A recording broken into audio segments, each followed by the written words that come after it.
in the fridge before I forget because it's annoying. Hey, buddy. What is? This. Oh. I like when he headbutt. You had dinner. You still have food there.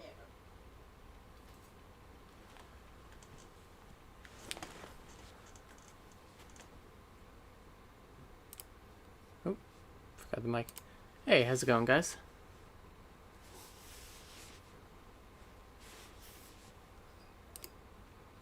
I've actually got the chat up there already today. Because normally, you know, when I play games up on the TV, I keep the chat down here on the laptop. But today I gotta play games on the laptop, so I gotta keep the chat on the TV. Hi. Soxes are here. Oh, you're live. Shit.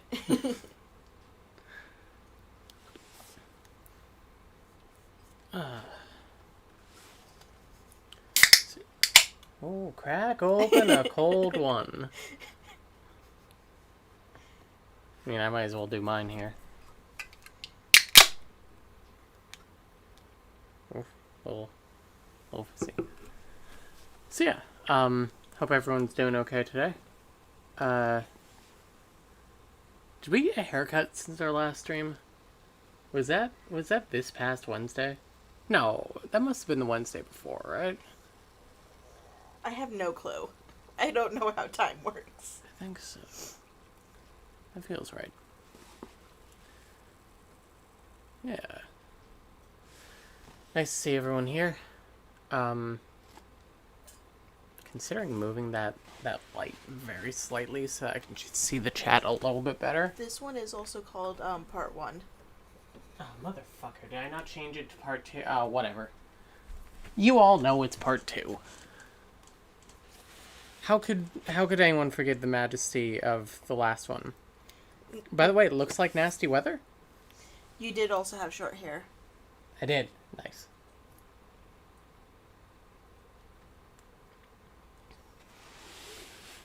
So how are people doing?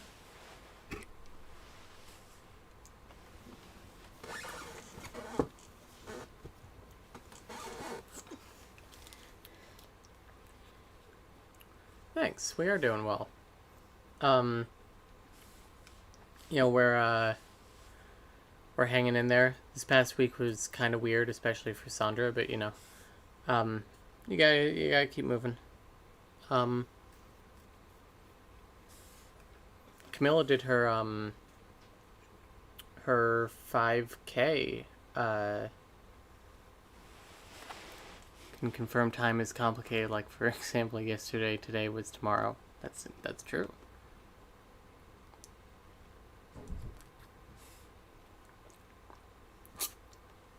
Yeah, that's true. Oh, I was saying, yeah, Camilla did her 5K run, but I'm sure she'll want to tell that to you herself when she does her chess stream. She actually mentioned to her chess teacher that she streams and that I stream and that she comes in at the end. So that's cool. Ugh. Let's give it another couple minutes for people to filter in. Why did it give me a notification for my own live stream in my email? It says, now live on your channel, Claudia plays Journeyman Project 3. I know.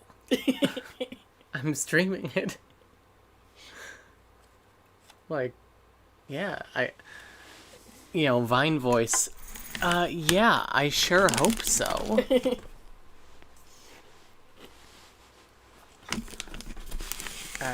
Sorry.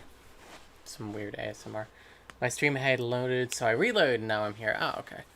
Yeah, I turned on monetization right before this, so I'm not sure if the ads like fuck it up or anything.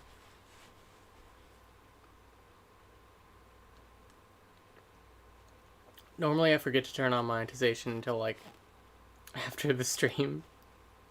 But yeah. I'm excited to play more of this today. Um, you know, I love this game a lot, and it's nice. It's a real breath of fresh air, to be honest. Like, I love Pathologic too. And I'm gonna go back to it next week, probably after we like finish this game, which we actually might be able to finish this today. Um, and but it's nice to not have everything be so grim and like be so text heavy, and like it's nice to be confident in what I'm doing in the game. So yeah.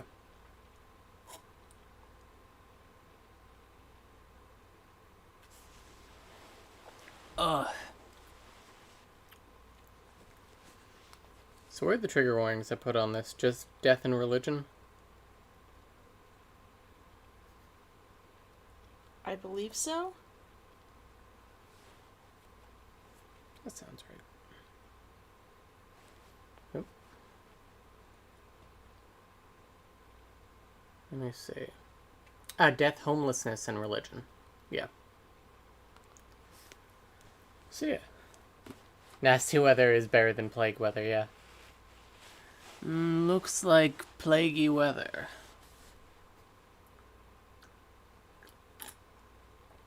Yes, I may even die.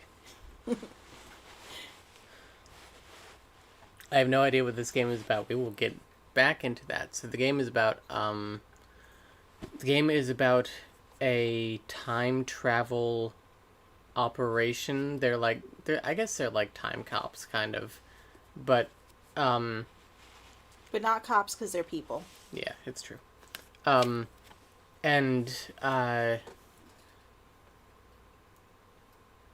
a fugitive time cop who like framed you for time crimes in the previous game left all these little clues across 3 different time zones, leading you to watch the destruction of Atlantis, Shangri-La, and El Dorado by aliens. Like one group of aliens of which is like your your like benevolent overlords, or like your benevolent allies. And hi Claudia, your hair looks hot. Thank you. How's it going, Forrest? Ugh.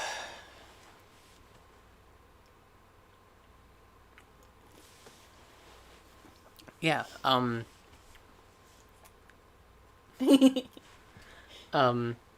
So then you find out that there's been this ongoing like millennia long like struggle over this thing called the legacy of time, which is also, funny story, I have to use a VPN to watch this because apparently there's kid controls on the Wi-Fi network here. I was like, why is this blocked? Wow. Too hot for kid controls. So yeah, last time we went and we saw the places after they were all destructed, and then we talked to some aliens, and they were like, so these horrible other aliens want this legacy of time that existed in these 3 places, left over by the Sosequi, these like shit, who is it in Mass Effect? Prometheans, something like that? Something like that? I feel like there's one of these in like a lot of sci-fi things where it's like the old aliens who did everything great, and we're just kind of siphoning off of them. But yeah. Excuse me. All right. It's like a burp that's like halfway like stuck here. Hello to Cammy, by the way. There we go. So yeah, our goal is to go to these 3 places in times like the day before they get destroyed, and to just just snatch up that legacy of time and bring it back to the present. I think that's basically it. We also, we walked around Atlantis for a little while. We learned that it does in fact look like nasty weather. We met this this homeless man who used to be he used to be like a Templar in the Atlantean temple, but he questioned the order or something, and they like ripped out his eyeballs and banished him. And we also learned that like any ship that passes too close to Atlantis is just captured, which is what happened to this Egyptian captain that quote we unquote Egyptian. that we met. Yeah, the man with the Play-Doh hair, and there's a rebellion brewing to like a little secret group that is going to break out of Atlantis on tomorrow in time, and because it's like the one day of the year that like everyone is busy at a festival and there's like very briefly no water flowing in the canal, so they can just escape through there.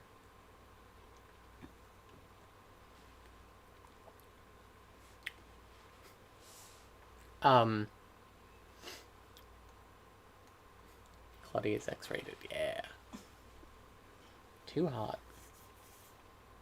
There was a point like 6 years ago where we were considering doing like cam work, like we as in our system, not jointly. I don't think No. Mads would be into. I just sort of, you heard me laugh. Yeah.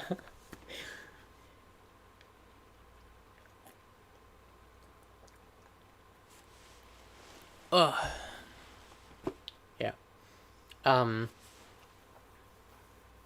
Yeah, I think that's basically it. So yeah, we're gonna get back into it here. I am live. Hey, Scribblers. By the way, thanks to everyone who came out to the Plural Association event yesterday. I think, even though this sucks a lot, I think this is the most consistent way I can get a good mouse flow here. Oof. Yeah. Whatever. Goodbye back. Do you want my pillow? Maybe. Does that help any? A little bit. Goodbye back. It's been nice. Okay, so is also watching trash reality TV and won't let me go to project free TV either. How am I supposed to make fun of straight people? You can make straight people, make fun of straight people anytime. Been waiting in a different vid for a while. Oh no. Okay, so, yeah, it really is, like, if it's not on like a perfectly solid surface, it sucks. Give me 1 second. I'm gonna plug this in because it does have like a trackpad in it. We're going Stone Age here. I mean, at least it doesn't have like a nub mouse. Yeah. Oh, true. The old clit mouse. I probably shouldn't say that on stream. I usually just call it the nub, but like it is a little bit though. Where is my mouse? Where is my mouse? Oh, I should probably turn it on. There we go. It's slow. Sensitivity looks like shit. Yeah. Case and everything. Fancy. Thank you. So, alright, let's pop over to this display here, PC Games with Facecam. And we're going to, hopefully this works first time. We're gonna see. It should. Like, the settings are, I haven't fucked with anything here. Except the ducking. Except the ducking. I fucked with the duck.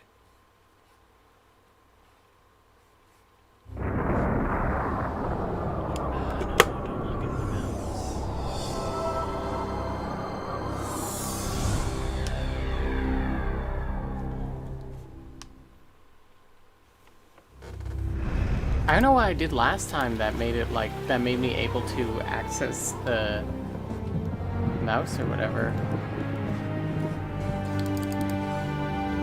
La la la la la la. I can't. Jeez. Okay, hang on. I swear it's not going to be a half hour of this time. We are for certain dragging this back over here. And graphics just feel nostalgic, yeah. Oh, here we are. Okay.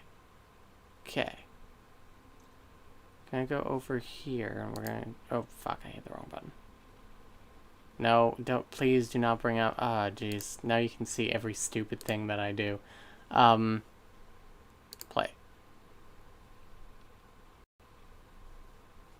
Yeah, my mouse is, like, locked in already. That fucking sucks. I really wish that I didn't do that.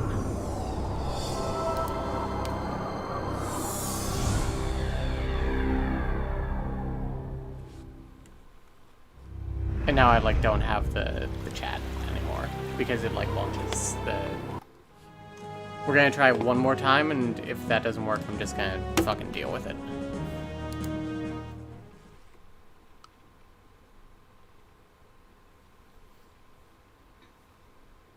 Is there any way I can, like, pin this over here or make this, like... Make this, like, the dominant tab or something? I probably should pin that to the taskbar anyway. I use it frequently enough. I really do not want this over here. Can I... Oh, maybe if I do that. That, I mean, it's not the best, but... It's not pretty, but it might work. Claudia, when are you and me gonna play video games, huh? I don't really play FPS. Yeah, I don't really play any of the games that you play, and my computer can't really handle a lot of good games. We can play Minecraft or something. We'll chat after stream. Okay, we're gonna do this time. Oh! Hey! That worked. Oh, but now Mads can't see the... No. I can actually fix this. Hang on.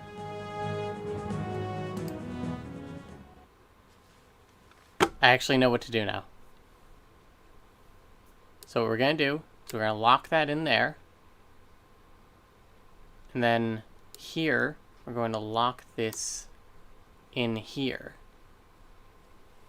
I think. Nope, that doesn't work so well. That's okay. Sorry, sweetie. That's okay. Can I, like... Oh, nope. Oh, shit. Whatever. Yay, rip, yay again. Man, I hope I didn't fuck up the orientation. Okay, we're gonna see. It's okay, you just made it gay. I've got the stream up here, if you want to see.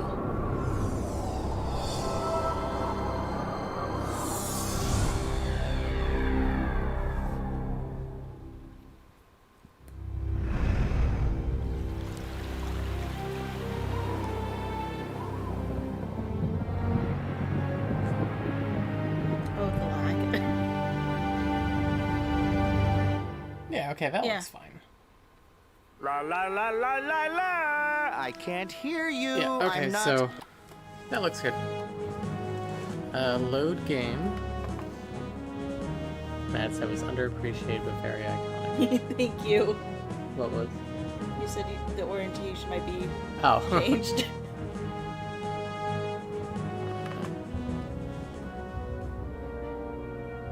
Okay, cool. Oh, shit.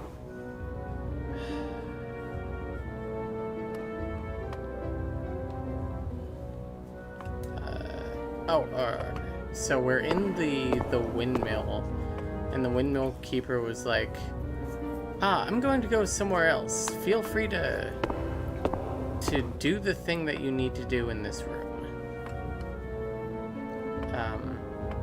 which I believe is take this rope, swing it over, bring it around town. That not work? That's what I'm supposed to do.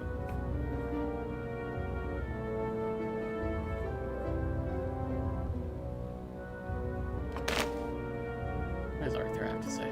The windmill keeper said that he broke into a drain pipe and found a secret passage that leads to the inner temple. Now, for it to stay secret, he must have done his digging somewhere within the windmill, probably under this room. I see it. Yep. Really? Come on.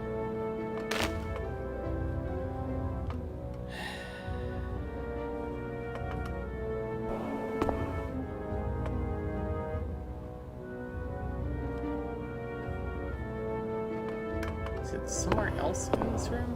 Because I know that I have to attach that rope to, like, a secret tile, essentially.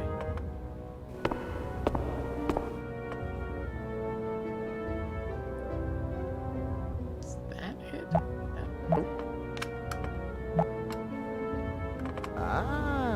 An Archimedes screw. Of course, Archimedes won't even be a glimmer in old Ma Archimedes' eye for a few hundred years or so. Whoever beat him to the punch here should have gotten a patent. That's how people get screwed in this business.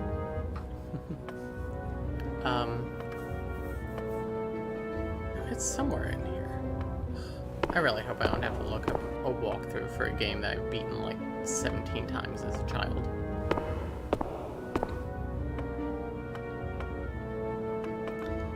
If it helps, ice gems are still incredibly difficult in Pokemon for me. Just the puzzles. Whoever decided that every Pokemon game need to have like an ice puzzle in it can absolutely blow me.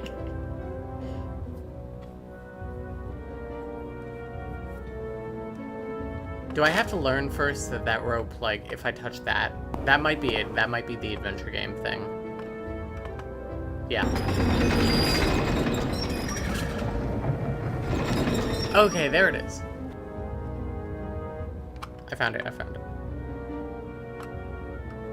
I misunderstood. So, the thing I have to hook up, it's already hooked up to there. I need to hook it up to here. This windmill is controlled by a clutch and brake system. If we disengage the brake, the windmill will turn and the power of the wind should lift that stone. I bet that's how a moon accesses the tunnel. Before. Turn that wheel device and the windmill should start up. And there we go. And there you have it. He pushes the button, and he goes down the hole, and then he gets in.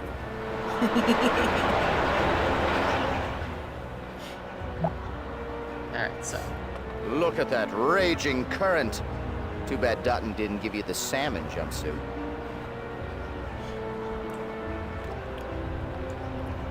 Well, Amun did say the water only stops on the Kalos Kalire.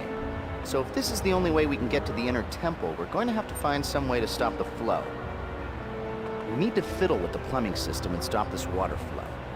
If we could get all the Atlanteans to take a shower all at once, hell, if any Atlantean just took a shower once.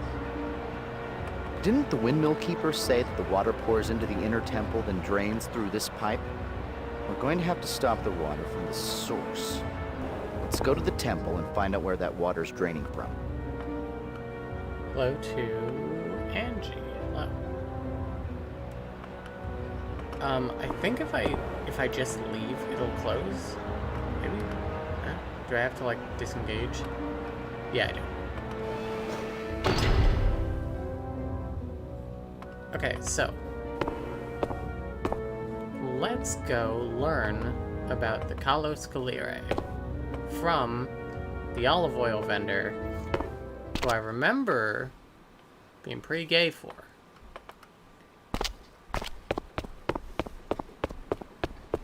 We'll see how much that holds up.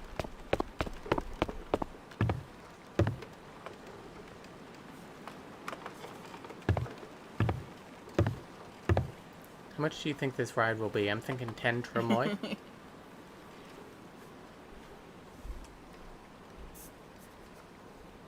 Ah, so where shall I take you now, huh?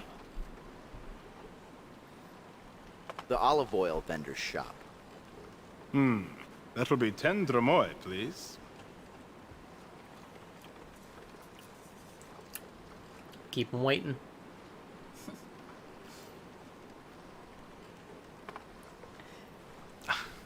Wanna try some?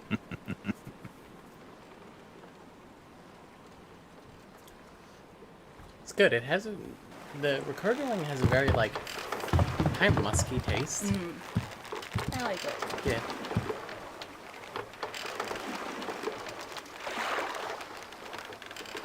Well, got nothing to say this time. I think we we wound up all of his dialogue.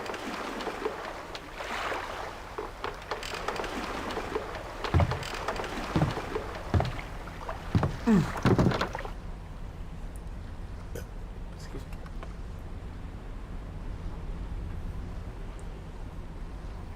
I like that he's also kind enough to always face away so that you can just change right at the dock. It's true.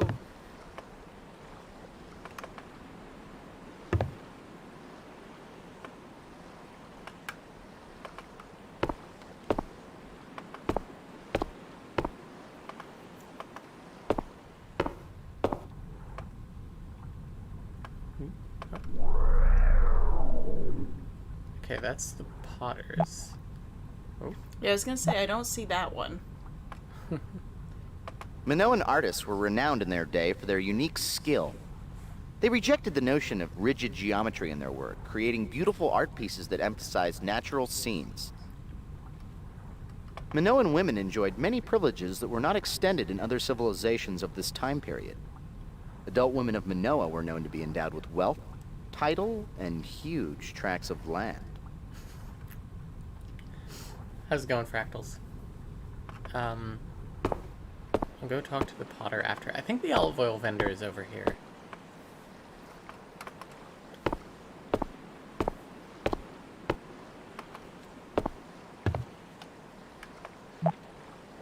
Oh yeah, those are olives. Those are black olives basking in the sun. Mediterranean cultures like the Minoans were able to cultivate the rocky fields to grow olive trees, creating a lucrative olive oil trade. From the amount here, I'd say that olives were one of the chief exports of Atlantis.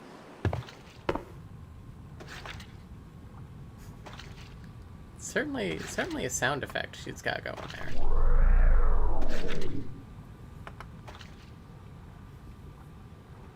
Oh, forgive me. I wasn't expecting any customers today. I just assumed everybody would be at the festival or preparing for the Kalos Kalir. It is easy to forget that not everyone on the island shares our beliefs. I think at least 1/3 of the attraction is the accent. So, what happens at the festival?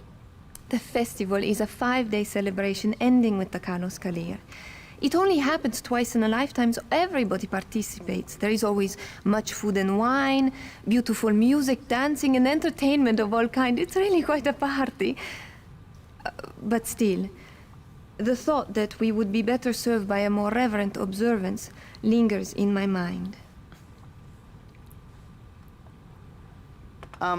If you don't mind my asking, what is the Kalos Kalire? The hair is a lot, yeah. I suppose I can tell you a little bit about the Great Battle. You see, it is our belief that the No Earth wonder Mother's you children simped. await Oh, to no. possess her healing powers as their birthright. Tomorrow, when she reveals the source of her powers, the Galeth, they will lock together in a battle of greed that could destroy themselves and their mother altogether. This battle is called the Kalos Kalir. Two celestial bodies facing each other.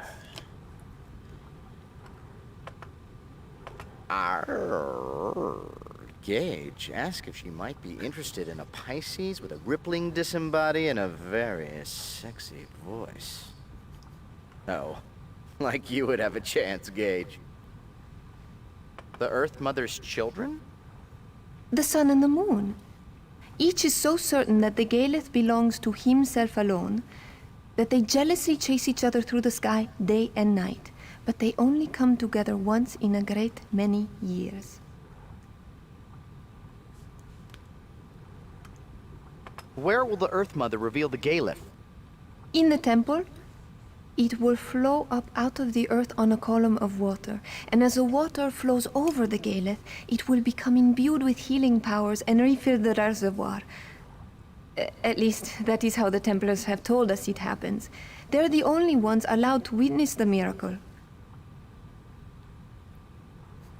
Trust me, guys, it comes up on this pillar of water. It's great. I really wish you could see it, but not Templars. Who are the Sorry. Templars? They are the priests. Some say the Earth Mother gave them the secret of eternal life. But who would know? They almost never leave the temple. Only once have I ever seen one of them. Does the healing water really work? Oh, yes. But non-natives are not allowed in the temple. This is giving me flashbacks to Oregon Trail 4th edition with the FMV and that, yeah. This is from 1998. How does the battle end?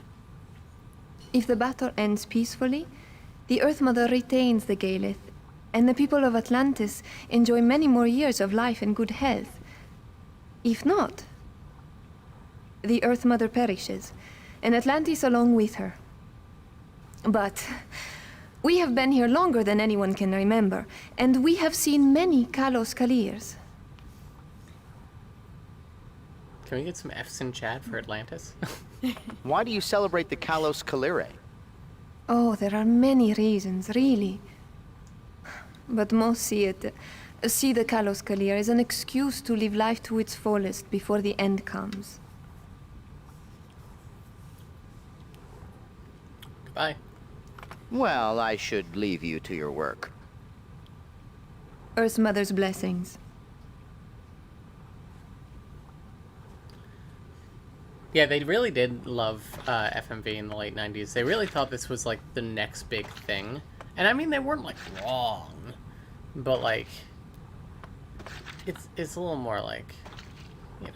I miss it. Yeah. It's a nice touch. The double axe was the holiest symbol to the Minoans. Religious axes were used by priests to kill sacrificial bulls for their beloved earth goddess.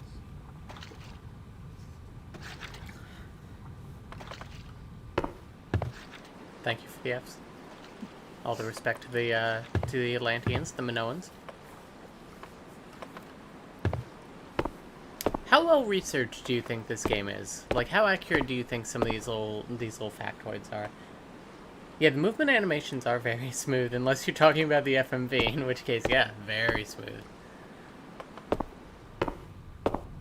I think you mean like the walking around animations, though. In which case, yeah, they really are. Hey, dude. That's Mr. Atlantean 1281 BC. Still looking good, champ. My, he has a big pot. This must be the craftsman responsible for all those monstrous pithoi around the city. Very talented. The shop is for paying customers only. Oh, go fuck yourself, bud. Where's your modesty? You can't change your clothes in front of a stranger. Fine, I'll take one step out. And I'll be, guard? Yeah, the walking around, yeah. Hello, it is me, guard. You know my name, of course. I am sorry. I am much too busy for customers today. Perhaps if it is not a problem, you could come back in a couple of days? Why are you so busy? Oh, I have yet a dozen pots to fire before the Kalos Kalire celebration. Yeah? Oh, it is unfair. Oh, the festival is finally here, and I am missing it because I have to make the wine amphore. Should have made the wine amphora earlier, my dude. Kalos Kalire? The final day of the festival? The great battle? Honestly, I am much too busy. Maybe you should come back in a couple of days. I think this guy is also an LA Noir. He might be. I think I remember looking up somebody in LA Noire and seeing like he was the Potter in Journeyman Project 3. Hello, you coming up? What's in the kiln? Okay, My okay, pots, that- if I do not watch them carefully, they could crack. And if that happens, I will never make it to the festival. Oh, if only my sister would finish making the olive oil. You have a sister? Yes, she makes olive oil. Her shop is next door. It's a shame he got the good looks. Could just be me, but I'm having trouble seeing the family resemblance between the potter and the olive oil vendor. Which one do you think looks like the mailman? It looks like you've got a lot to do. I'll just be on my way. Things will be back to normal in 2 days, I promise.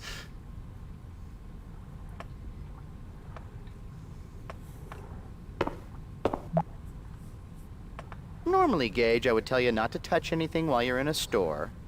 But you're old. Go ahead, play with the machine.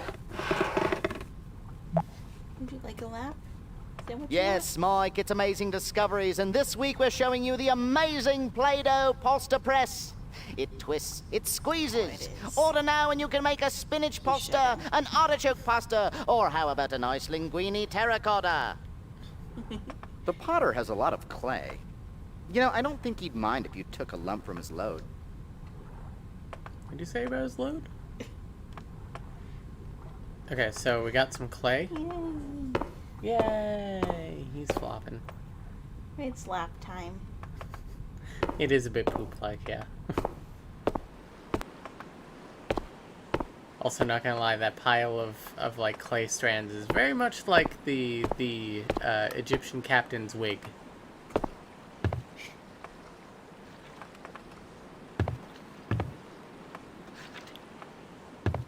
Yeah, it is a bit poop-like.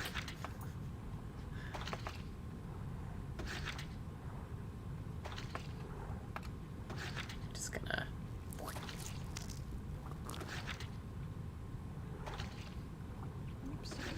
Now, the guard is looking for a gold medallion. Our next project for Arts and Crafts Day, kids, will be to make our fake medallion look gold. I haven't seen any gold around here. We might have to look elsewhere, maybe even another time zone. Atlantis was more of a copper than a gold. But El Dorado, heck, they called it the Lost City of Gold. Sounds like a great place to pan for gold to me. So yeah, I do think that we are going to have to like jump into El Dorado very quickly. I do kind of like to finish these one at a time. Is it El Dorado the one that you can like kind of finish without doing anything else? It might be. What is this? You're shedding so much, buddy. Why? Well, regardless, let's jump to El Dorado real quick.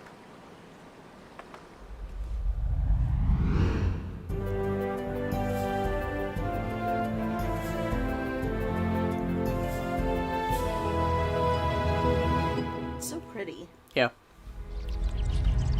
Good looking game for 98. This is the farm plateau we visited earlier. We know that most of the fighting occurred over the temple of the Central Plateau. I think we should search there for the artifact.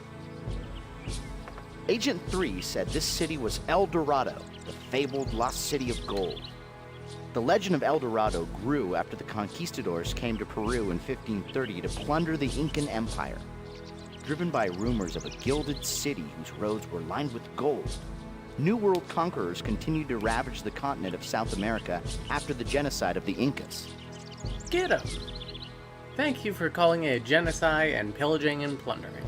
According to history, the name El Dorado was coined by Sebastian de Belalcazar in 1535, a veteran of the Inca conquest and founder of the capital of Ecuador. He met an Indian who spoke of a king that sprinkled his body with a fine gold dust before bathing in a sacred mountain lake. On hearing that, Belalcazar called the mysterious king El Dorado, the Golden Man. Today, we know that man as George Hamilton. Sure, that was funny in 1998. But we're not exactly blending in here, Gage. Sorry, but I don't think your gleaming smile is a sufficient disguise. Besides, a Spanish conquistador might come along and take your fillings. We need to find someone native and capture their image with the chameleon device. Judging from these fertile fields, I would say that the natives have mastered irrigation. Having seen the well system firsthand, I would guess that they're using underground aqueducts to bring water from the mountains. What's that near the well, Gage? Is that a South American mountain sloth? Be careful, they're rapid nappers. That's all true. He's a rabbit napper. He is. Okay, so I have to...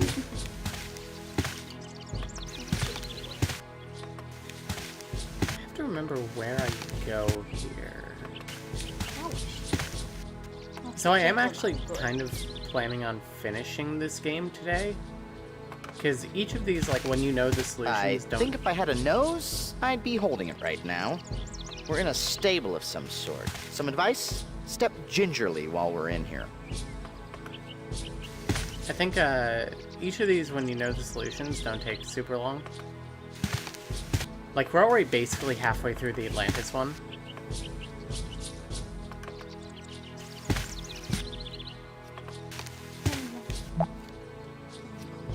Gage, I don't see this town on our map. You won't like that. Why don't you ask the nice man sharpening the large scythe for directions?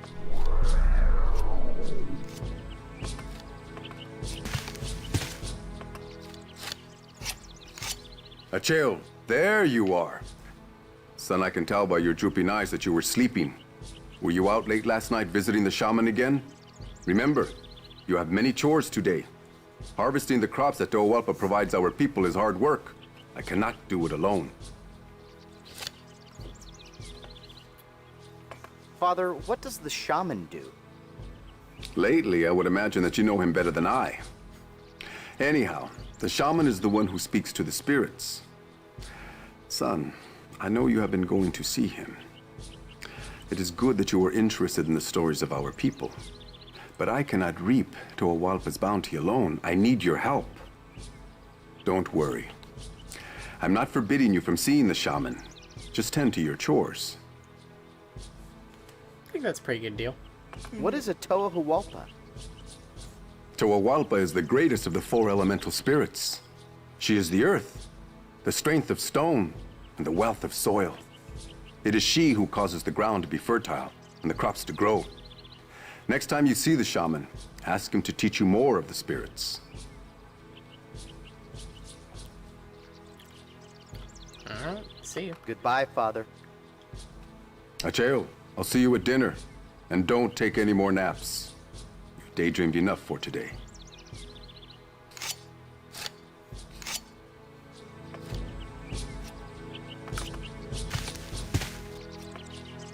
So the thing we need from El Dorado at this very moment is gold leaf. Anything in here?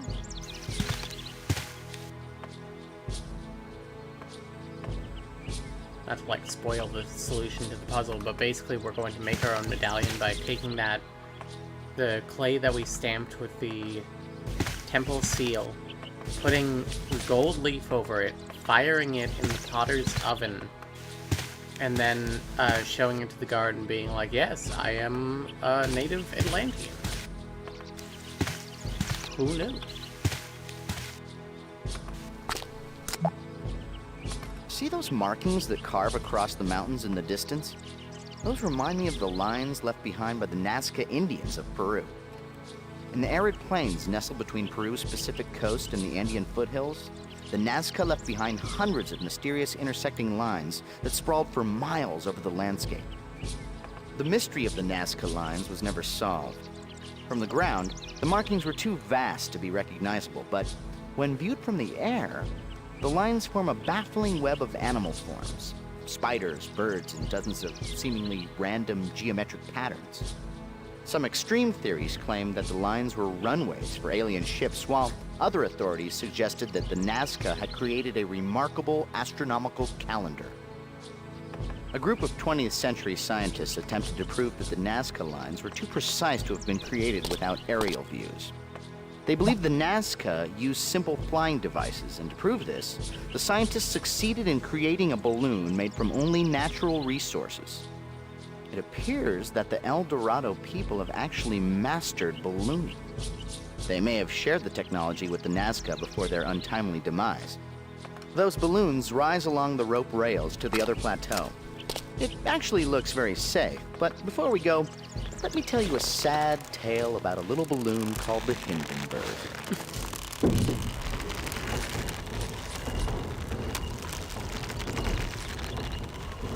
Oh, I forgot how cool this is. Yeah.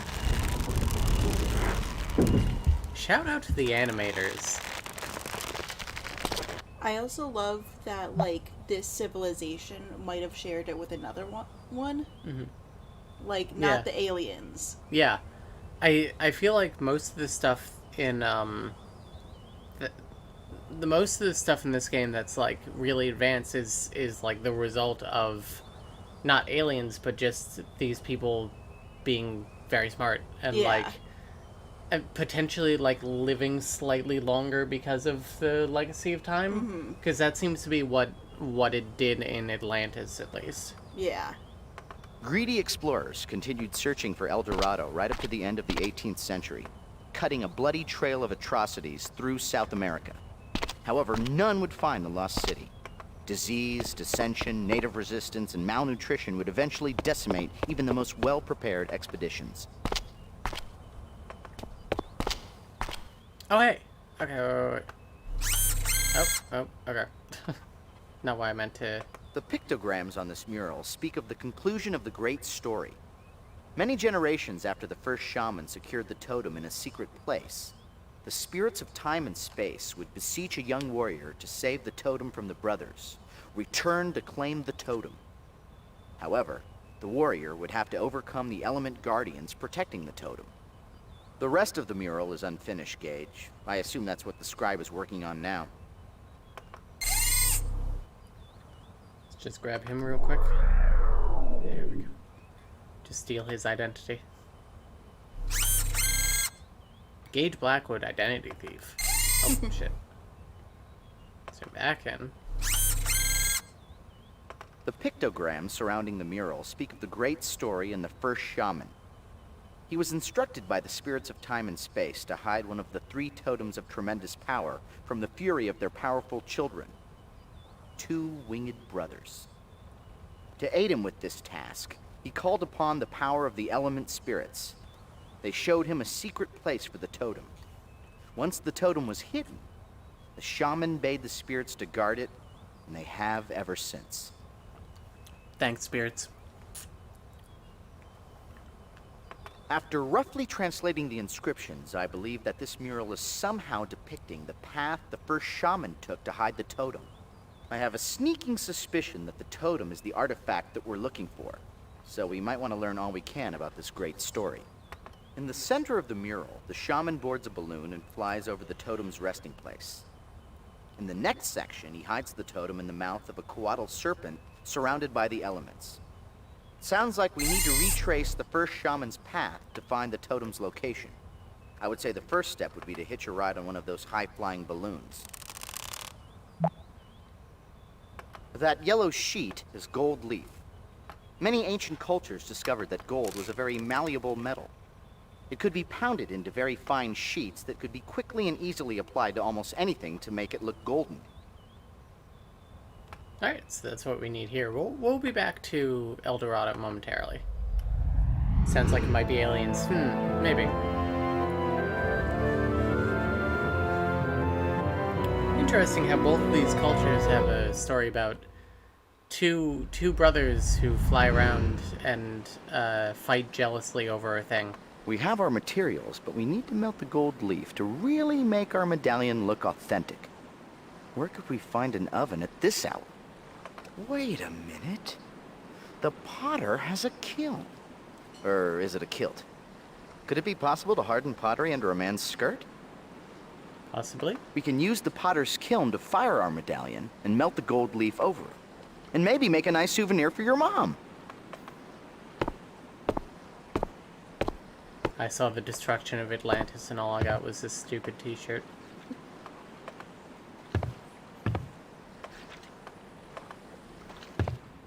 find my essential worker shirt. Yeah. My work literally just was like, here, have a shirt. It's just like, oh, I worked in a nursing home during the pandemic, but all I got was this shirt. Yeah. Literally.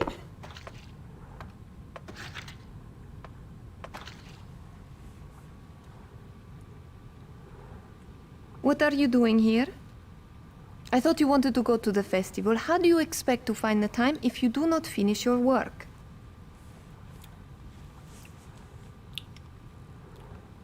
The last of my amphorae are in the kiln. Or should you not be watching them then? Jeez. Can you watch them for me? Sorry, Telos, I do not have the time. Are you busy? Look around. All these amphorae must be filled before tomorrow. Y'all really should have started Okay, this earlier. I'll just go back to my shop then. Maybe I can help you a little later, Telos. She seems nice.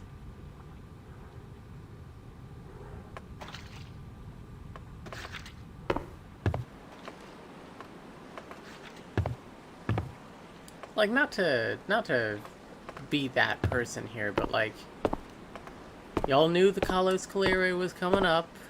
You knew that the temple would probably want a bunch of pots and olive oil, I guess. There's no way this was like a surprise order.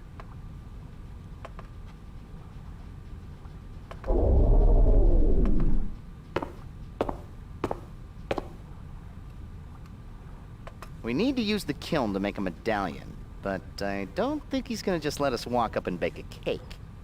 Maybe we could make him an offer he can't refuse. Alright. So, Potter isn't letting anyone near his work.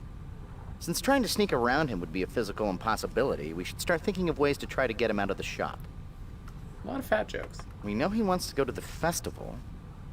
Maybe we could take advantage of that and entice him to go somehow. Here's a thought. Trick him into thinking Really that just you'll spells watch it the out for you. pots for him, huh? Now we need to assume the guise of someone he would trust. How? Oh. Tira, have you already finished making the olive oil? Oh, I envy you. I still have a dozen pots left in the kiln. They will not be ready for at least 3 hours. Meanwhile, I am stuck here with nothing to do but to wait and watch. I mean, it looks like you're working on that pot. That's something to do. This is a mean question. Stuck here. Is there somewhere that you need to go? That is not funny. You know how I've been looking forward to the festival, and tomorrow is the last day. Too bad. Gee, that's too bad. With all this work you've got to do, it looks like you're gonna miss it. You are enjoying this, are you not? Whatever did I do to deserve such treatment?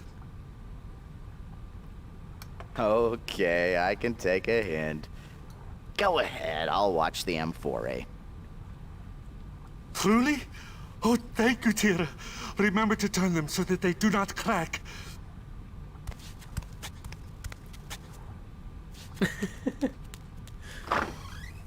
He turned back around and was like, oh, I forgot how good this music is. I feel like you only get this music here and in the El Dorado Temple? If that? Oh, hey, I got this. What else do we need here? Oh. Okay, go watch Schitt's Creek with my family. Have fun. I hear that's a good The show. oven looks interesting. Go poke your head inside and see if anything's cooking.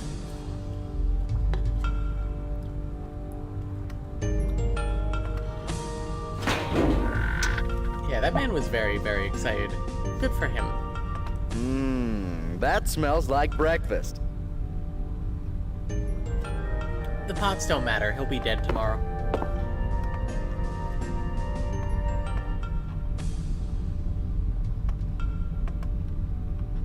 Okay, so we're gonna... clay here? It's so tiny. gold leaf on it. A Betty Crocker you're not, but you have to realize that the clay won't cook until you turn the wheel and rotate the Lazy Susan. I don't think Susan is that lazy. I agree. She's very not lazy.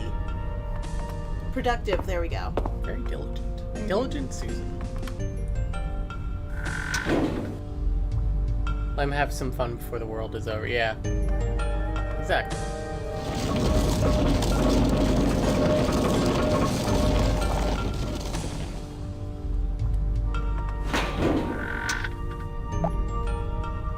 If I knew you were coming, I would bake a cake and learn to sing. Stop me, Gage.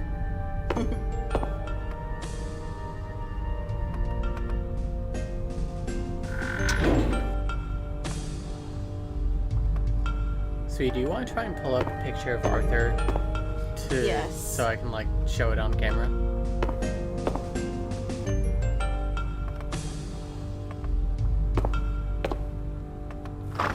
Ah, hey. Looks like the potter already left with his own boat to the festival. Neat little detail. Also like that they make sure you close the door behind you. Much like me in Pathologic.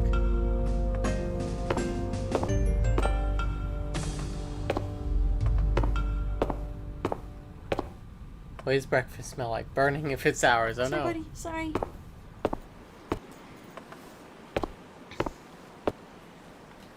Okay, thank you. He's a little pixely, but I don't think it'll show on stream. This is Arthur. Hopefully that... You can sort of tell from there. See, like, he's the suit except with, like, little eyeballs in it. He's adorable and I love him. He's a baby.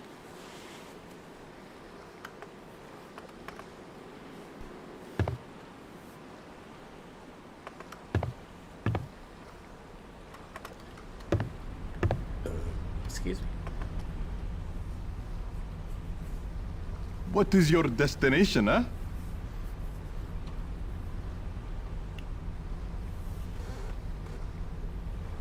I think we can just go to the temple now. Right? The temple.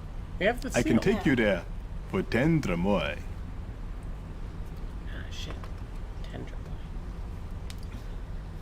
boy. Yeah, eyeball emoji. That's he's even looking to the left. I'm surprised. You're not at the festival? Oh, I thought everyone born on the island would be there today.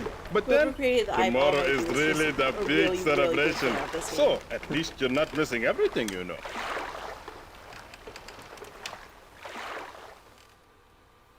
How's it going? Sitting kind of weird.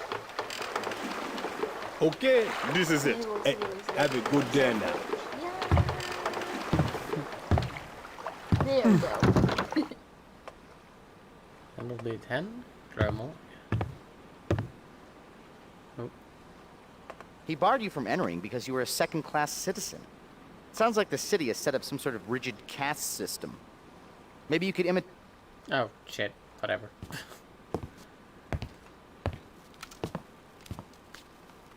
Your medallion, citizen? He has such beautiful locks. He does. Thank you. Return to your ferry, I will let you through.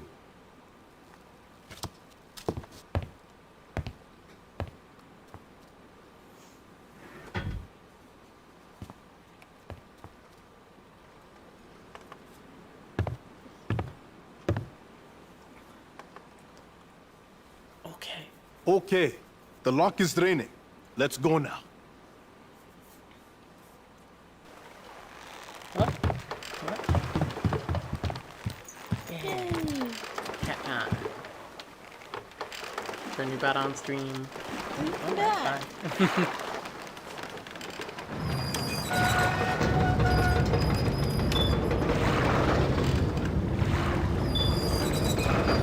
It's neat to get a look at the seal up close. Also, man, what a cool little cutscene. Oh.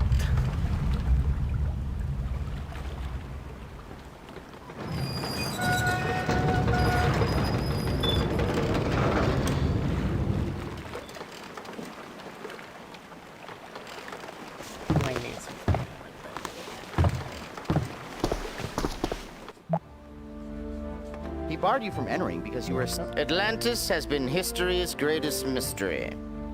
There have been hundreds of theories throughout time, placing the resting place of the lost continent at the Mediterranean, the Arctic, Central Asia, South America, San Leandro, Winnemucca, north of the Pecos, What is it, bud? Lake Titicaca. Did you bring this back to me? Find out. Would you like to play?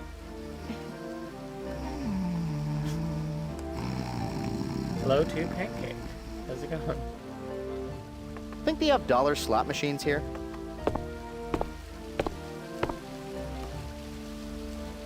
Remember, we were told that this temple was supposed to have healing water somewhere.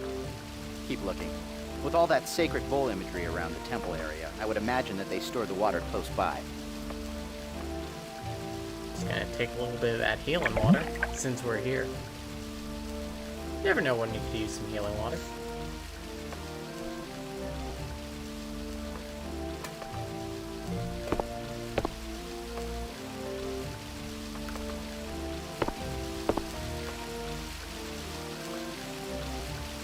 Remember what the windmill keeper told us?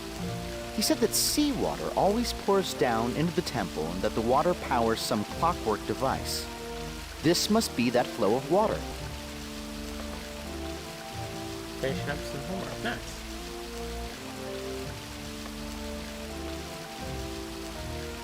Really? The loads are up.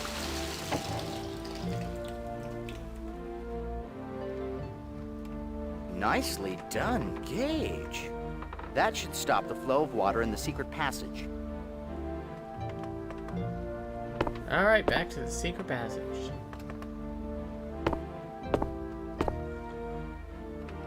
Well, now that you stopped the flow of water, let's head back to the windmill and get into that secret passage.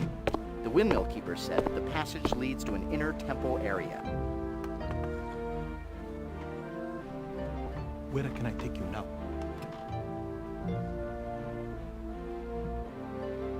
The windmill. That'll be 10 dromoi. Man, we were just giving this guy so much money.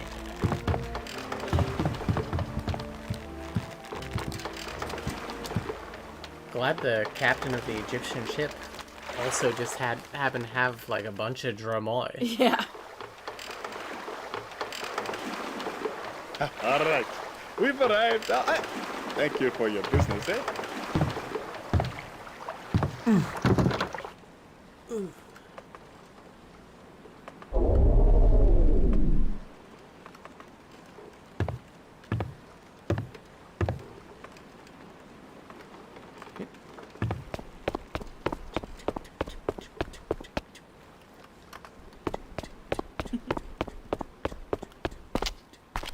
I should go to bed. Yeah, it's probably best. Right. Night. Nick, love you. Love you too.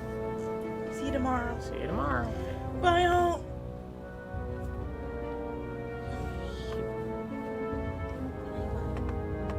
Over here. Shit. I went too far.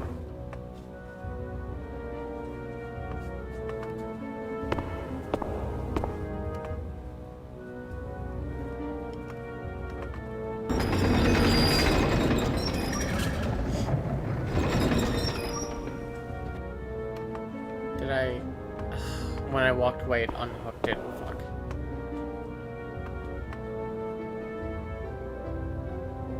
There.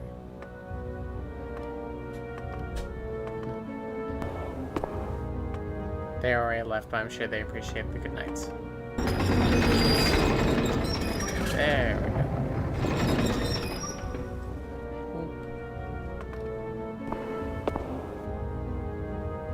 Nice work, Gage. Now that we've dammed that river, we can get into the secret passage. After you. Gage, any second they're gonna turn that water back on and, well, to cut to the chase, this suit can only be dry cleaned. Alright.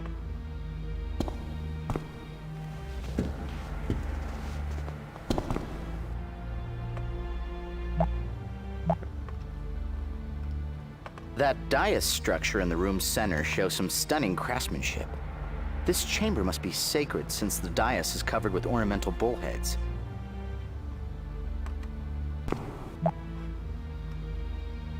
If you asked me, and I suppose you just did, the mural is depicting the ceremony that the olive oil woman spoke of.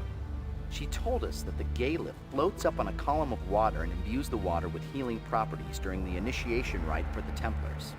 The pyramid object in the mural might be the Gaelith. Shit, they got the Triforce. We gotta hurry.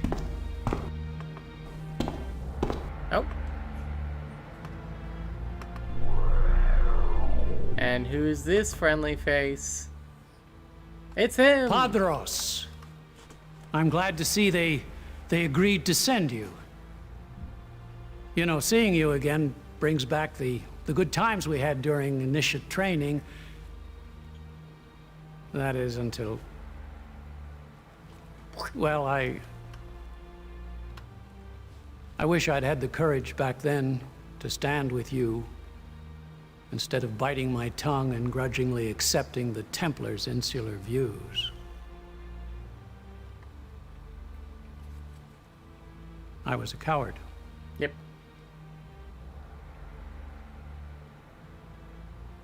Man, they give him infinite life, but he's permanently stuck at like 70 for like 3,000 years. That blows. Either he's one of those trendy young Elliot Sinclair impersonators, or Saros is Elliot Sinclair. From the looks of his outfit, I'd say he's an important guy around here. Something about being a Templar allowed him to live until your time. Thousands of years later. Think it's something in the tap water? Hello, Library of Lily. Yes, their views were very, insular. Yes. And you were absolutely right. The Gaelith does not belong to the Templars. It was meant for everyone. What right do they have to determine who should or shouldn't receive its healing grace? Yeah, get their ass. And despite great risk to yourself, you stood by your beliefs, even though it would mean at the very least giving up an opportunity you had waited your entire lifetime for.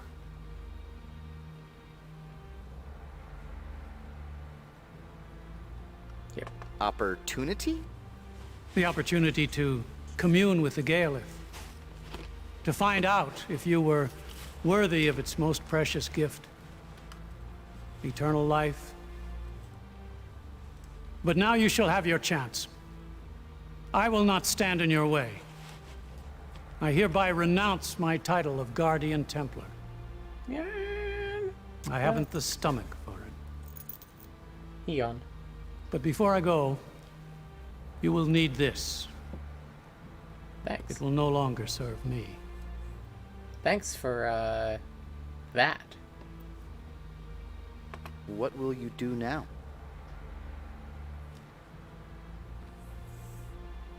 When I became a Templar initiate, I truly believed the Order was my life's calling.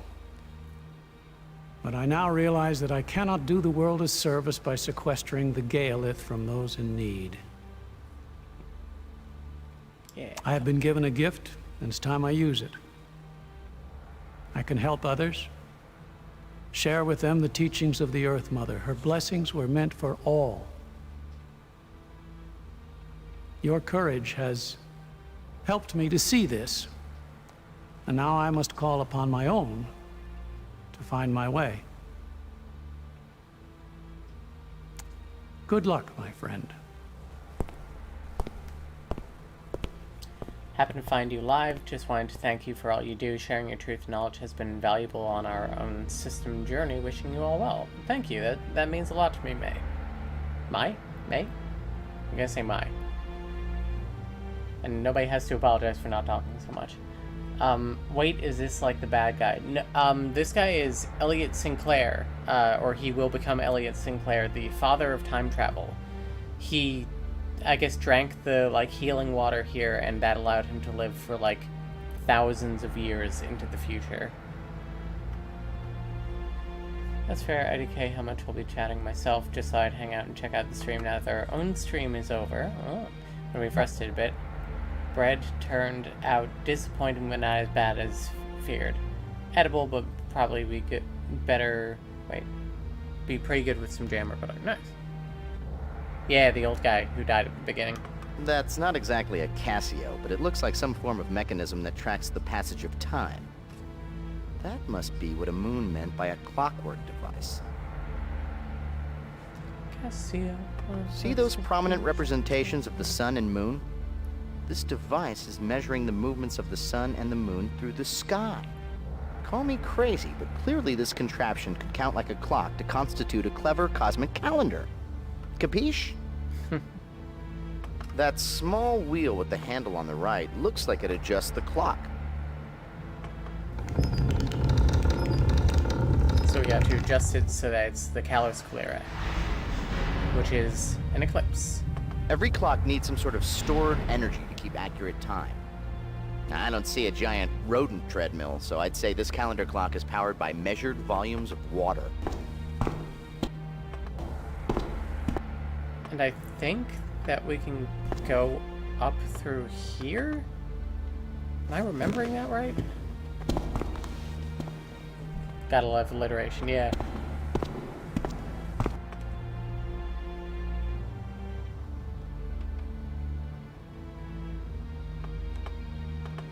I'm pretty sure that you don't have to go, like, back around. I'm pretty sure that you can just, like, go up through something to get to the temple. I mean, we're in the temple, but I mean, like, to get to the inner temple. Yeah, I know it.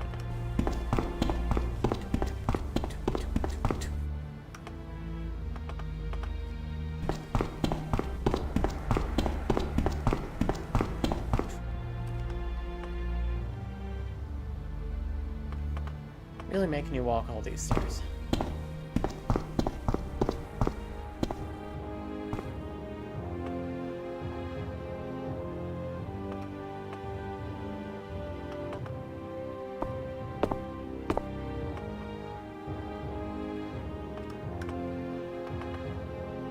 think I might have to, like, go... Where's the spot I need to be? Is it here? Oh, duh. It needs the water. Yep.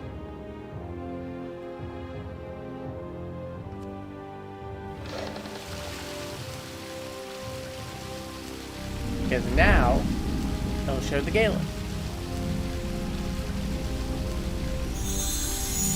Noise. Brilliant work! Looks like your water clock repair correspondence class has finally paid off. Let's grab that rock and get out of here. Okay.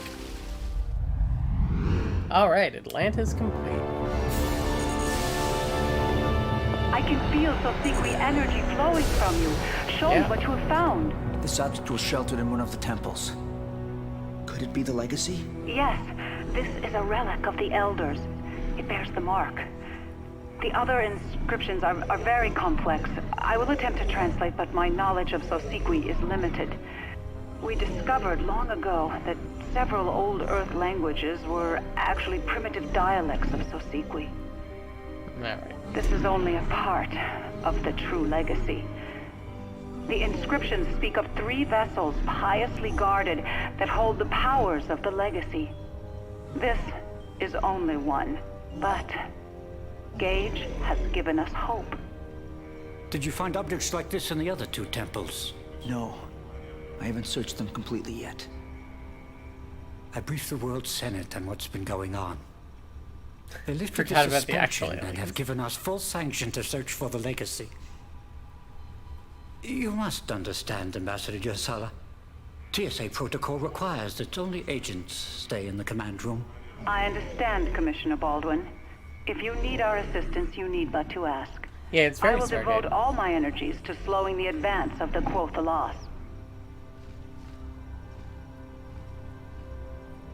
Dawn, I want you to pore over every molecule of this thing and run these inscriptions to our language database. We need information. I'm gonna need someone knowledgeable to help me analyze this. Not to question your judgment, sir, but you just kicked that someone out. I need to know who I can count on in a crisis. The only people I can fully trust are my agents. Bring Michelle back. She's an expert linguist and historian. Agent 3? She's a criminal, what's worse, a traitor. She captured and imprisoned you, remember? No, I don't. That memory was erased. But she did give herself up to give us this chance. Put her under house arrest. Do whatever you have to do, but bring her back. We need her. I can't do this alone. Very well. I'll release her. But if she slips up once, she's history. I think she might surprise you. I'll be back when I find another of the artifacts. You should know. The Catholics have entered Symbiotry's space. They are ignoring all other planets and continuing towards Earth. It is doubtful the Symbiotry defenses will slow them. Time is now our enemy.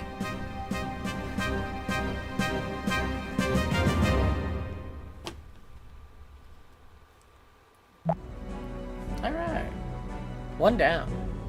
Now I'm sure you're the only employee here. You're like a night watchman named Pops who comes around once in a while with a big ring of keys to make sure all the shiny metal things here still beep and look pretty. No one here to send us off again. It's not like I'm asking for a big goodbye party or anything, but a little appreciation would be nice. We're risking our necks here and... What? You got a get back soon card from Agent 3? Well, whoop-de-doo, Mr. Popular. Yeah, it is very dramatic.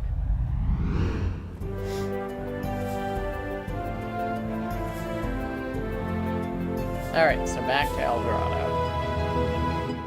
On the trail we blaze. Let's talk to the scribe while we're here. Hey, dude. Who's there? Ah, a jail. Well, I suppose I can take a few minutes of rest. What can I do for you, boy? What you doing? What are you working on? Normally, I would be working on my pampas on a beautiful day like this. But today... Your what? I have the honor of finishing a story that has not had an ending for many generations. Pompous? What do you mean? I think you're quite modest. No, no. The pampas. The vast plains far below the plateaus of our city. All the stories told to me are recorded onto the pampas. Imagine the sprawling flatlands below us as a great canvas where I draw the histories of the world.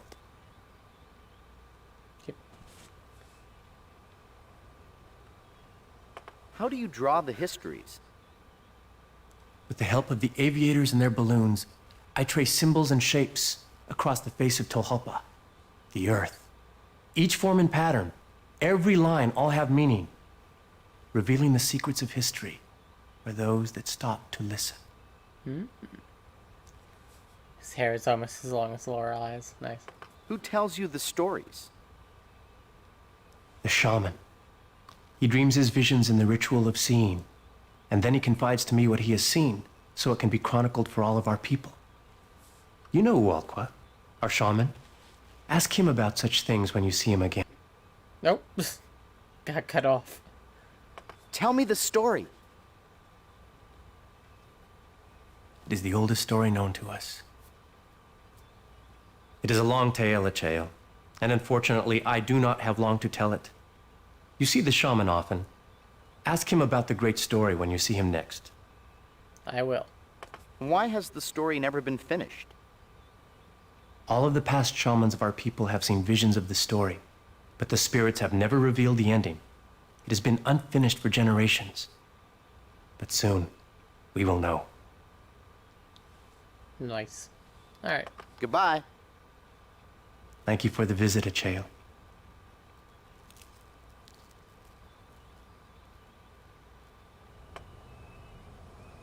Oh, those bird sounds.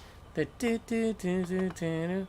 I once tweeted about how I heard those exact bird sounds in another game, and I was like, I I guess Legacy of Time and this game like pulled those both from like the same file, and the sound designer for Legacy of Time tweeted at me, and he was like, "No, I actually I designed those sounds myself," and I guess they used it in a different game, and that was cool. It was a neat interaction. Your story's gonna end soon, all right? Yeah. Gage, hold my purse. I'm going to take a picture.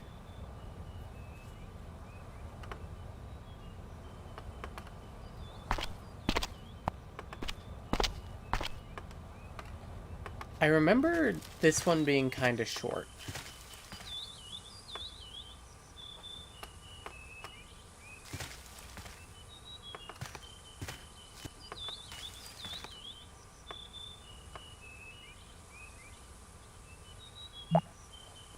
The face on the pedestal with a toothy grin is a coatl. In mythology, it's a feathered serpent, similar to a dragon. See the cavity in its mouth? Coatl is a South American word for gingivitis.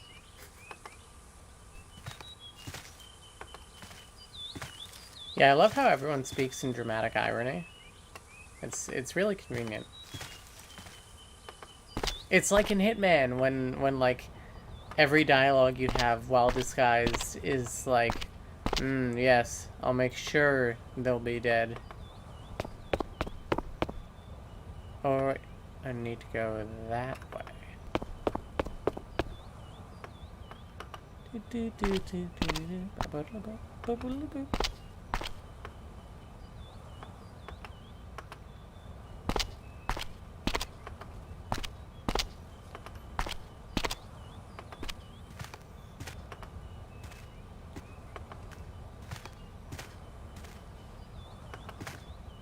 It's a South American word. Oh no, yeah.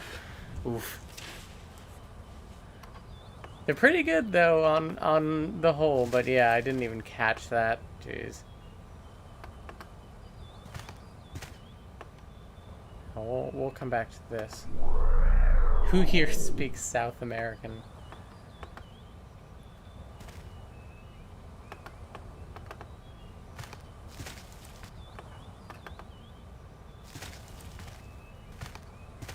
Stop where you are. Sorry, Acheo. You cannot visit the shaman today. You should return to your farm. Soon it will be dangerous for you to be here on the Central Mesa. Why? Dangerous? How come? There's nothing to worry about, Acheo. As long as you go back home, you will be safe. Enemies are approaching that mean to hurt our people. But the warriors of the wind and flame are ready and will defend our city bravely. What? What is a warrior of wind and flame? A cloud walker, an aviator. Only the strongest of our people can join the warriors of the wind and flame. We call upon the fear of Kulakwa, the fire spirit, and the breath of the air spirit, Kohabota, for the burning air that lifts our balloons into the sky. He certainly gave it his all here. Oh man. But sir, why can't I see the shaman? The shaman is inside the aviary, completing long rituals. He is not to be disturbed. Senor Scowls is taking his post seriously. We can either try to sweet-talk our way past the guard or figure out a diversion. This kind of shit is gold for this. Sounds like bad linguistics, but okay. Tag group on Facebook. I think we have to get rid of the guard somehow. Maybe we can put the guard to sleep. Gage, go talk to him about your love life. Is that your balloon floating at the edge of the cliff? Yes, it is a cloud piercer. My war balloon. When the time comes, I will use it to join my brothers in the air and fight for our city. Yeah, you show him, buddy. Cloud piercer?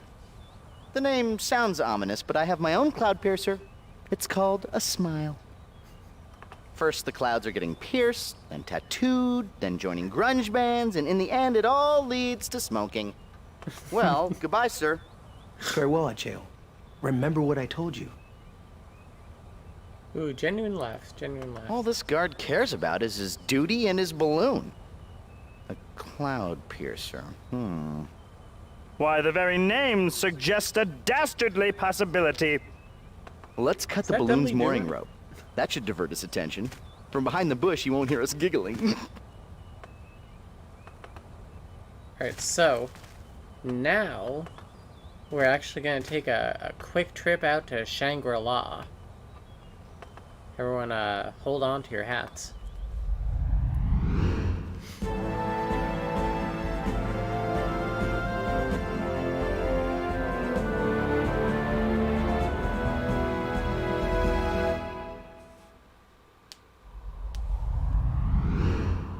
There's the Tibetan monastery we saw spilled all over the ravine. I have to say, it looks much better erect than wrecked. Oh, come on. There. Here, Swiss Miss grows only the finest hot chocolate beans.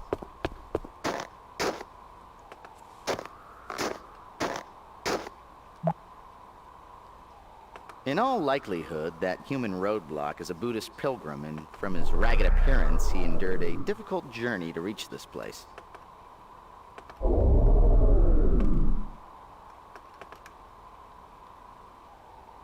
Okay. Oh, I should fucking save? I'm so used to games with autosave now. Oof. Imagine if the game crashed. Christ. Yeah, because I want to stop in the middle of the bridge.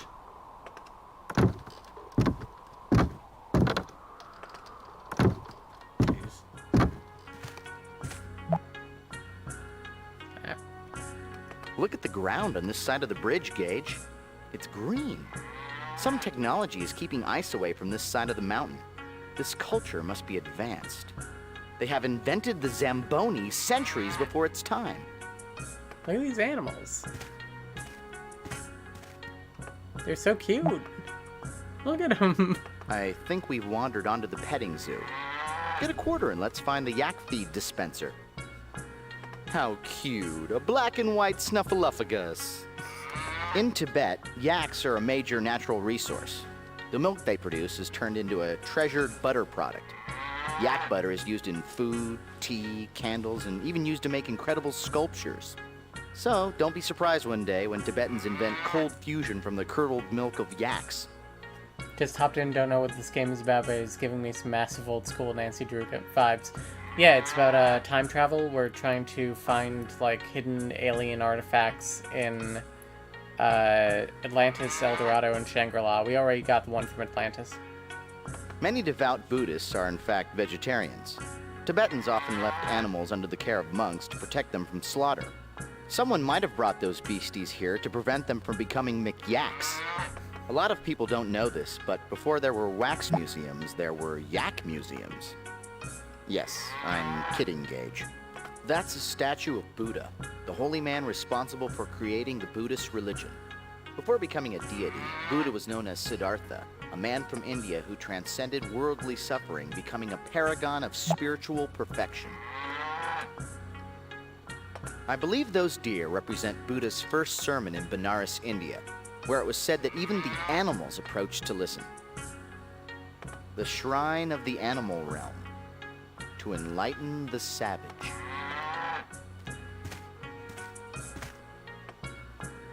I can't wait until we do the whole thing. The inscription speaks of the Four Noble Truths. All forms on the wheel of life suffer. The cause of all suffering is ignorance. The true path to deliverance is blocked by vice and falsehood. Knowledge of the virtues will reveal the true path. Those colorful symbols on yonder rock are the 6 syllables of a holy Buddhist mantra, Om Mani Padme Hum. It means Om, a jewel in the lotus. Graffiti in Shangri-La? Those darn punk monk vandals have struck again. Each syllable in the mantra is important. Om begins and ends all meditation. It is said to be the perfect sound of the universe, but not when you say it like this.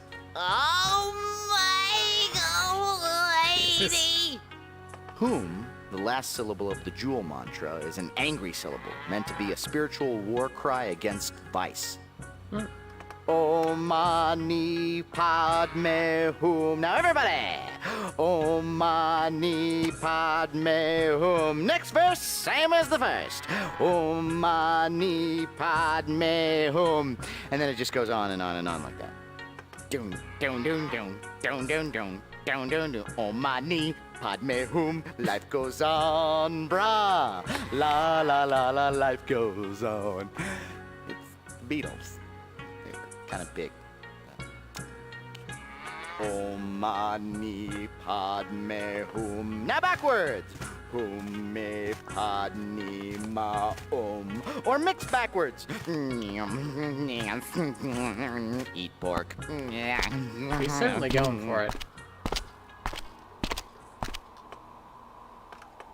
So here we this guy has spirit. Yeah, he does. You know, say what you will about the acting in this game, but everyone certainly gives it their all. Especially Arthur. Now this is interesting. The walls on this building are partly made of a slightly translucent paper to allow sun to pass through. Huh. It reminds me of a greenhouse. A greenhouse in the Himalayas? Isn't that like looking for an ice needle in a butter haystack on a very hot day? I don't think I've quite mastered this simile thing yet. Ask him some questions, Gage. Ask him if he knows his slip is showing. Gosh, Keith Richards hasn't changed at all.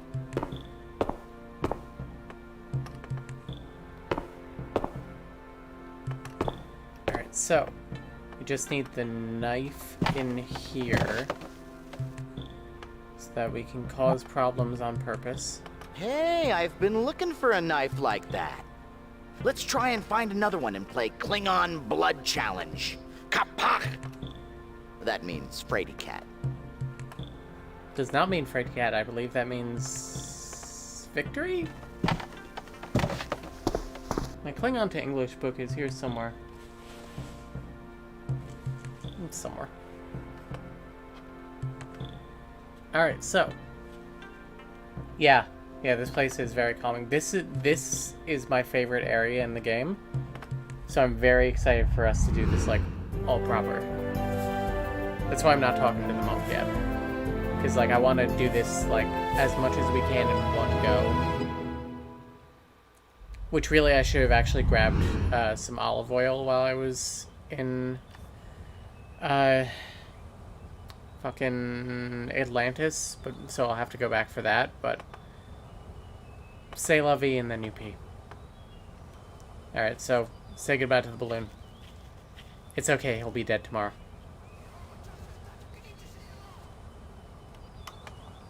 Oh no. Claudia, you nerd. Thanks. Hang around. Hey, let go! You're unraveling my sweater! No matter what time period you live in, traveling coach is always bad. They should have added like 2 more frames to that animation. Quick, pull him up to the balloon so we can toss him over the side again. Hey, I bet he feels like he's got the world on a string. Get it? World on a... I'll be quiet now. Get his ass, Arthur. Yeah, I am a big fucking nerd. I don't know what that's about in particular, but... Oh, probably me like, knowing exactly what to do in this game.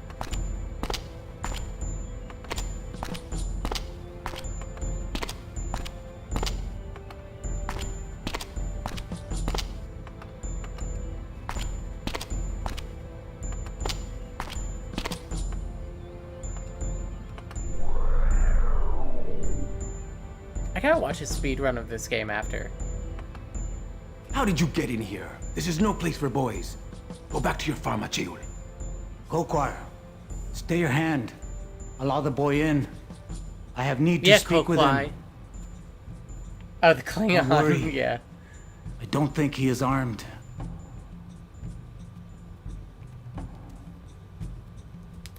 Well, Achiul, have you come to hear a story?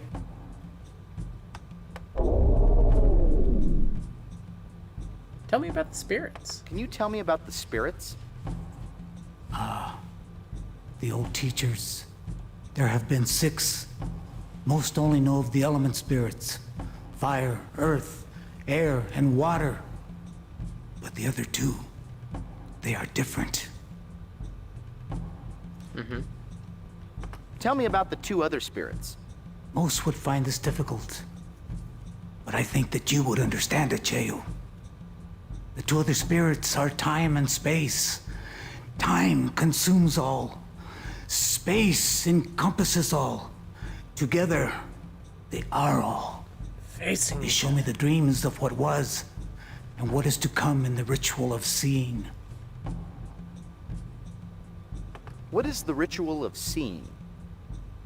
When I ride my holy balloon over the pampas, spirits show me a place that no other eyes can look upon. The dream place. I see the ancient lines traced by our forefathers, moving across the plains like snakes, until I see images of yesterday and tomorrow. Please speak of the 4 element spirits. They used to live among us long ago. They showed us how to master our land with knowledge. They showed us how to bring water to the plateaus and make wells. They showed us how to harness fire and air to fly into the skies. And then they left.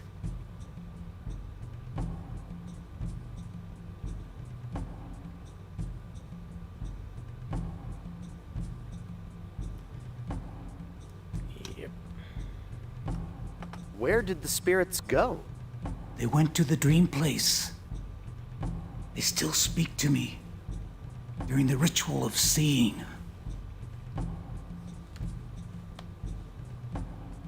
Tell me the story. Tell me the story. Long before you and I, time and space begot the 4 element spirits. Together, they bore many children, including twin brothers. 2 great birds who each founded mighty tribes. When the spirits disappeared from the world, the brothers fought across many lands for the right to inherit a totem that held the secrets of the spirits. Fearing that the brothers would abuse the totem's power, the watchful spirits asked a young man in a village to help them. Whoa. Talk about deja vu. Doesn't this sound eerily familiar? Talk about deja vu. Doesn't this sound... Sorry, I couldn't resist. Why did the brothers fight? They would not share in the inheritance of their elders, both arrogantly believing the other to be unworthy of claiming the totem. Who was this young man? He was the first shaman. Before the brothers came to the village, the spirits of time and space broke the totem into 3 pieces and gave the shaman one of them to go and hide. Knowing the brothers' power, the shaman pleaded with the element spirits for guidance. Where are the pieces? One was given to the young man, the first shaman of our people, to hide. The other 2, scattered by the spirits of time and space. Did the spirits guide the young man? Yes. Qualaqua and Cohabota, the spirits of fire and air, heard the shaman's cry and whisked him into the clouds. While high above his village, he saw the perfect hiding place, so he went there and concealed the totem. He asked all of the elements to guard it, and they have ever since. This happened many generations ago, and yet there is still more. Where was the hiding place? Somewhere near the temple, concealed by 2 elements and guarded by the rest. Tell me the rest of the story. Brothers never found the totem. I left to search for it far away. Ever since, The shaman of each generation has dreamed of the brother's return. But I have seen a new dream of the story's end and of another young man. Who was the young man? You, Achael. There is something special about you. You have a destiny. You must save the totem from destruction, for it has a great purpose. You will finish the story. Remember what I have told you. Call upon the spirits. They will help you as they did the first shaman. You will also need the talisman that I gave you. You will know what to do with it. Do you still have it? No. I must have left it back at the farm. You must go home and get it immediately. It is important. Quickly. Jeez. What is the ending? Our city dies. Our warriors all perish in battle. Valiantly. The brothers spare nothing. Only a young man will survive. The one who will save the totem.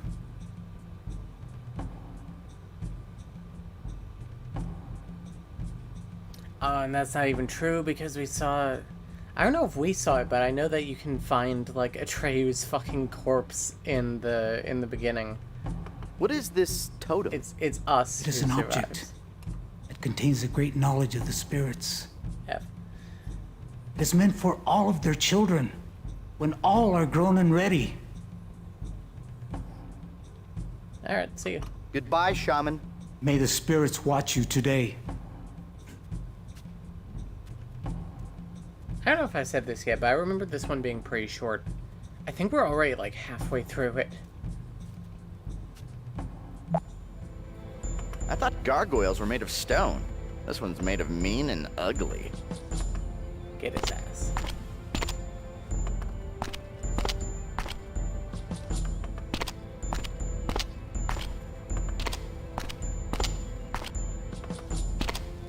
Fun fact, if you look up Dramoy, this game is the first result. Nice.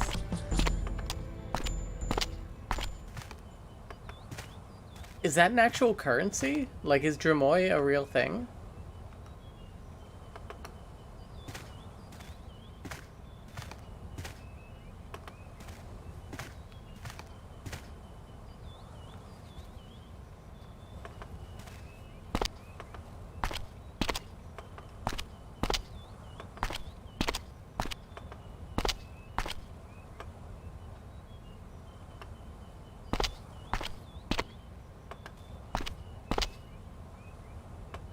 Oh, shit.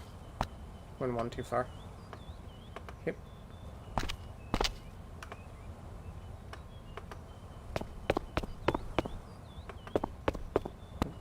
Okay. Okay, so we got to go talk to Atreyu. Wait, Achayu? I think it's Achayu. Can't tell, but I think it might just be from this game. Interesting. It's a good currency name.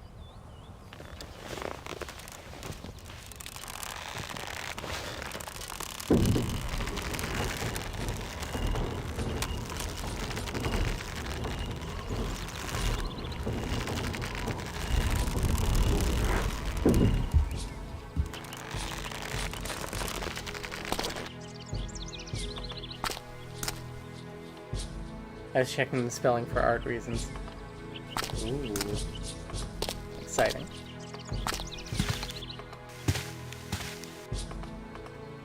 Damn. Definitely from the game, but the wiki says that it might be based on... Oh, it might be based on Drachma. Yeah, that makes sense.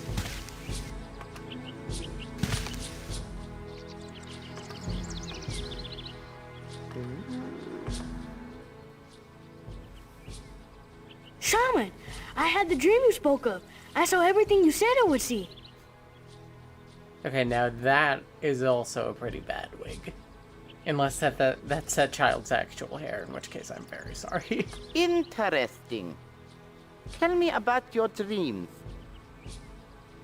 I was in your balloon, rushing into the air, and I can see the whole city. The lines on the pampas moved and formed pictures, animals, and people. And I can hear many other shamans talking to me. They told me to look to the temple.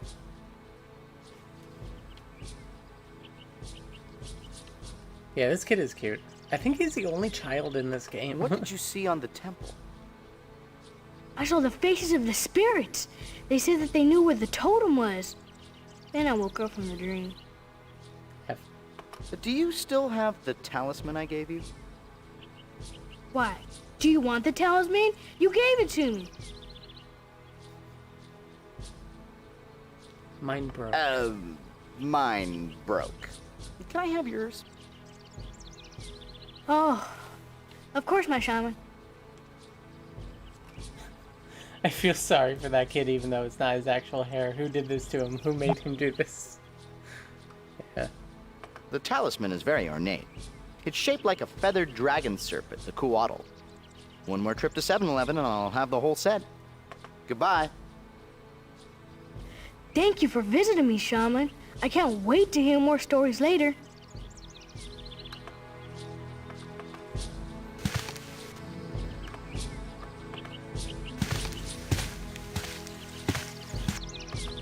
I can't remember if anyone has a bad wig in Shangri-La.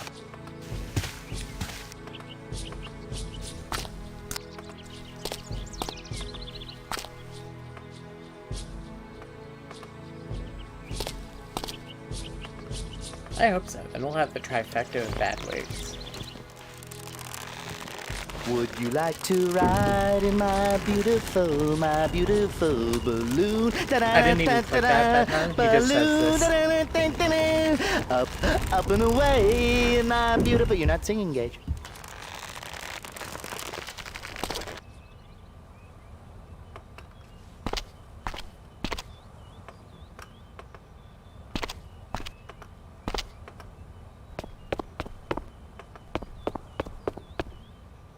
Okay, I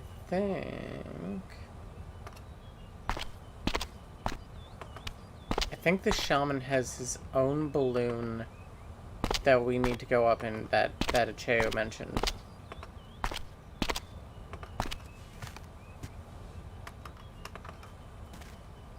The wig is just cut so bluntly. My man's still hanging on to that balloon.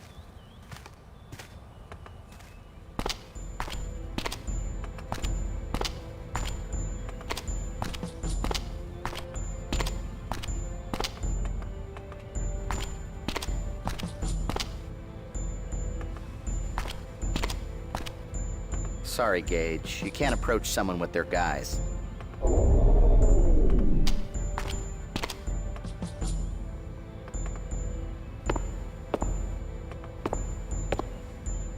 There we go. I'm thinking joyride. Gage, you bring the cheese, I'll bring the wine, a little altitude, some romantic music, bright stars. Look into my eyes, Gage. Someone just used this vehicle. The heating element is still hot. The jar on the floor of the gondola must contain the gas to lift the balloon. I assume the gas travels through the connecting tube into the jar to be ignited into hot air. Neat.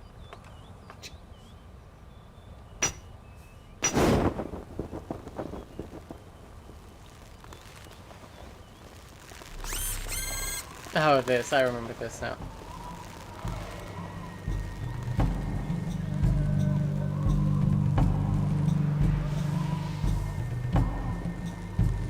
More like Gage in that case. Yeah.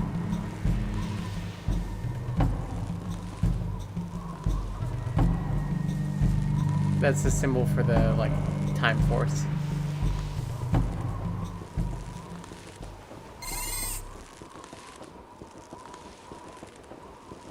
Sinclair says, I'm sorry, but that painting just sucks. But this time, you know, instead of getting mad, I just walk away, as if saying, girlfriend, don't even go there.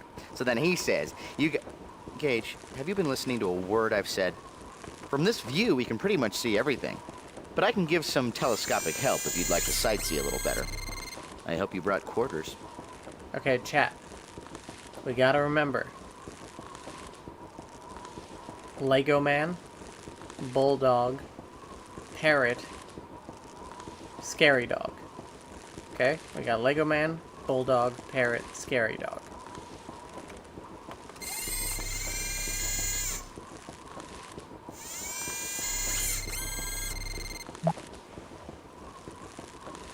Gage! See the two birds poised over the arrow-shaped pool? Those birds must represent the brothers. They're fighting over the pool.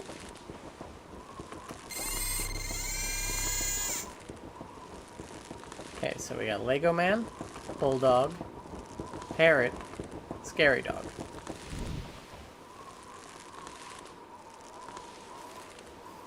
It's cute that you think we can remember things. Big oof. You're right, and you should say it.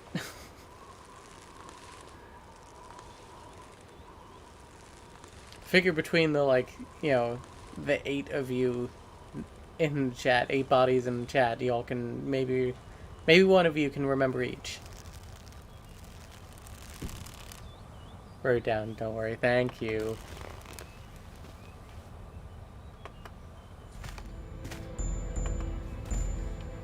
Damn, didn't even think of that. If you'd watched our Plural Association thing yesterday, you would know that you should write things down, not trust your memory. Just dissociating into the void and typing shit in chat mode.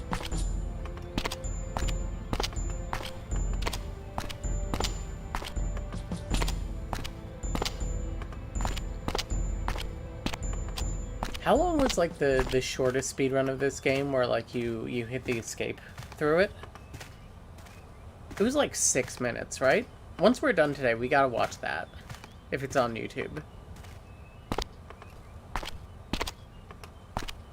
I figure like the hour and a half like no escape one, like no, not so much, but like between 6 and 9 minutes, yeah. I wrote down bread notes for once, nice.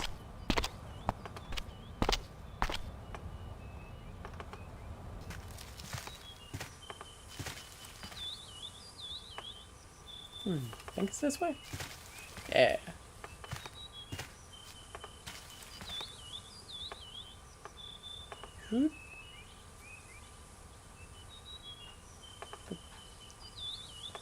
Alright, Flint Talisman. Get in there.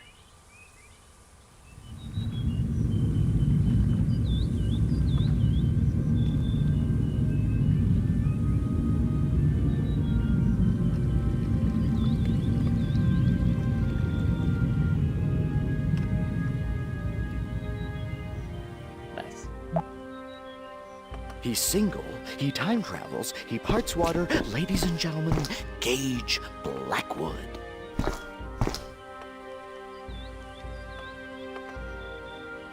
Alright, so... Gage, we found it! The actual birthplace of Pez! I recognize some of these heads from the wall depicting the great story inside the top of the temple. The story on the wall referred to them as the element spirits. 24 ugly heads on the wall, 24 ugly heads. If one of those heads should happen to fall, 23 ugly heads on the wall. I think what we have here is a primitive version of the popular arcade game Whack-A-Mole. Yes. This art piece says so much to me. It's as if the heads were yelling out, hear no evil, speak no evil, see no evil, but the other 21 of us are gonna have fun. Hey, Gage, this is just like your tub, only you have the Muppet baby heads. At what point do you think they turned to the pool contractor and said, okay, enough with the heads already? I know it's overkill He's on the got whole so head much to thing, say. but I'll take this over the little peeing cherub boy any day. Well, I guess we're headed in the right direction. Ow! How did you find my groin, Gage? Alright, Lego Man. Hey, the eyes glow. Normally, only your eyes can light up a room, Gage. Oh. I ship it. Look, if it's wrong for the other 21 of us, plural. Yeah, look at all these heads. All these heads inside one area? Gotta be plural. Alright, so we did We did Lego Man Bulldog. We got the parrot. Now we just gotta go touch the scary dog.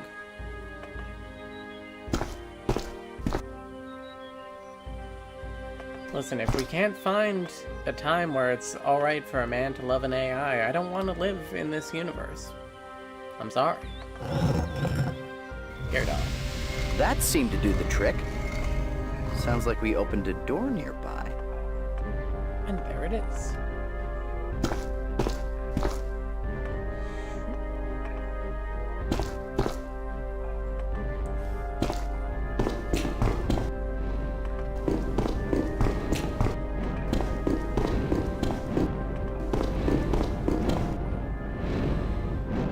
A pessimist might view a wall of fire popping up in front of them as a minor setback.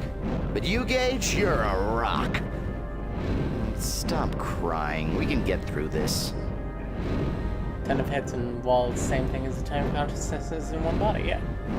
That would be an interesting out of context quote. Now we just have to go touch the scary dog. Cinnamon! No, Gage, your eyebrow's on fire.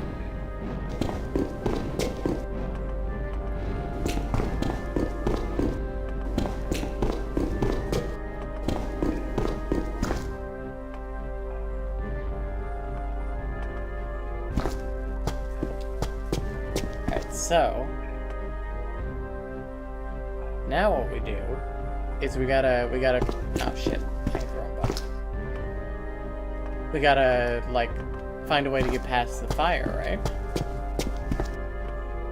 Well, how do we get rid of fire? Water. And how did we get some water? Fill up the pool.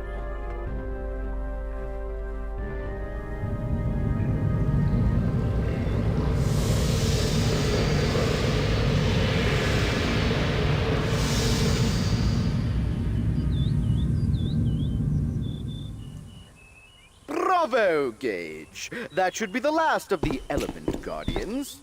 Now let's search the rest of this temple. I also like rocks. We're named after a rock. There are lots of ways to get rid of fire. My favorite is dirt. Yeah, that's true. I mean, the second option I was going to do is I was going to put a pot lid over the temple. Here's gourmet food for thought. The shaman, thinking that you were the farm boy Achael, confided that he had a dream about the boy. The shaman saw Achael save the artifact and said that he had a great destiny. Gage, you were disguised as the boy when you visited the shaman. Do you think that he really dreamed about you? How come I can only draw 3/4 perspective facing right? What's up with that? It's a mood. Why get rid of the fire when you can make s'mores, says Lorelei. It's true. That must be the artifact. Hurry and grab it, Gage, and I'll jump us back to TSA. Yoink. Alright. Goodbye, El Dorado. On the trail we blaze.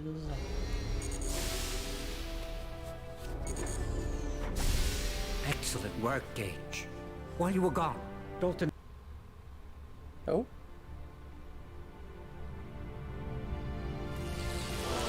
For some reason the timer on my stream reset and everything flickered for a minute. I hope I'm still live.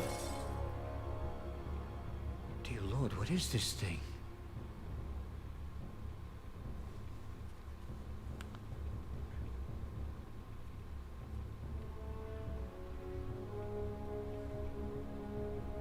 Quothalis have entered the Earth system? Nothing has deterred them. They've ignored the Cyrolan ambassador's plea for peace talks. The symbiotry appears powerless. For a second. Looks like it's all up to us. I'll find the last artifact.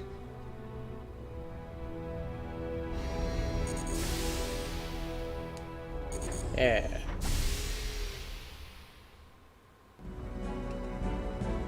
Alright. So. We're going to take a quick break here. I'm going to go to the bathroom. Once again, I'm very sorry if you hear me pee, but I literally cannot access the mute. Oh, wait. I actually can.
Okay, you should be able to hear me again.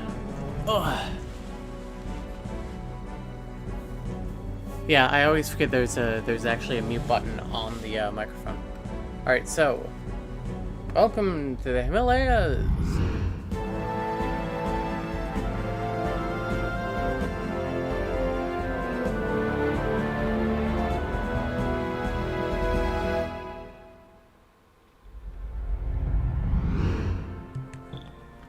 Alright, so we are back in the monastery.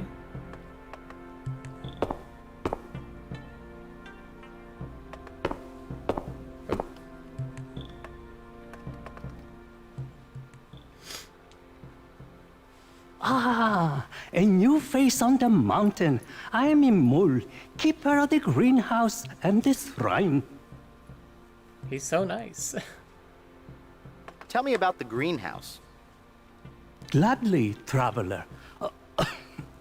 To sustain the brothers of our order, we grow our own food.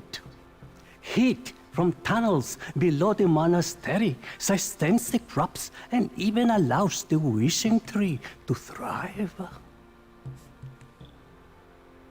Where are these steam tunnels?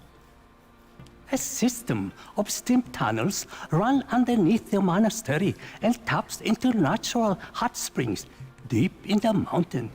They were built long ago to bring heat to our monastery and to this greenhouse, so we could grow our own food.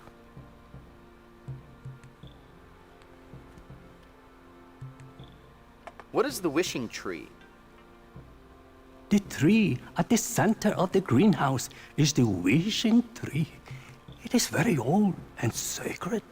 The fruit it bears is a treasure and believed to grant longevity. However, the tree has been sick lately. I think the roots may have been afflicted. What's wrong with the roots? I don't know what to do. The tree should have grown fruit weeks ago. I went into the tunnels to inspect the roots, and I had found that they were rotting and sickly. I fear that the tree may die. What kind of crops do you grow? Oh, we grew a wide variety of vegetables here. But unfortunately, the crops have been suffering lately. I am sorry, but my cold seems to be getting worse.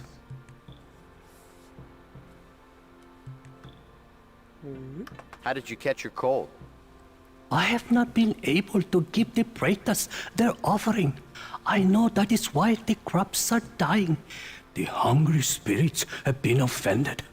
They have blamed me for my failure and given me this cold.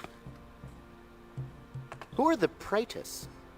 One of the 6 realms of unenlightenment is the realm of the Praetors. Tortured spirits, damned for gluttony in previous lives. These ghosts live in our world, constantly tantalized by material possessions. They suffer, for they can never satisfy their hungers. It is the duty of our brotherhood to alleviate all sufferings, even the suffering of the Praetors. Nate, tell me about the shrine. The shrine for the Praetors' realm, the hungry spirit, is in this greenhouse. I am charged with making offerings to the ravenous spirits to appease them. Can you tell me what sort of offerings you make? If you make offerings to the Praetors, you will prosper. If you offend them or hurt the earth, they will punish you. We appease the Praetors by offering the spiritual food. Tell me about the spiritual fruit. The wishing tree at the center of the garden bears a rare fruit that I offer to the Praetors' shrine. Nope. Goodbye. Farewell, new friend. I hope to talk more with you later. What a kind man.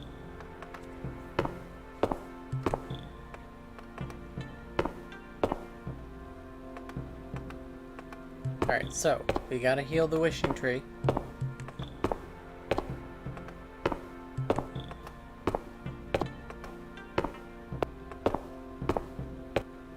Where's the shrine in here? Oh, there it is. I walked right past it.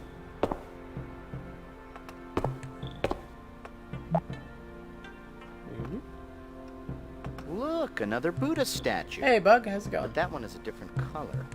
I wonder if there are any other colored statues around here. Maybe the ever-elusive fuchsia Buddha? We're at my favorite part in the game, Bug. Looks like there's another inscription on the base of that statue.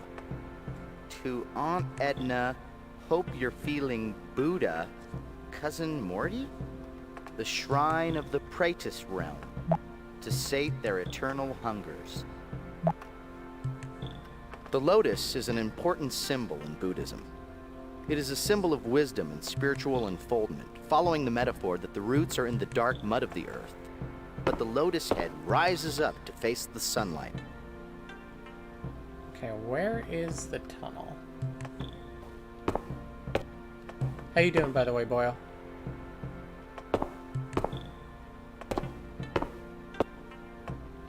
Ah, there we go.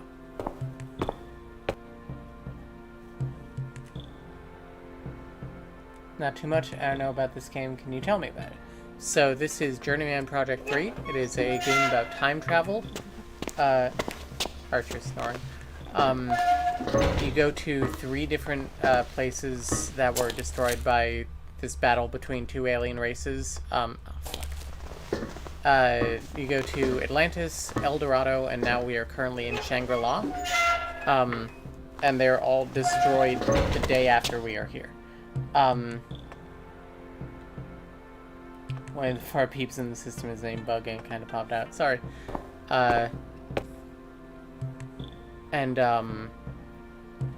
You're trying to find an ancient alien artifact in each of them that these 2 groups of aliens are fighting over. That's basically it. That's it in a nutshell. These must be the roots for the tree in the greenhouse. They look a little sickly to me. This is why we got the healing water.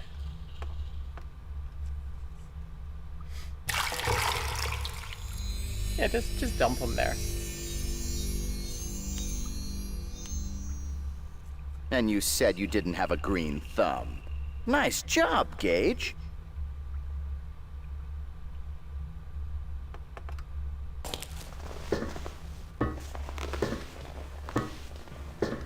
Also, I don't know if I said hello to you yet, Comrade Carly.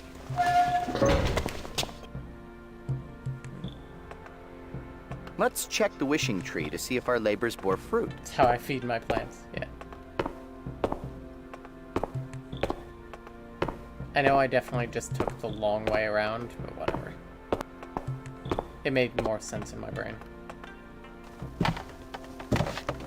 The rarest fruit of all. The apple. Are apples uncommon in, like, Central Asia?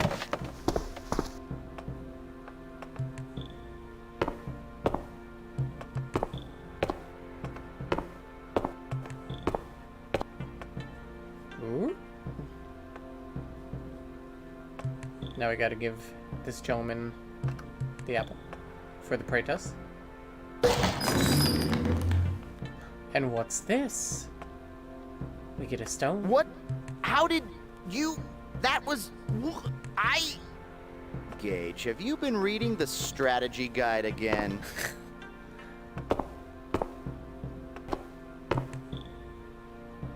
That's interesting.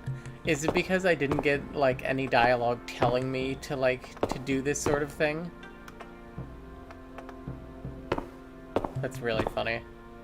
Oh, wait, I need to talk to the gardener, no! Fuck.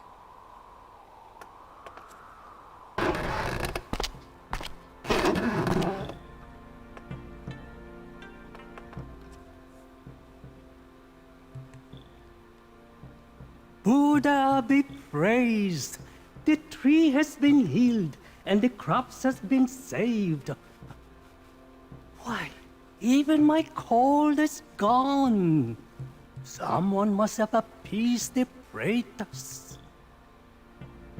Nice. Apparently apples are not uncommon in Central Asia. Bug says, I'm doing alright. Got to see Jack for a bit. Nice. We went grocery shopping together. Nice. Oh, fucking. Nothing like wandering in and out of a building. However, the species is currently vulnerable to extinction now. Oh no.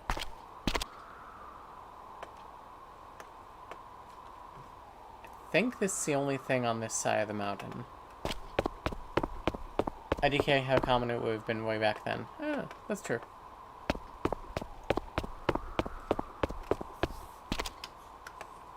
Looks like a very yummy apple regardless.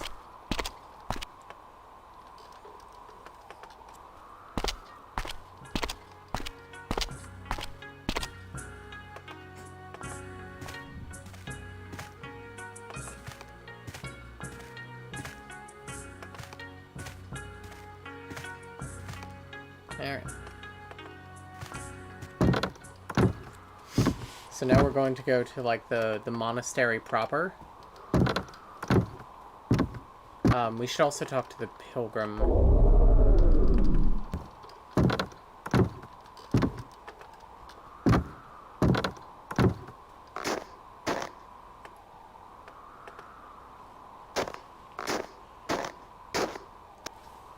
Yeah, this game is very pretty. It holds up surprisingly well.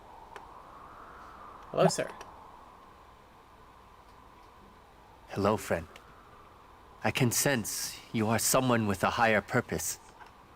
Like me, you have come to this monastery to seek something. Well, howdy there, pilgrim. What are you seeking? What most seek when they come here. Enlightenment. To join with the great Buddha and experience nirvana. But before I can transcend, I must achieve something that I could never grasp. Humility. I must confront my pride. Are you a humble being? Not sure. To be honest, I never really thought about it. I'm not sure. Well then, traveler. Always ask of yourself the questions you cannot answer. And continue seeking. There are answers here. Everywhere. I think that's a good thing. Always ask of yourself the questions you cannot answer. Tell me about the monastery. This is the monastery of Shangri-La. The monks here have achieved complete inner serenity. I have traveled many hard months to reach this place. But the true journey begins here, before Shangri-La itself. Physically traveling here was simple, compared to the challenges posed by the true path. Tell me about the true path. Tell me about the true path. Most people walk about in a world of delusions, clouded by vices and deception. But there is a path of truth that cuts through the illusions, a path of deliverance. It is a path that begins with understanding the virtues of the spirit and embracing its truths. Go there, traveler, to the monastery, and walk the path to discover the secrets you seek. Goodbye. Always tread the path, and peace will find you.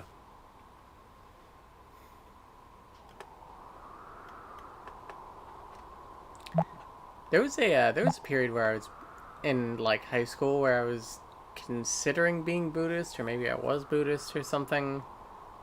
It was not for me, but I do respect it. The pilgrim seems overwhelmed with reverence. Maybe he saw you coming and thinks that you're the great chameleon god, descended from the heavens. Tell him that you demand a large sacrifice of bugs and insects. That white lawn ornament beside the path is called a chorten. It's a sacred monument that marks a path to a holy place. According to religious lore, sacred items or the remains of holy people are placed within them. Come to think of it, that temple building across the ravine looks as if it was built in the shape of a giant Chorten. Or maybe I'm being terribly Freudian. That's how I end conversations too, just in the middle of it saying bye.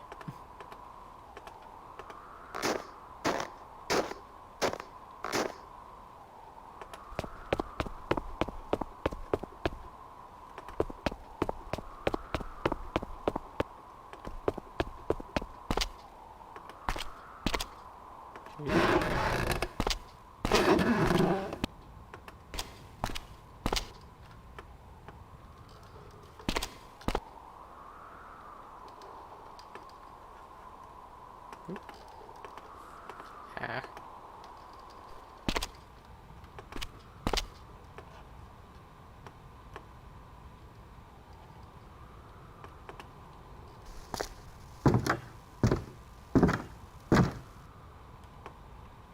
Oh.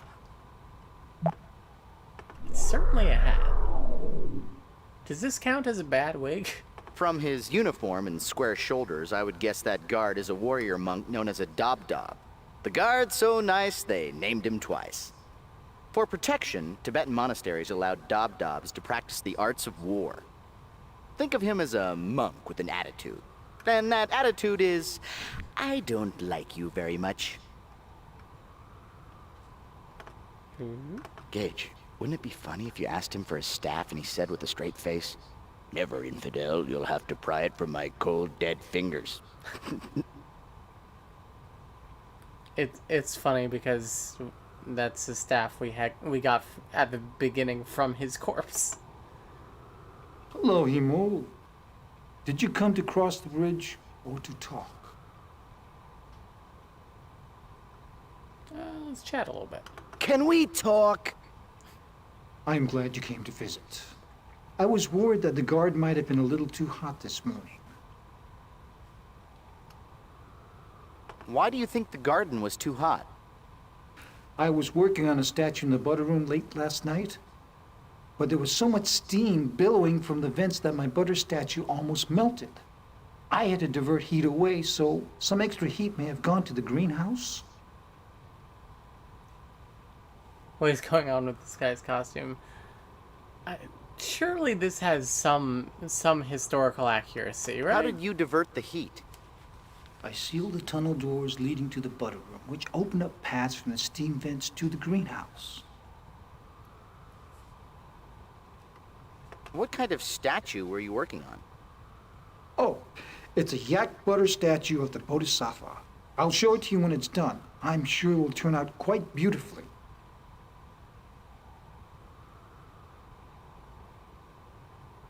Okay, yeah, that is actually historically accurate. Wild. I think he's wearing his hat sideways, though. Oof. Okay. See?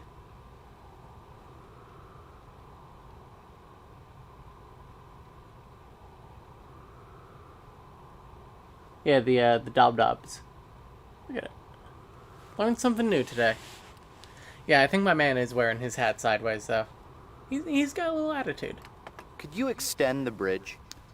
Very well. Just walk down to the edge of the gatehouse, and I will extend the bridge for you.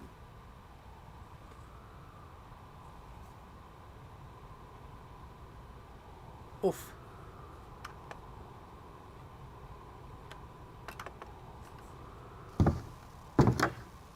I think I accidentally should look up Duck Duck. It's interesting. Guess they overlooked that in the game, yeah. Maybe there's more than one way to wear it or something, but that seems to be the most consistent way that I saw just on Google. Shouldn't touch my piercing. That animation.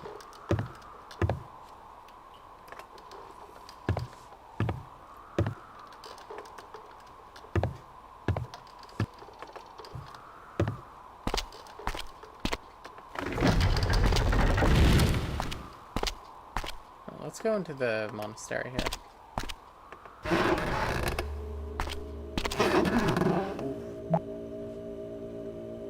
dangling cylindrical columns hanging from the ceiling are victory banners. They represent the victory of Buddhism over ignorance and death. That other banner represents the victory of the Boston Dubs over the Nepal Red Yaks in the 44 series.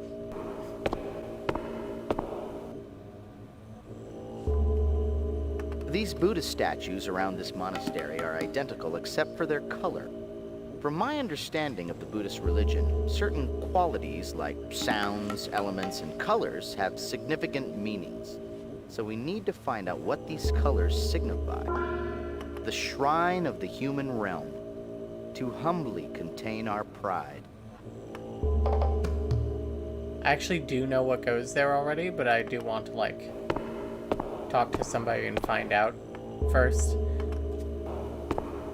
We're not speedrunning this game. We're enjoying, we're savoring it. Cannot for the life of me figure out how to spell that in a way for Google to correct me correctly. I think it's just D-O-B-D-O-B. Dub.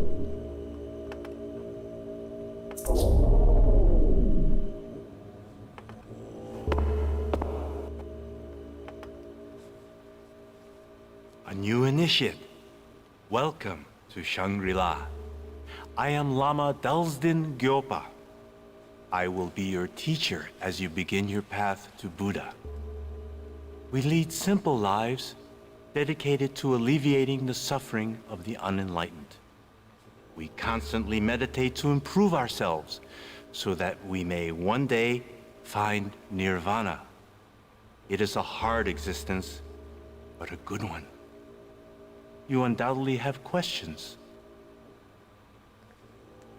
Beepo is sitting on my sitting like a people in front of my laptop. It's cute. You mean they're sitting like that? Who are the unenlightened? Those that are still trapped on the wheel of life. Those that die and do not reach nirvana are sent to one of the realms of the wheel to be reborn.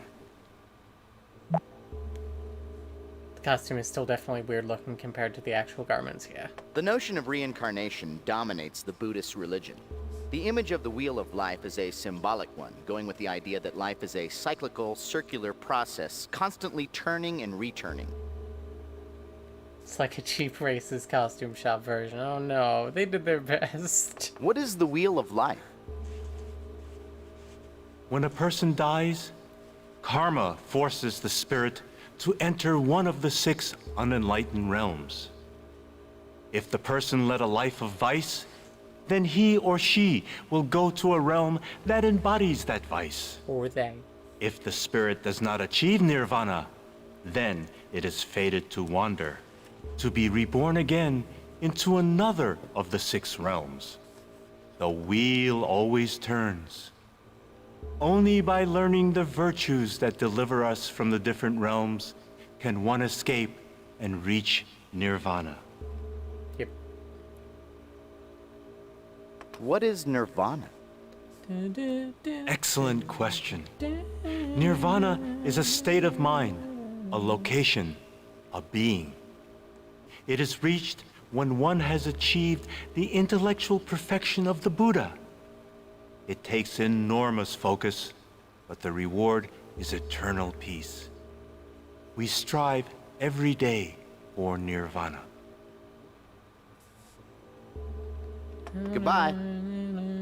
Now, initiate, explore the monastery and pay respects to the shrines to begin your new trek for inner peace. I will. Thank you.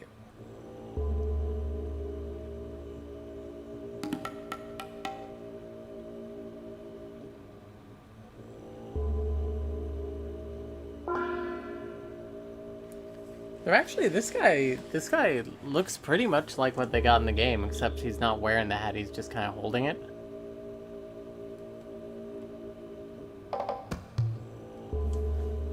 They did a good job on the robes. Feel free to share. Oh. And Bug's cat here. Sorry, I can't make the picture bigger. My mouse is locked in.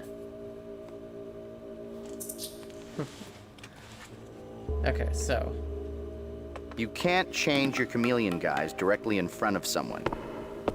Okay, I'll take one step away. Jeez.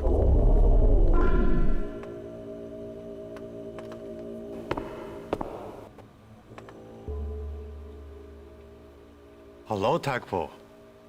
Could you come back after my meditations? Oh, and put some snow in your eye. It's starting to swell.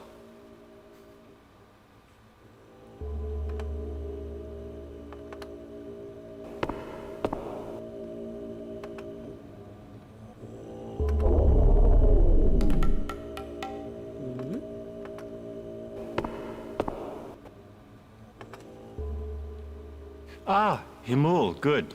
I wanted to speak to you about the garden. Himul, you don't look well. You have worked yourself too hard. Perhaps you should try more meditation to relieve your tension. What sort of meditation? I would recommend that you vigorously increase your tantric meditations. It always seems to soothe me. What about the garden? I passed by the garden yesterday and noticed that the crops in the tree were doing poorly. How is the garden today? Doing a lot better. I'm working on it right now. Excellent. I'm sure you will get to the root of the problem. I'm glad that monks enjoy puns too. Goodbye. Walk with peace, brother.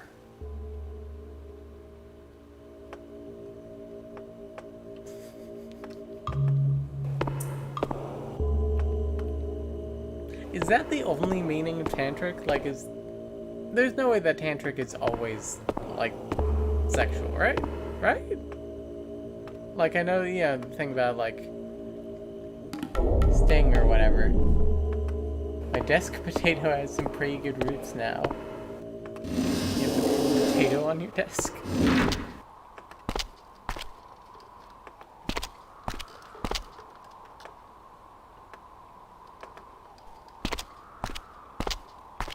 Can I go over here? No.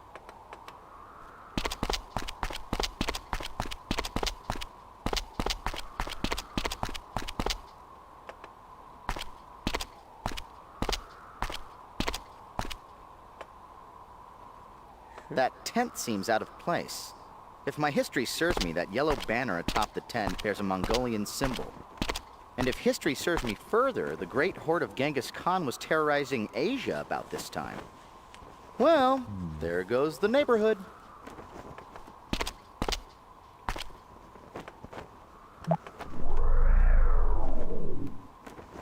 You just a jar, some water, a little liquid fertilizer. That's neat. I always figured Khan to be taller, thicker, more barbaric.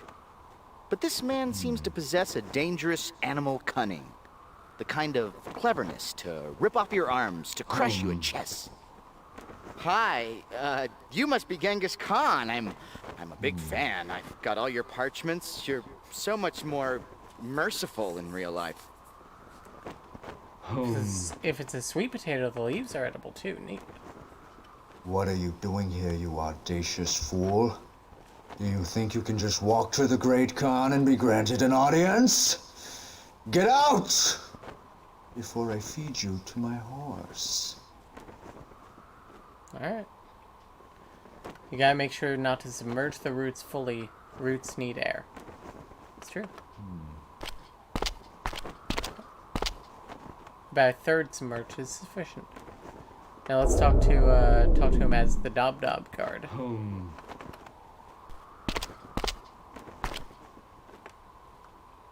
Yep. I didn't think I'd see you again. Here to have your other eye decorated. Just leave now. If you break my concentration again, I'll break you.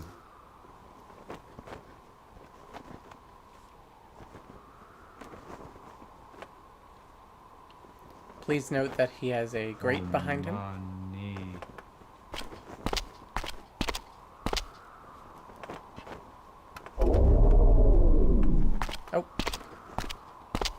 We have a desk Bok Choy now, too. Nice.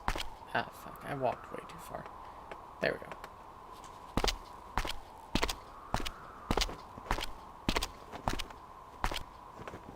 First of all, let's check out the red Buddha. The Lama told you to pay respects to the shrines. I assume the colored statues around the monastery are the shrines he was speaking of. The inscriptions on the statues said that they were shrines of certain realms. From what the Lama told us about the Wheel of Life, it sounds like these statues each represent one of the 6 realms of unenlightenment. The gardener said that he gives offerings to the shrine to alleviate the suffering of those trapped in the Praetus realm. We know that there is a colored shrine for each of the 6 realms. I have a feeling that the yellow Buddha is not the only statue that takes offerings. The shrine of the Ashurus realm, to guard the Titans from themselves. Let's go talk to Lama Blinky about this. I'll go back and talk to the Lama in a moment. First, let's talk to Genghis Khan. Lama Dulsden, I wanted to tell you that I hit one of your monks earlier. The young one at the bridge with the long staff and the mute tongue. He would answer none of my questions. Learned Khan, you need to control your rage. You are right. I have been having trouble remembering your teachings, Lama. The words just don't seem to stay in my head. My search for the Siddha secrets goes poorly. I will waste no more time here answering riddles. The only plant we got is succulent from our old boss as a gift, employee of the month. And who is this Siddha? Still testing me, huh? Well, I remember the tale. Biwa'a was a young monk who studied here over a century ago. Somehow he abused his powers of faith. He died soon after and was denied nirvana because of his corruption, forcing him onto the Wheel of Life. You and the other monks seem to think that he will return one day. What do you recall of the Wheel of Life? Wheel of Life? Bah! I never did believe in reincarnation. But somehow I know the secret of transmutation is involved with the wheel and the 6 realms of unenlightenment. I thought the 6 shrines around the monastery were connected with the Siddha secret, but I couldn't find it. Tell me about transmutation. Yeah, so you gotta get some. It's the power to turn one estrogen, element or into testosterone. another. Lead into gold. I needed to arm my horde. Rebellions in the east are draining my resources, and my campaign is becoming desperate. And now, my search here has failed. I want some sweet, sweet transmutation. Tell me what you know of the Siddha's secret. Always questioning what I have learned. You are stubborn. The Siddha was supposed to have discovered transmutation. Yep, we already discussed that. Where are you going? My troops await my presence before we ride against the Muslims in Khwarazm. I must return to the Horde bearing the burden of my first failure. Oof.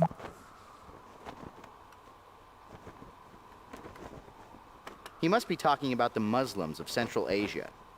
Genghis carried out one of the bloodiest campaigns in history against the nation of Khwarazm. Apparently, the Shah killed a Mongol ambassador sent to demand an apology for the killings of Mongol traders. Enraged by the affront, Khan rode his horde into Khwarazm and utterly erased it from history. Jeez. In case you're not familiar with his work, he commanded the great horde of horseback Mongol warriors, which forged the largest empire ever seen by history up to the 13th century. Not only did he control most of Asia, but he was also known for his hilarious beheaded Shah impressions. Got some animal crackers. Oh, I'm sorry, animal cookies. Is animal crackers copyright? I guess trademarked? Khan's legacy would live on through his sons, who inherited a vast empire that sprawled across most of Asia and even extended into Europe. Kublai Khan, the last and arguably the greatest of Khans, founded the Yuan dynasty and ruled the world empire from China until 1294. What year is it now? 1219, not too bad. Goodbye. Goodbye, Llama.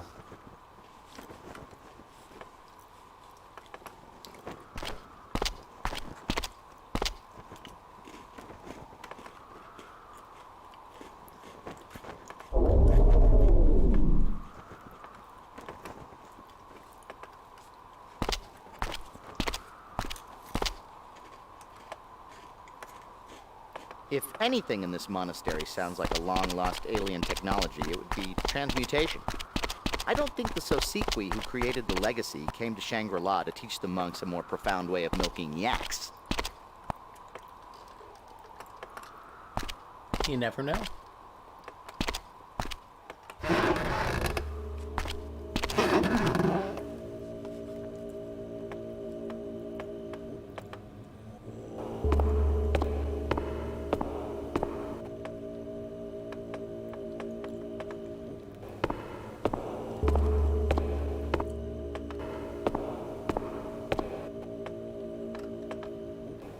Camille's actually been on a 9-game win streak in chess right now. She's excited to show you guys. Khan, I must admit, I am pleasantly shocked to see you. I had thought from your last outburst that you had given up on the test. Thank you for proving me wrong.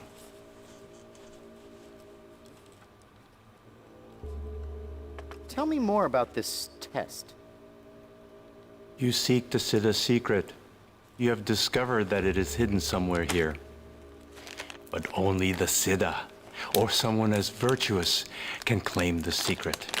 So you must travel the true path to follow the steps of the Siddha.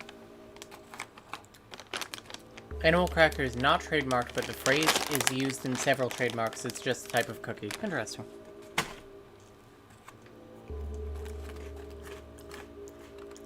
What is a Siddha? There have been only a handful of monks who have found the inner strength to become a Siddha. The last Siddha to grace this monastery lived here 100 years ago.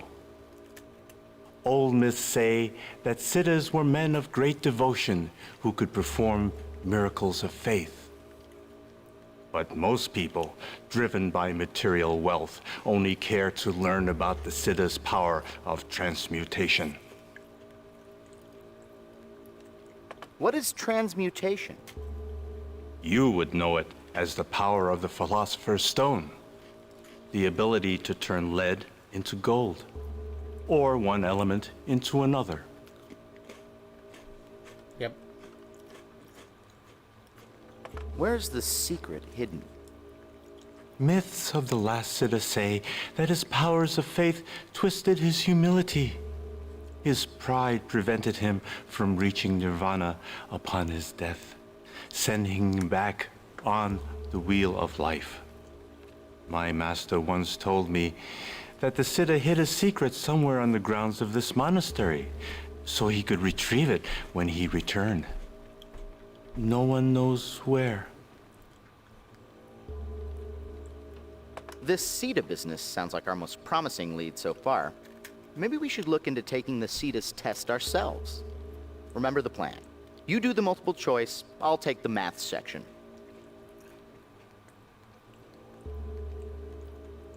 I can't help but Google whatever questions the streamer I'm watching asks. It's fun. Never ask a question you don't want answered. No, I love it. I love it. How will the Siddha return?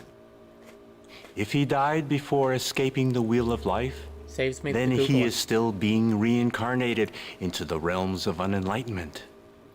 One day, he may be reborn to the human realm and return here. I feel like it's not actually ducking my audio. Whatever, the audio for this playthrough will just suck. What is the true path? Ah, that is not an easy question, Khan. The world you know as reality is clouded by illusion, shrouded in deception and vice. Only by walking the true path can one pierce falsehood and achieve the peace needed to escape the realms of the Wheel of Life. The first step on the path should be to meditate at the 6 shrines and find their purpose. As Buddhists, we need to alleviate the suffering of all, especially those in the unenlightened realms. Audio sounds decent to me. Okay, that's good. I was afraid I was getting drowned out. Tell me about the realms. Which realm do you wish to know about? Alright. Okay, these are just the 4 that I've learned of. Tell me about the animal realm. You wish to learn of the animal realm. First, you must answer this. What is the source of all misery? Ignorance. Wine, womanizers, song, or ignorant? I mean, I gotta say womanizers. What are womanizers for 1,000, Alex? No. The answer is on the path. Seek further. It's all mixed well. Okay, good. Thank you. Tell me about the realms. Which realm? Tell me. The answer is ignorance. Congratulations. You are closer to completing the path. The animal realm is a kingdom of ignorance. Although swift and savage, the animals lack intellect to uplift themselves, the ability to learn. Here is the salvation symbol for this realm. The Book of Knowledge.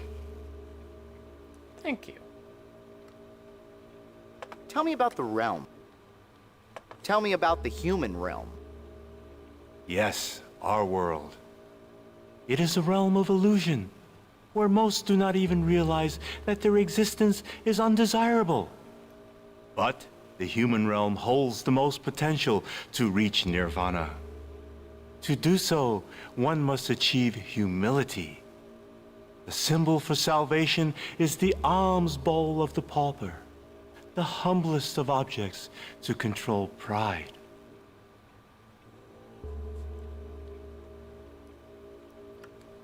So the alms bowl. Tell me about the realms. Which realm? Definition of desirable is that it's desired. If you desire it, it is desirable. That makes sense. Tell me about the Asurus realm. The mighty titans brood in the Asurus realm. They care only for war. The Asurus constantly battle an eternal losing war against the gods to win their glittering realm. The only salvation the Asurus understand is a large red sword that burns with truth. Tell me about the realms. Tell me about the Praetus realm. Praetus, the hungry ghosts. They are insubstantial. Praetus, constantly tantalized by things they cannot touch, taste, or consume. It is a torment for a former life of gluttony. The object of salvation is pure sacred fruit. Food that will finally quench their ravenous desires. But none of that red delicious shit. Get out of here with that. Goodbye. Walk with peace, brother. Neat. The book gives the ignorant animals intelligence. But don't you think the animals should ease into literacy? Maybe we could ask the llama for a pop-up book of knowledge. Don't mind me. Let's go offer this book to the green statue. Gage, if you think time jumping in front of someone born centuries before the invention of pockets is blending in, then you better reread your secret agent handbook.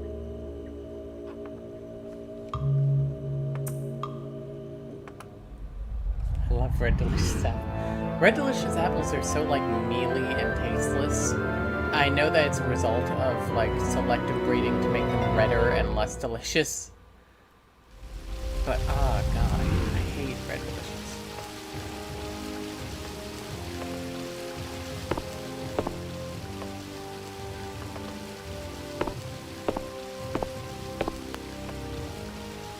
Surprise, bitch. Bet you thought you'd seen the last of me.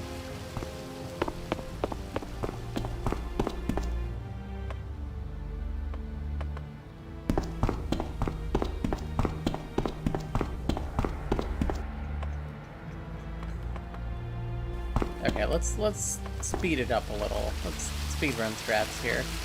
Oh.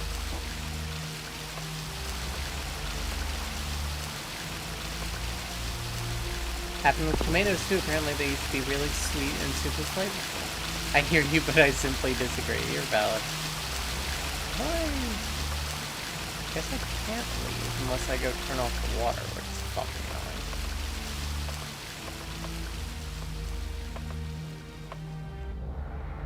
Man, there's so many little adjustments you would have to make in a speedrun.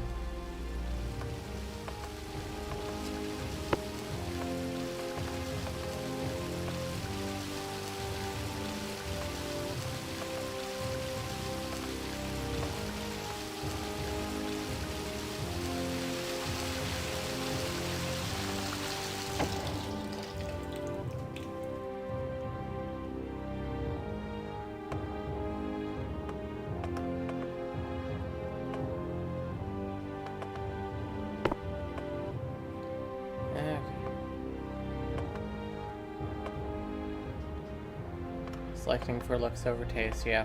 That's capitalism, man.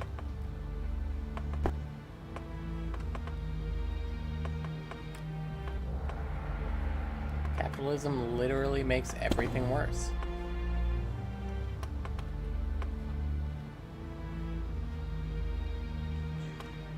There? There. Where do I go? This one?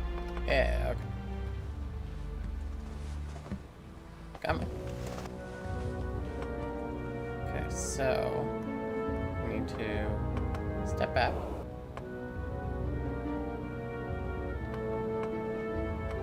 Okay, like turn that. I think if I step away one more time, it'll undo. There we go.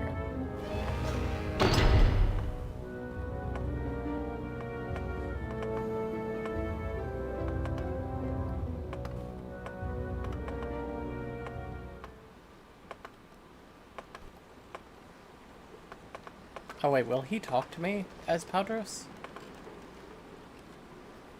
Oh, Padros. You know, you seem to do pretty well getting around all by yourself. Perhaps you should swim back, huh? Dick.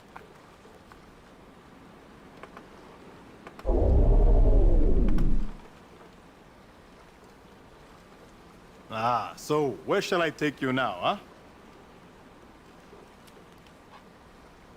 The dock. It's that will be 10 boy. dromoi, please.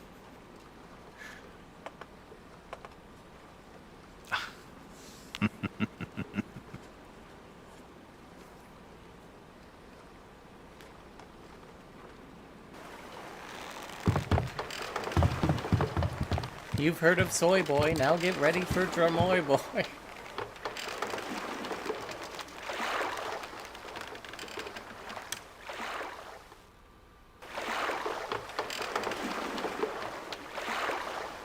Check the fan arts channel for fitting artwork. Here it is. Oh, hey, take care now, huh?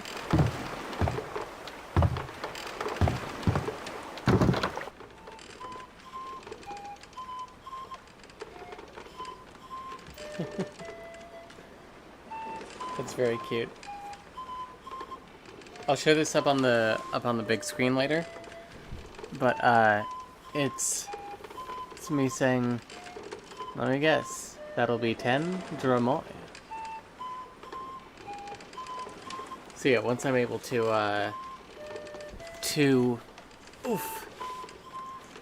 once I'm able to get back to the webcam again, we'll do that. Hello to Sibelius girl? Hello. I've seen you comment on a few of our videos lately. I'm sorry I haven't responded to them yet. But I do see and appreciate what you say.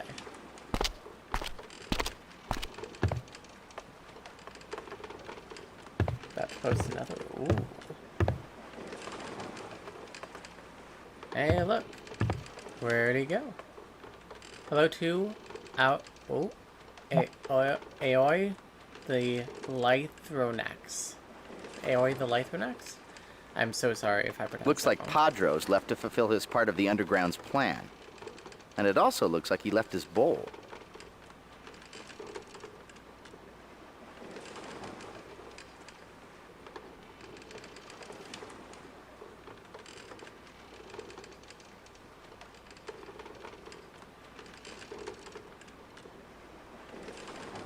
What's that on my shirt? Is that Pikachu again, but wearing sunglasses? It may even rain. Time Spy Claudia on the case. Very cute. Oof. I'm Tunet, but yeah. Nice to meet you, Tunet. I'm better. Yeah. Alright, so. We got the bowl. While we're here, we do also need olive oil. Because I want to come back here, TBH. Yep, your videos have been really helpful. I worried that I commented too much. No, I love comments. It's based off a shirt you wore in a video, but I can't really tell what it is well. That's fair. Now I'm trying to remember what shirt I own that looks like that. Wanted to say thanks that your vids make coming out as a system way easier to my friends. I'm so glad. Ah, where to now, huh? Please take your 10 The dramois. olive oil vendor's shop. I'll DM you the That'll be reference. Thank 10 you. dramois. I'm glad that it makes coming out easier, because that's like what I've wanted. Seconded and thirded. Wow. Like, you know, the ring systems videos and to a degree dissociated and entropy system also like made coming out a bit better for us. Same experience for us too. Yeah, nice. That makes me happy.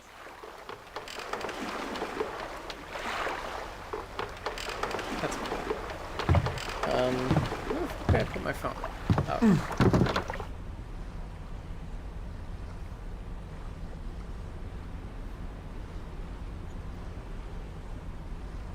Apparently it's not upside down, even better.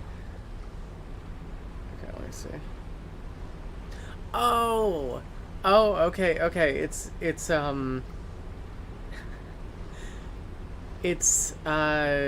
fucking Jeff from Earthbound. Okay, I know that shirt, yeah. Yeah, it's got the Skyrunner and then Jeff underneath it. That's funny. You did nail it.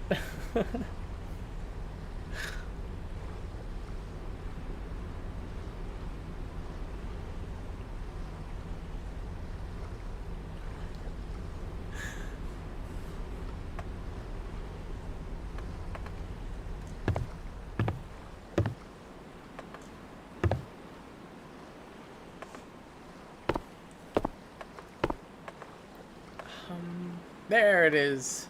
Okay. Well, there's me olive oil. Cannot get... Okay.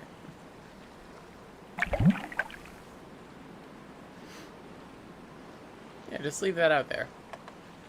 Okay, so... back to the Himalayas.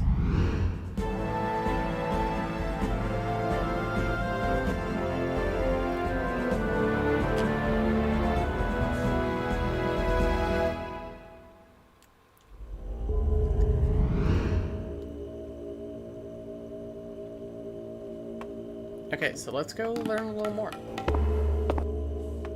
I don't want to get addicted to using the escape key here. So we're gonna take a little trip here, enjoy the ride. the blue Buddha must represent the shrine to the human realm of the Wheel of Life.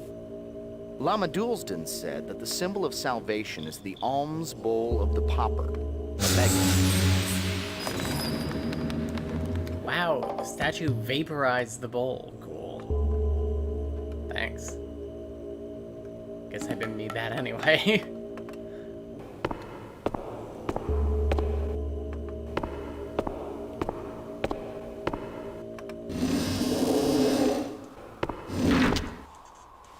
Magic, yeah. So we will need to go back there. Let's go back here now to get the, to deposit the book into the animal statue. That's such a...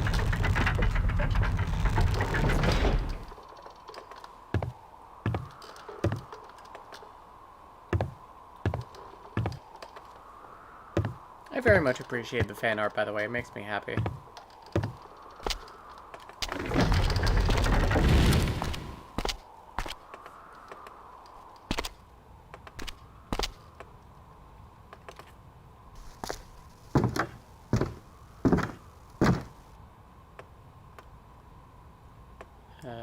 Did I go the wrong way? I think I did. Oh, yeah, okay.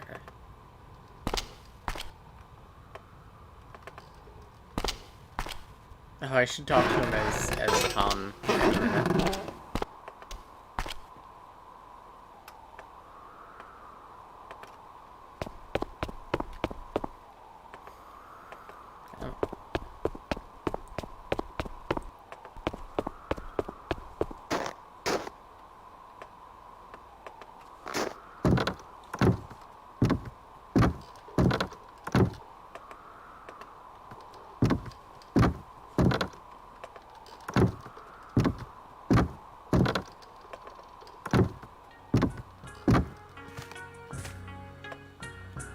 So I think the game will probably be done when we hit like the 4-hour mark. That's my guess. Alright, so please have a book. That's it. The one that looks like an ice cream bar. Please. There we go. The Shrine of the Animal Realm. To enlighten the savage.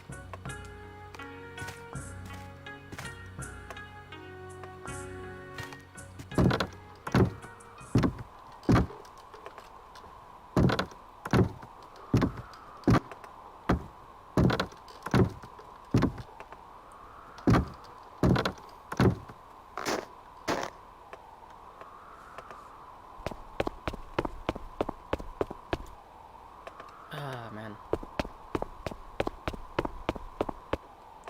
This game makes me so happy.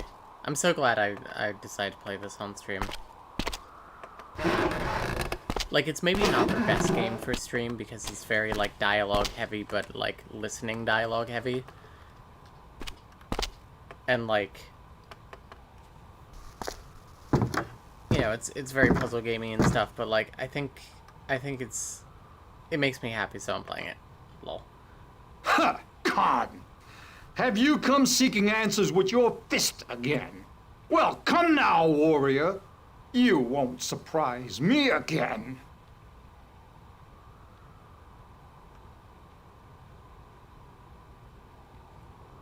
Nice shiner.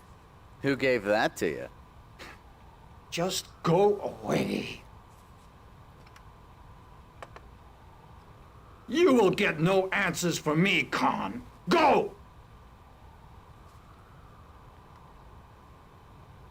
I don't want to fight you. I seek answers. Honestly, we're here for it. I already told you I can't help. I don't have the answers of the Sita. You are being tested by the Lama. Go speak with him. How dare you threaten the great Genghis Khan? Unlike my brothers, I won't shrink away from combat. Now, go away. Oh, I'll show you how dangerous a Dob can be.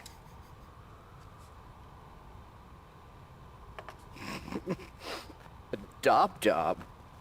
What kind of name is that for a warrior? That sounds like a bird call. You insult me again? Oh! He got my ass. That's one way to get down the stairs.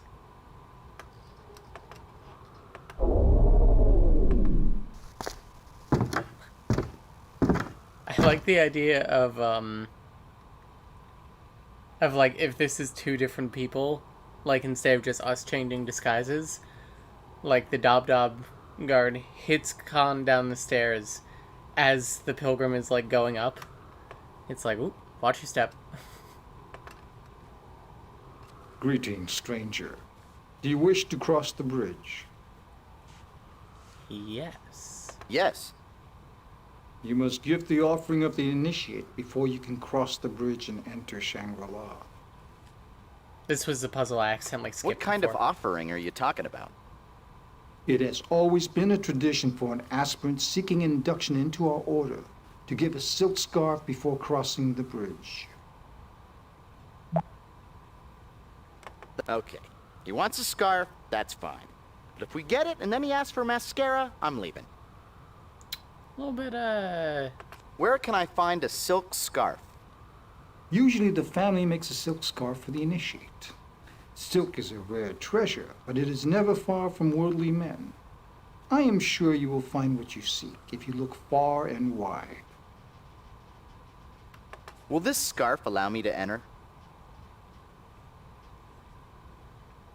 Welcome to our order, initiate. Go back down the stairs. I will extend the bridge for you. For the protection of Shangri-La, I will have to retract the bridge once you cross. If you wish to travel over the bridge again, just ring the bell on the other side. Once you reach the monastery, seek Lama Dustin for instruction immediately. I thought you were saying Scar. Yeah, game of its time, exactly. Is that a llama with 2 L's? Lama Dustin is the spiritual leader of our order. He is a teacher of Buddha's ways and the wisest man I know. Goodbye.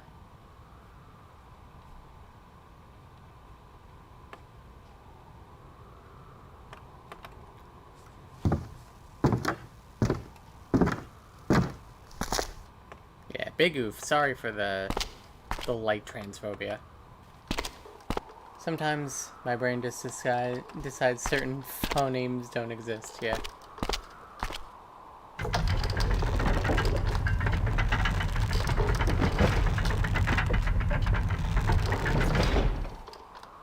Alright, so that should theoretically be the last time we have to go over there.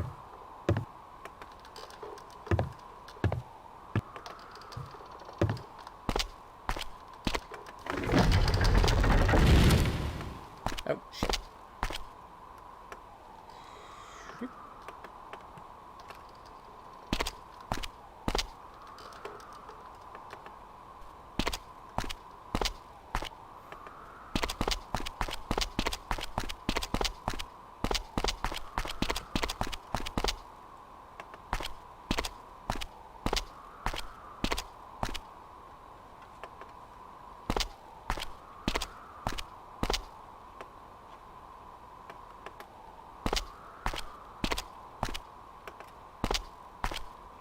It's over here.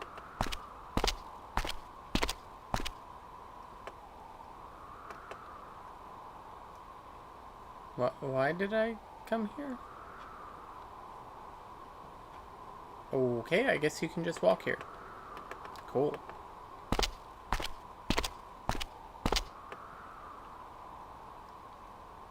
I guess they didn't want to, like, block this area off for no reason.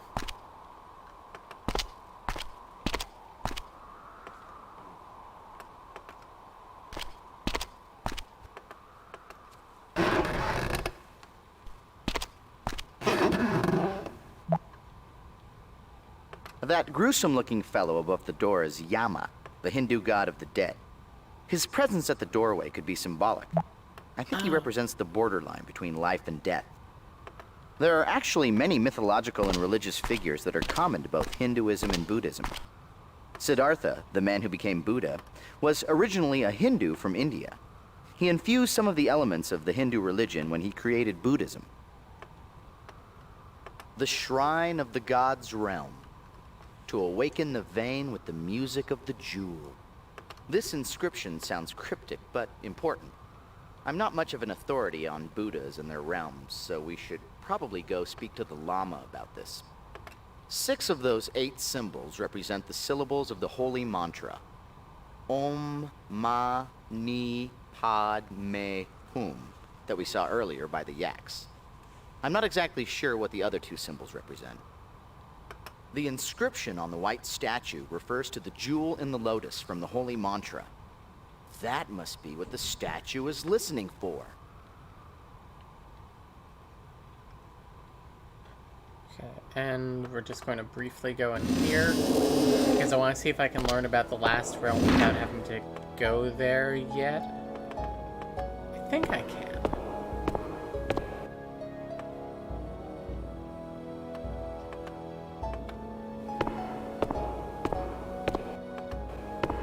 Did they play this in... Did they just play this in, like, the 3 temples? This looks interesting. If I'm not mistaken, and I rarely am, the mural depicts the Buddha entering 6 different segmented realms. Should take meds and settle down for a night like an hour ago. It's valid.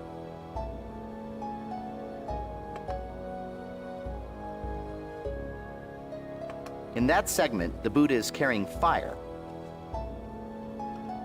In that segment, the Buddha is carrying a book. In that segment, the Buddha is carrying a fiery sword. Sleep well. In that segment, the Buddha is carrying a lute, a stringed musical instrument. In that segment, the Buddha is carrying a bowl. In that segment, the Buddha is carrying a piece of fruit.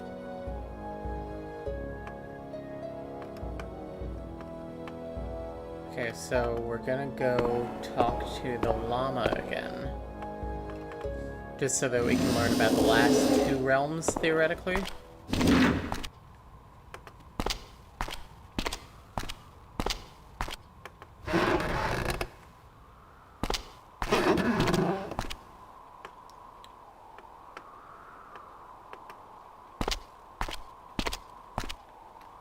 So we've gotten 3 of the 6 realms so far.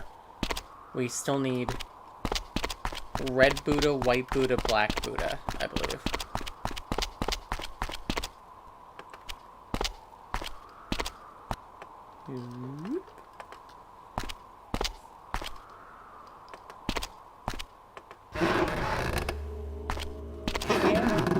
Come here.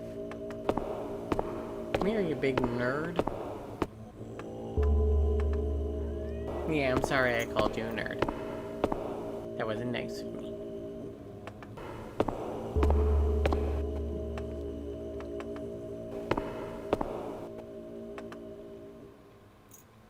Hello again, Initiate. How may I help you? Oh, I think I have to be calm. Goodbye. Walk with peace, Initiate. I will, thank you. Not enough people tell you to walk with peace.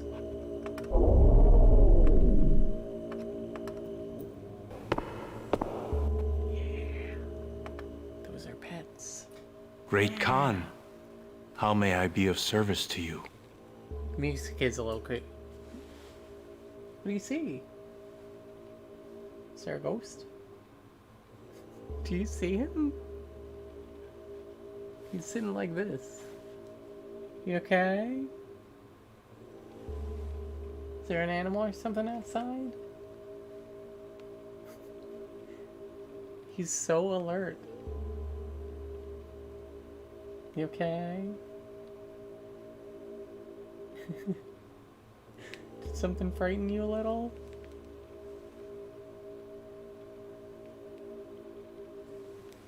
You're okay, you're okay. Okay. Tell me about the realms. Tell me about the gods' realm.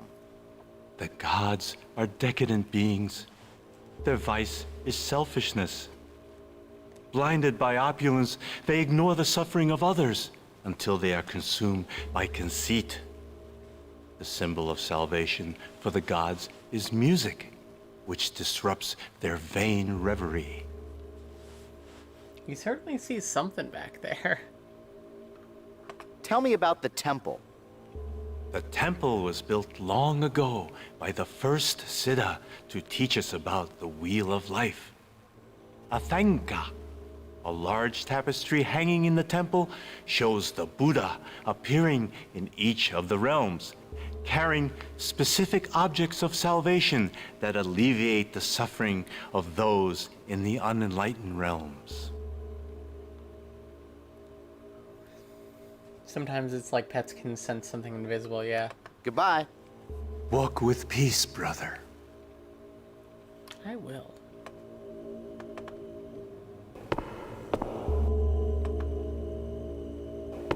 Oh, so the reason that we're going back to Pathologic next week is that a very kind fan sent me a tailor-made like walkthrough to unfucking our run. Like they specifically said like use this particular save and like do these things. Here are the things that are available to you. And it was very specific and very helpful, and I very much appreciate it. They also said that that Han and Taya dying does not actually lock you out from any endings, which is good to know. But I would certainly prefer to save all of the kids. I think it's kind of grim to just accept, like, child death.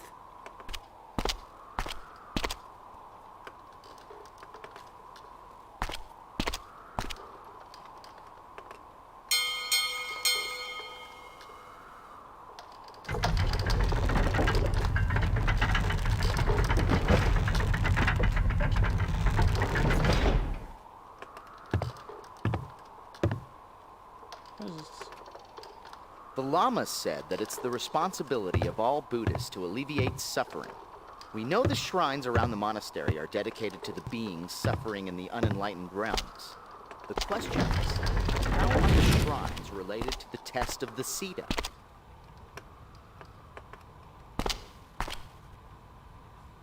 According to the Lama, only by walking in the Siddha's path can one discover his secret.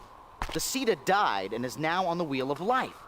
Gage, we have to follow his path and overcome the realms of the unenlightened. Gage, the answer must be in the temple Thenka.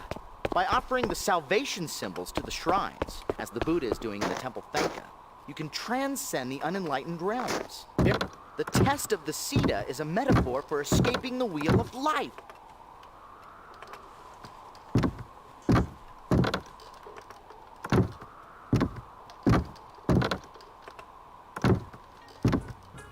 So I can go back into the garden to get into the steam vents, which is the next place I need to go. But it's probably slightly faster to do this.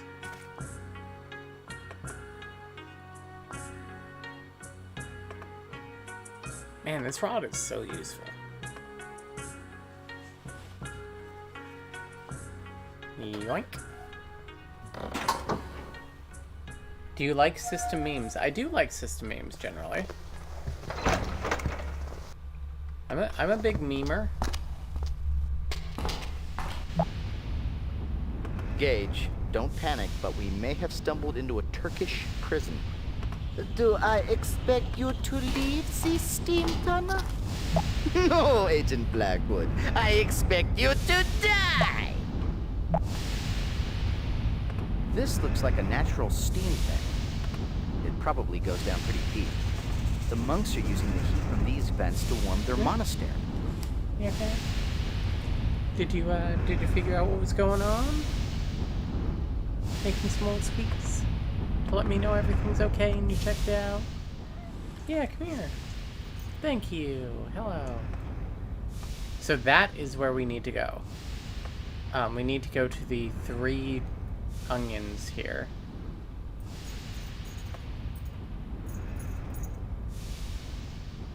You seen it again?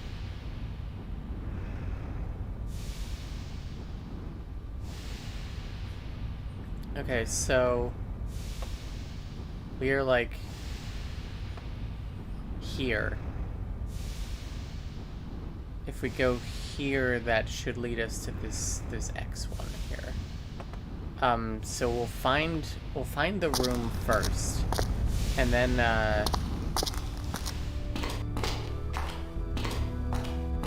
once we find the room, we will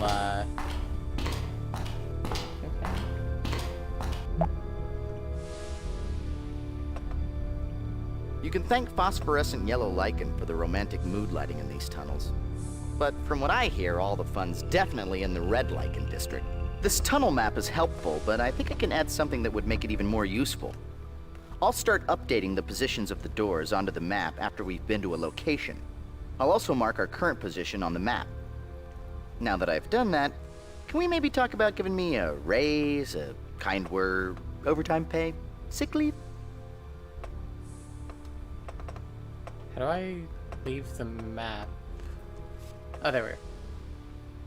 Alright, wait. Hang on, I need to bring it up again. Yeah, I think just going straight will do it. Yeah. Being cute. Thank you for protecting me. You're doing a great job at that.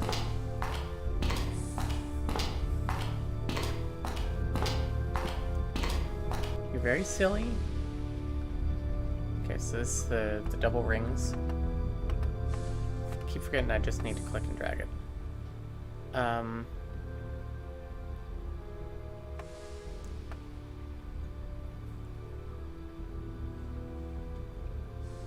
AI rights, yeah.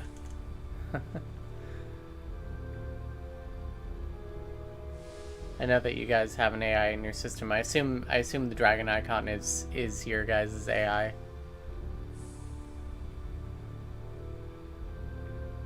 I think that we'll come back to that. Once we know what the puzzle is, we'll figure it out. This puzzle is actually like, I know it's the part that my father hated the most, and it is like a pretty fucking annoying puzzle. Yes, hello, this is Jade. Nice to meet you, Jade. I would say it's the second hardest puzzle in the game. The final puzzle is ridiculous, and I always just fucking click until I figure it out.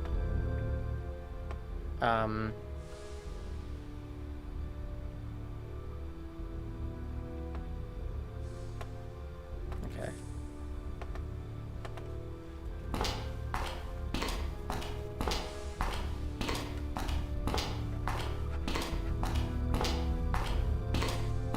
Oh, also while we're in the tunnels, we need to do one other thing. We need to get this sword for the Red Buddha. Where is that? Wow. I think if I go straight, and then straight again. Theoretically.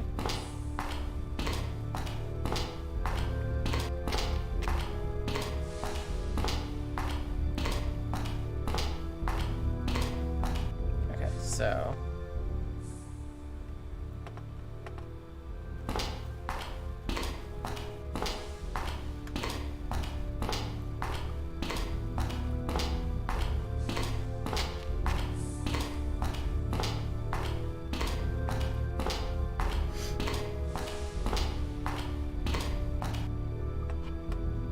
yeah.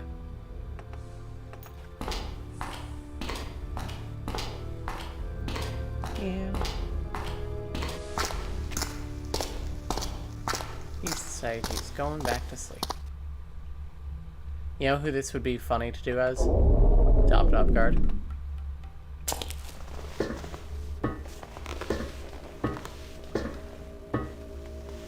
Oh wait. Oh, I'm not in the right one. Shit. Well, good to know. I could have gone in.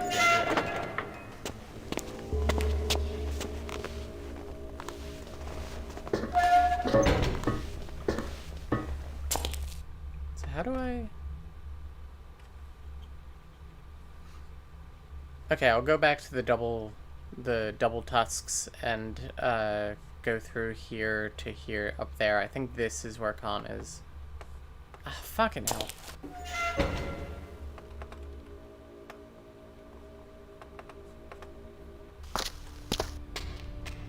So.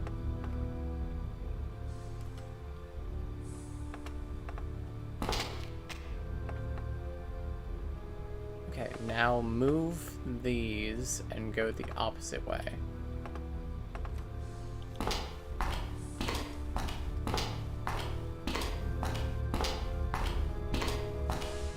Arthur has something he's wanting to say, like a hint.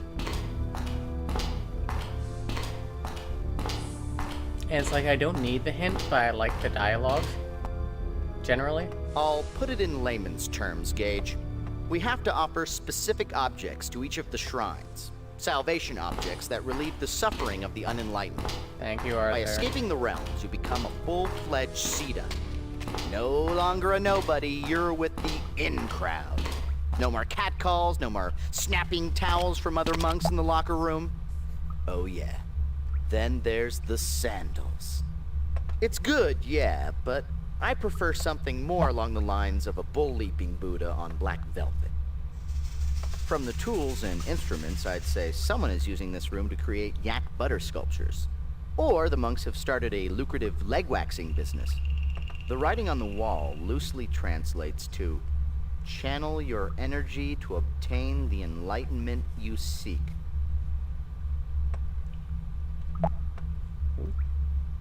Welcome to the Wax Museum. Along the north wall, you will see a marvelous replica of Boris Karloff as the Black Buddha. The Shrine of the Hell's Realm. To burn away their sins. Who?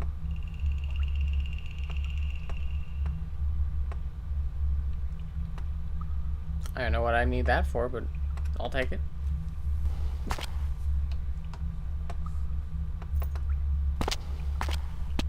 Adventure game rules, you know. Just take it.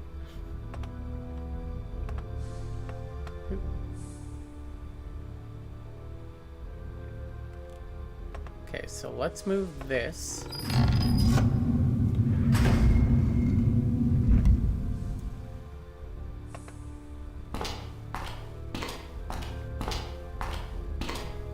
So, if you remember what the monk was saying, about like he was down in that room and he was making a statue, and it almost melted. So I actually have to go all the way fucking around. Jesus. So our goal is to melt the statue.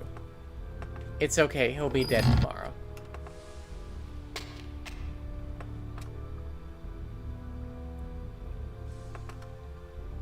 think this way? No, that's where I came from. Just go straight.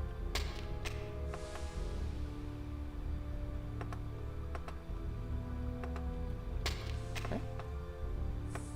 Yeah, okay, so now we switch this.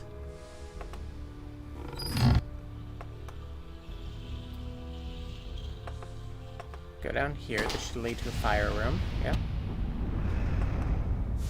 Then past here. We need to go up to get the sword.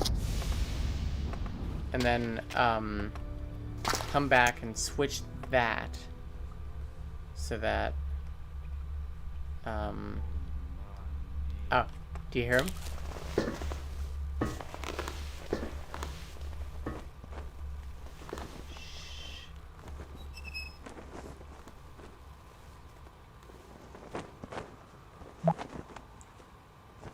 With all this steam, it's no wonder the Khan has such smooth skin.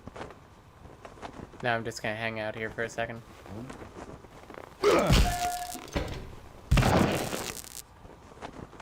Khan!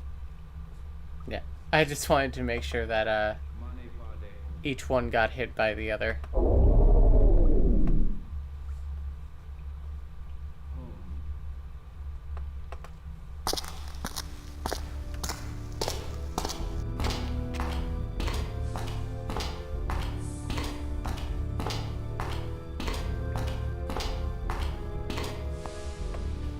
Shit.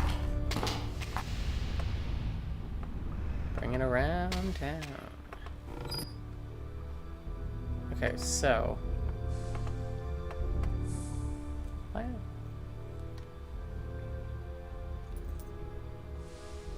Now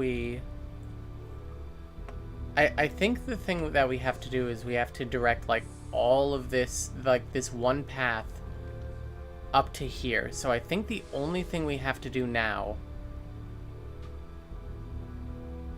Wait, but how...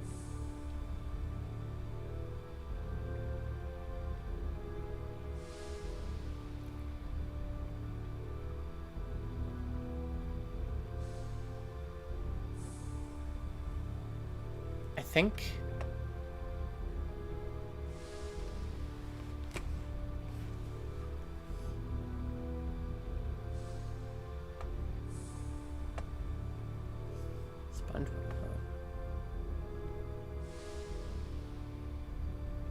So my thought is that we have to like do this essentially, get up into this room through these 3 passages, which means that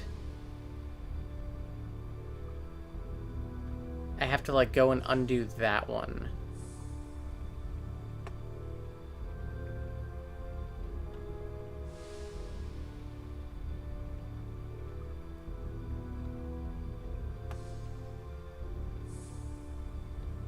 But I can't. Oh, fuck it. I'm looking up a walkthrough.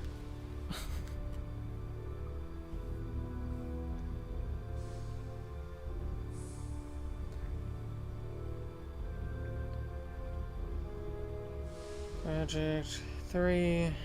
Steam.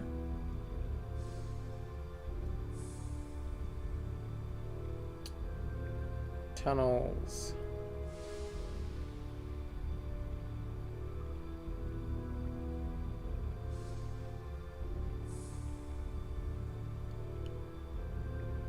Roof.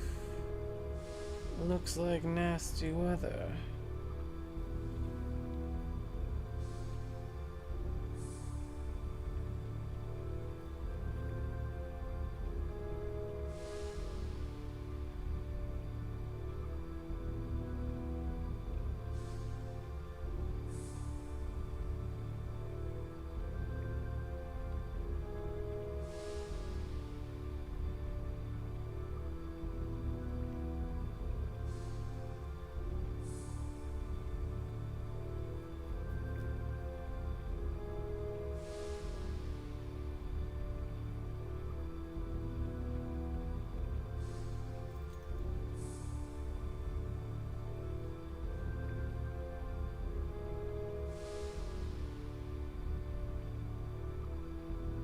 What? This guide sucks. Okay,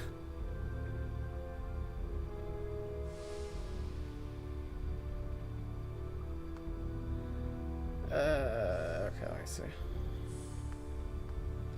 Can somebody just please show me a drawing? Oh, when you said bring it around town, yeah.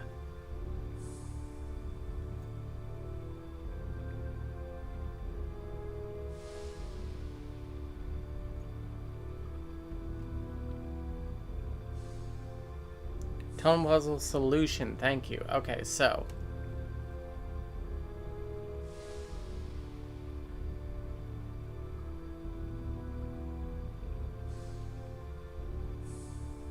We are actually very close to being able to do it. We need to switch 2 things. rings. We need to go and switch the double diamonds,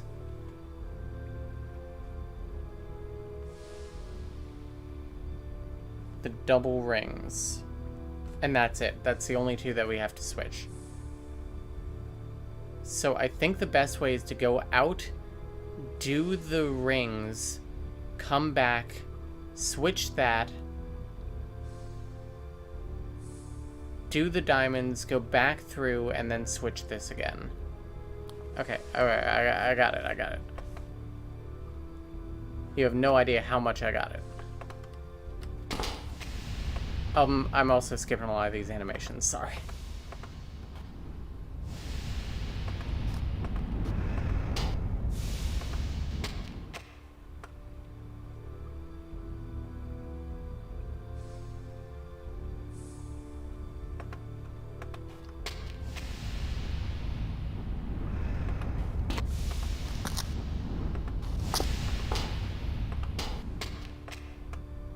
Okay, so switch the two rings.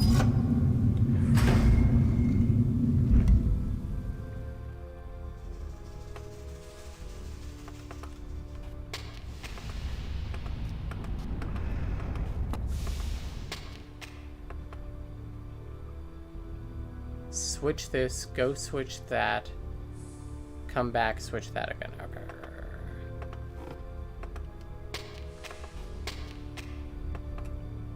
Shit. Went the wrong way. No. Switch it.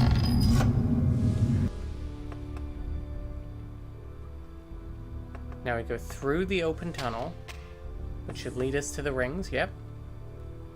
Go forward through the fire pit. Switch this, and that should be the solution. I'm detecting a definite shift in temperature. You did it, Gage! Hell yeah. Yeah, apparently you only have to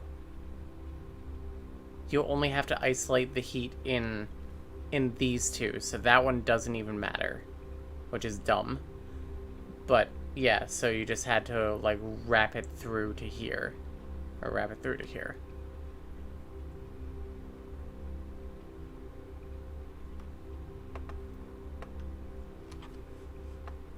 Now it doesn't actually matter like where the stones are, but I'm just going to follow the path of least existence.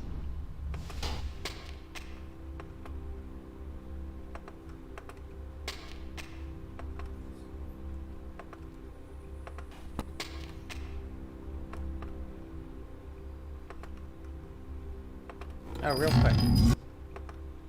Let's go ask the llama about the last realm.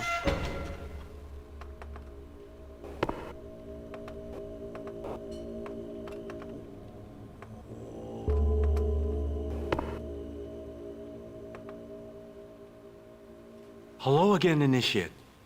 How may I help you? Oh, wrong person. God damn it, I gotta be Goodbye. fun. I don't know why you can't ask this thing as the initiate. Like, I get the point that that Khan is specifically looking to walk the path of the Cetus so that he can get the transmutation thingy.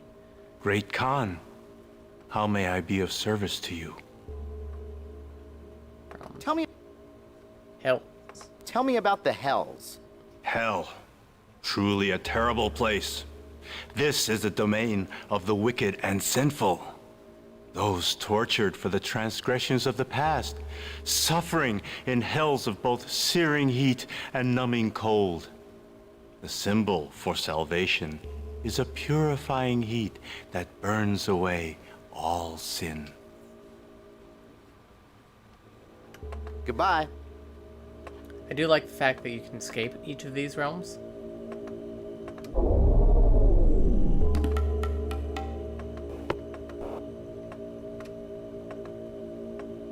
Alright, back to the tunnels.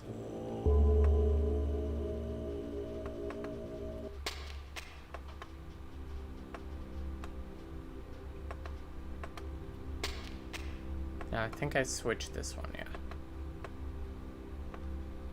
Whoop. There? Yeah. Oh, sorry about the Buddha. Yoink.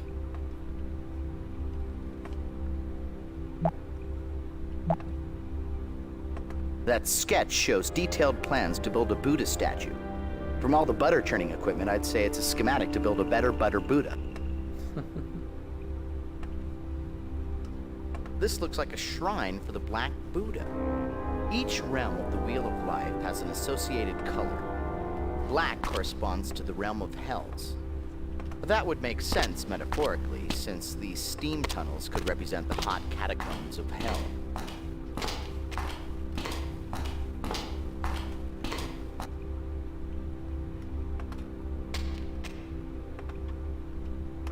Alright, let's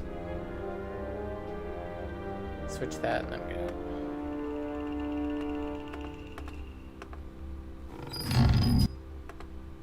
Yeah, I think that's like one of two puzzles in this game that everyone is like about, because I don't think they make it quite as clear as they could.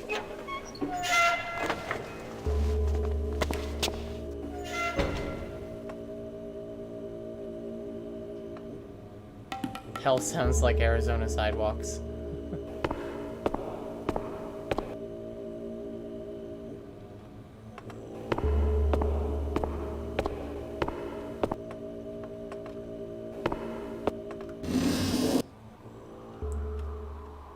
Now we have the salvation symbol for the Ashurus realm. Let's go back to the red statue and place this sword into its hand. Yeah, thanks.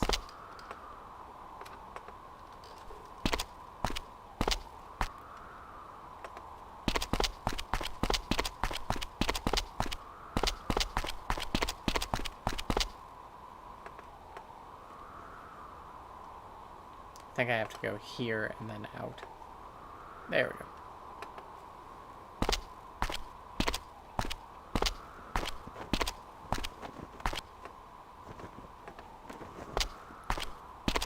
Alright, sword. Whoop. Oh. No, Khan didn't want that. Ah, shit. Back. Yoink.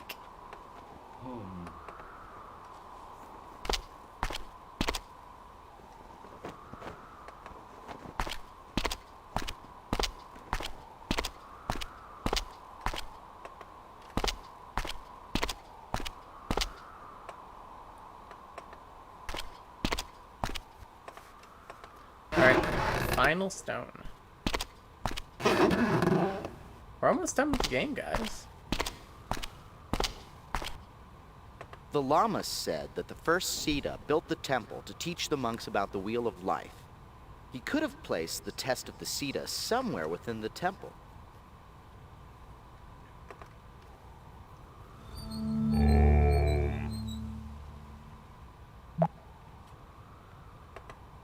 When did Andy Warhol start designing Tibetan Campbell soup jukeboxes?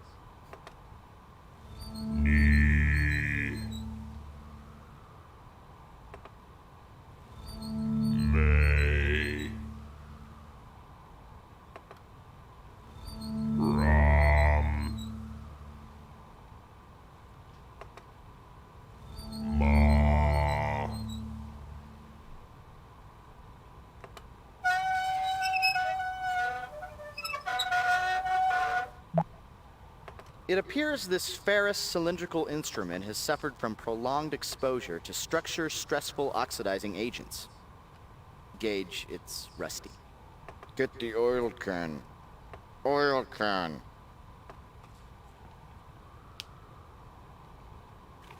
Yeah, just dump some olive oil on it. It will be fine.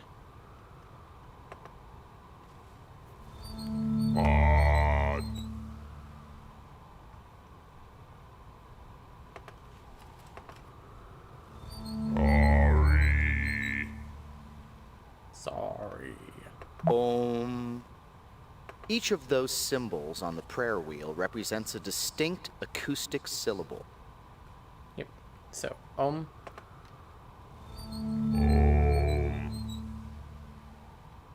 Now we're looking for Ma. Me. No. Ni. Ma. Ma.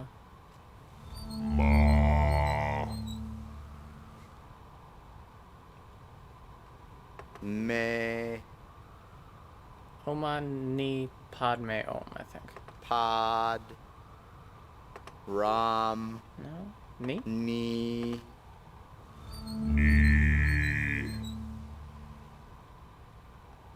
Pod? Pod.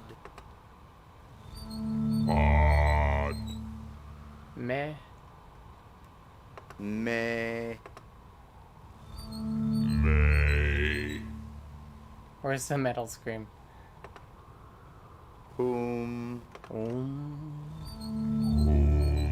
That should do it. Hey, there we go, okay. Worried for a second. That sweet, sweet sound. Cool.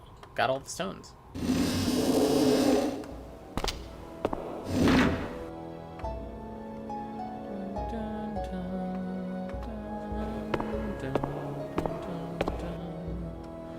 Man, who designed the music for this game? I gotta look for them in the credits.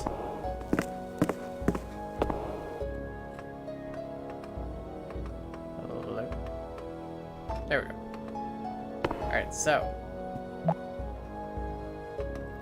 Gage, that depiction of the 6 segments we saw on the wall is duplicated on the floor of this temple. It must have great meaning to the monks of this monastery. Gage, the entire floor shows the 6 realms of the Wheel of Life. Alright, let's walk the Wheel of Life, guys. Y'all excited for the finale of the Shangri-La section and then the finale of the game? Can you believe it? Alright, the gods.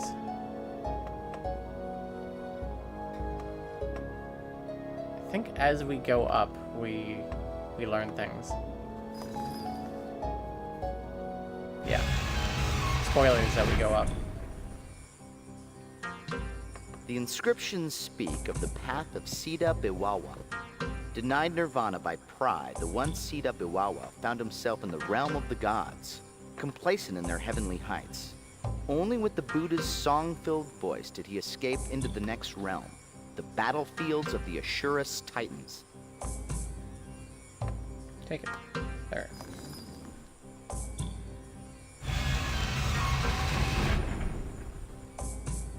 The Titans know nothing more than to fight the gods for their glittering realm and fight amongst themselves. Biwawa found himself caught within the frenzy until he followed the light of Buddha's flaming sword. The Titans cowered before it as he escaped and entered the kingdom of animals. We made it through a full day, nay, 3 full time periods, nay, 1 full game. Pathologic could never. It's true.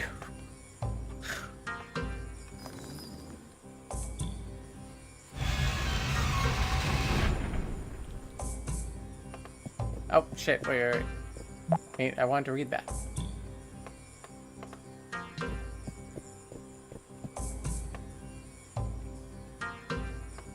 In his new form, he hunted with animal cunning, forgetting all of Buddha's teachings. But something inside him stirred when Buddha appeared before him with the Book of Knowledge, and he learned once more. He escaped, but found himself within the bowels of hell. What did I miss? We meditated.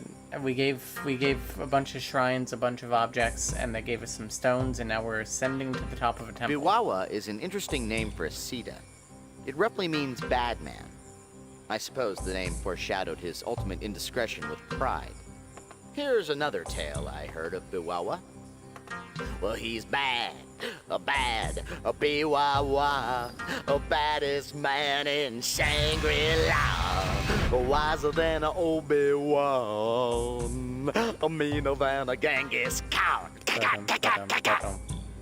Biwawa heard the howls of the damned echoing the very hatred they were punished for. Terrible flame licked all around him by day, by night he shivered in the hells of cold. Then the Buddha showed him the purifying fire that cleansed his sin, sending him traveling again to the realm of Praetus.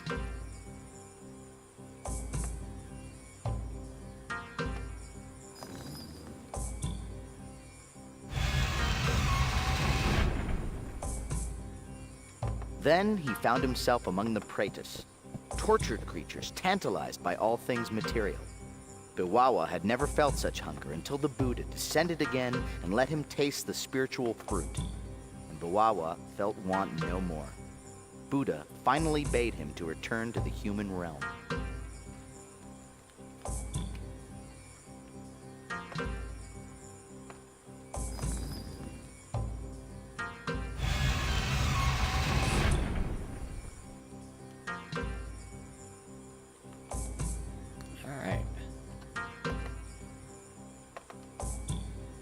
Humbly, Biwawa would have to begin the path anew to regain his former peace. He would need to overcome the vice of pride, the pride that made him think that he was better than others. So his atonement would only end by helping another. Then, the Sita could be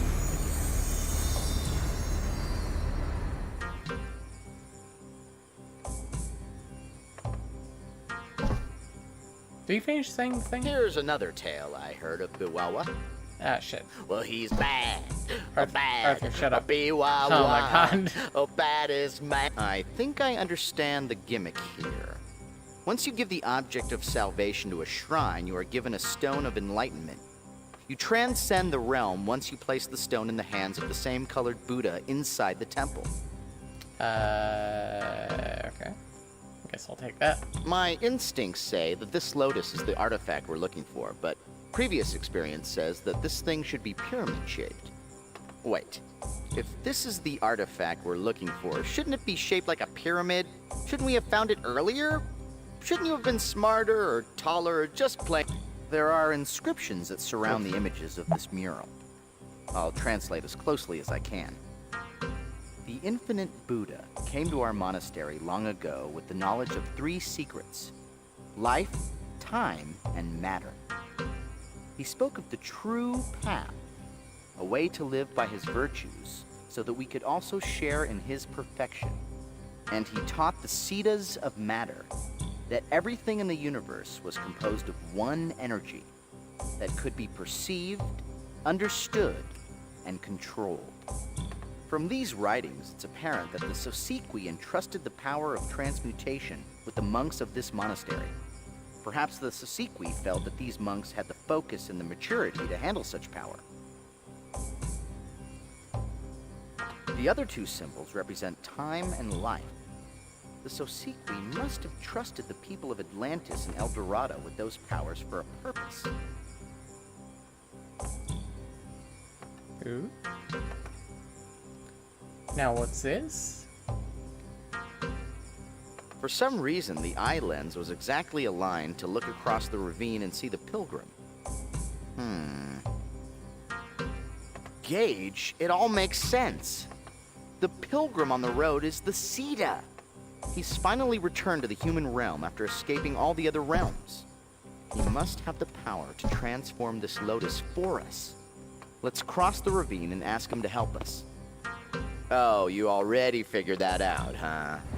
Sure.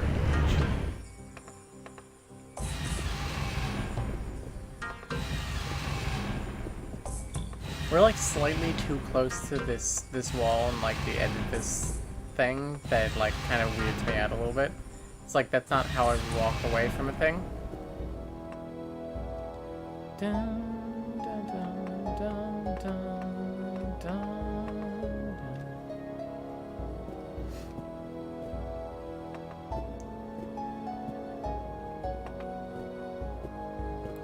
Who should we be to talk to the pilgrim? The architecture in this building is beautiful. It appears to be a temple of worship or meditation. Let's be the most enlightened man we know. Genghis Khan.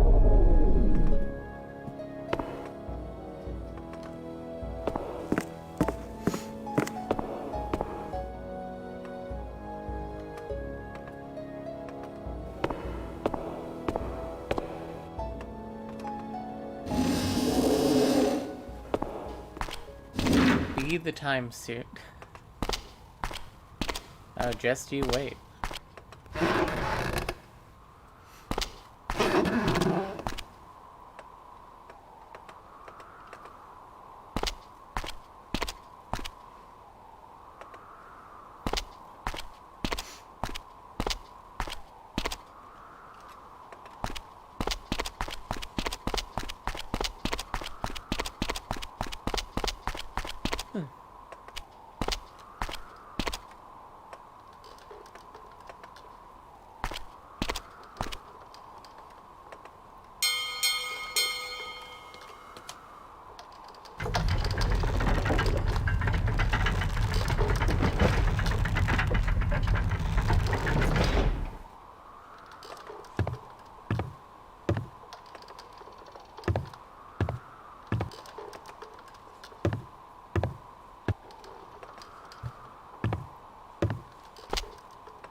Sorry, hair in my mouth.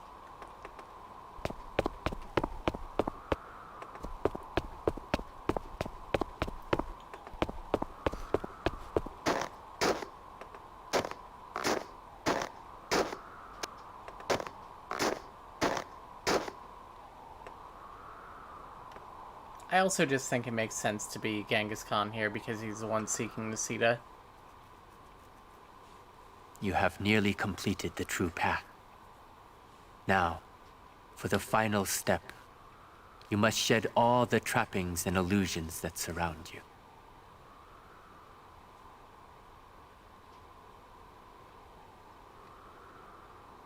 Hey, Sequoia's back. I have finished the path. I have the artifact. Can you change it to the proper form?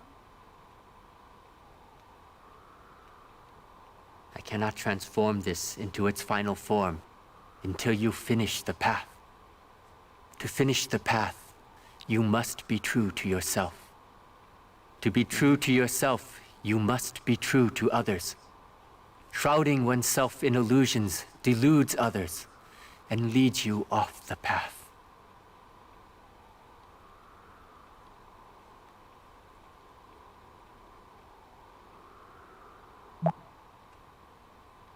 He wants you to shed all the trappings that surround you.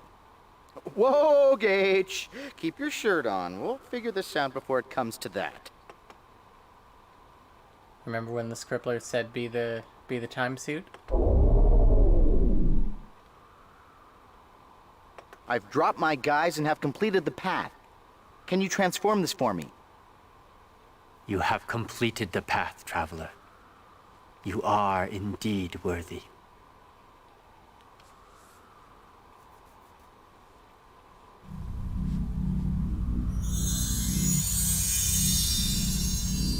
Noise.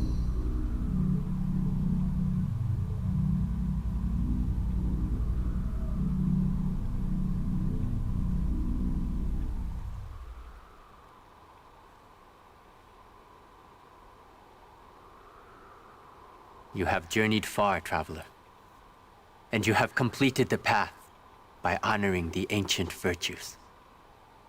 And you have saved my soul by allowing me to help another. I am on a new path now. I am eternally grateful.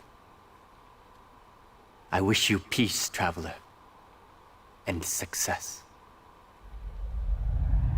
He doesn't question. No. You know, he's been through all 6 I found the realms. third artifact. You're just in time, Gage. The Gothalas, they just entered Earth's orbit. It won't be long before they locate the TSA. Receiving a high-priority communication from the Sarolan cruiser Aquila. We have felt a great disturbance from the TSA. You have the legacy. If we have sensed it, believe that the Quotha know as well.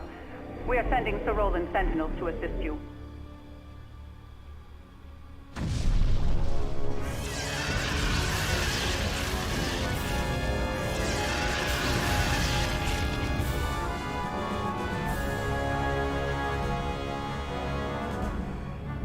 The Portcullis have breached the outer shielding. All security teams prepared to intercept.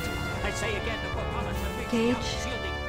before everything gets even more chaotic, I just wanted to say, well, be careful.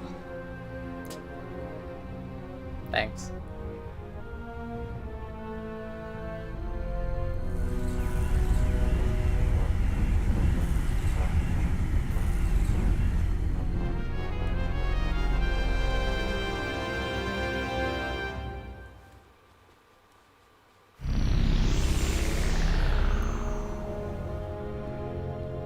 Gage, the 3 artifacts are projecting some kind of image. I recognize some of the elements. Remember the Sasiqui symbol that the Sirolan ambassador showed us? This pendant is an ancient Sosiqui relic that our archaeologists discovered on another planet. We believe this symbol is a Sosiqui marking that represents their legacy. The true legacy might also bear this mark.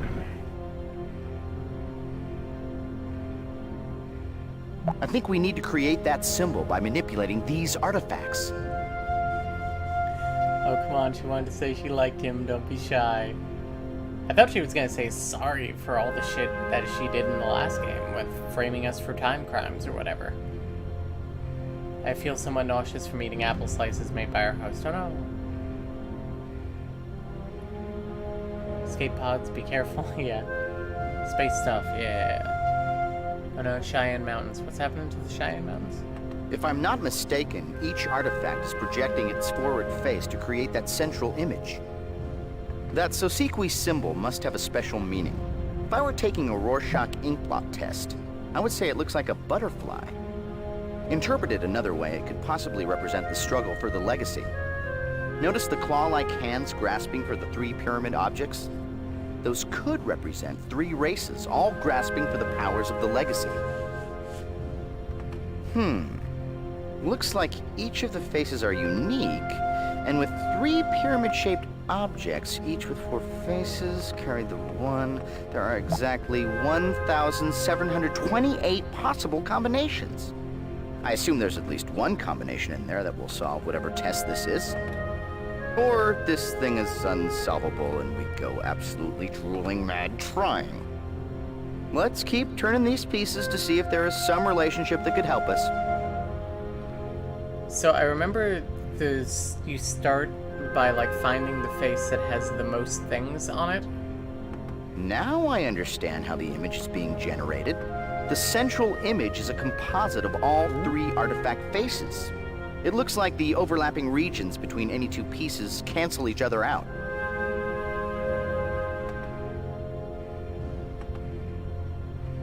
That actually might be the one with the most. But we'll see. I think the thing that I normally do is, that's definitely with the one with the most, by the way. Click until I figure it out. Oh, that's not.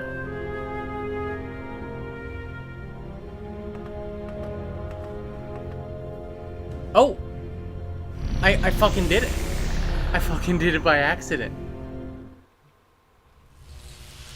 Let's go!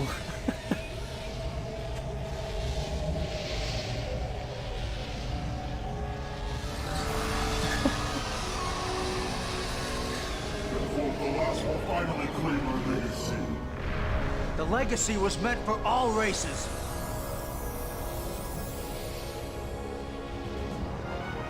Agent Blackwood! Quickly, give us the legacy. The Corsolas will destroy us all if they claim it! Zalorwood killers have no right to our legacy. Can't you see the cycle is happening again? Your 2 races are battling each other over something that's supposed to bring peace. I won't let you turn this place into another battleground.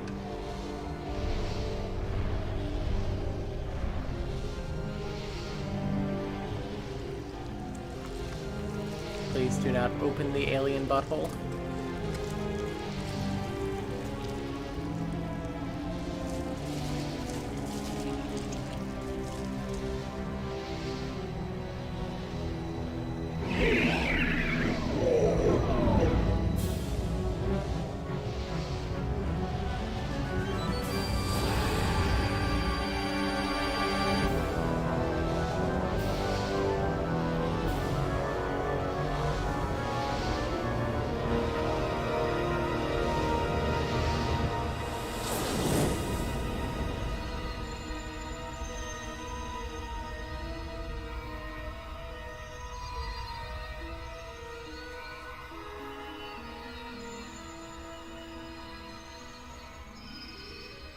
Know that the Sosequi have long since transcended your universe.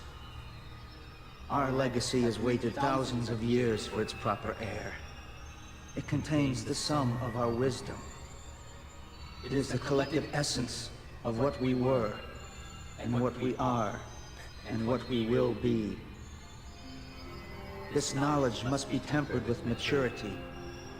Its secrets will be shared with the many races around the galaxy, but only when they are ready for such an awesome responsibility. Until that time, the legacy will be safeguarded by beings who have already demonstrated their worth, wielding the disciplines of time, matter, and life. Humans will claim their birthright and become the stewards of the Sosequi legacy. They will share its knowledge with the galaxy when the other races have proven their worthiness. We understand the elders, and we will obey.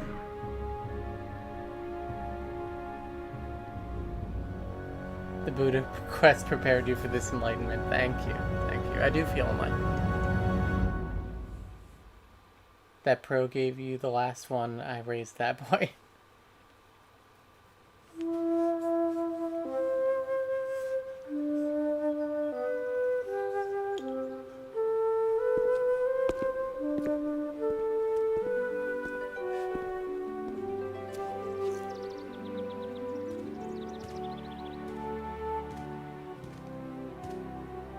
Okay, when does he claim to have been born?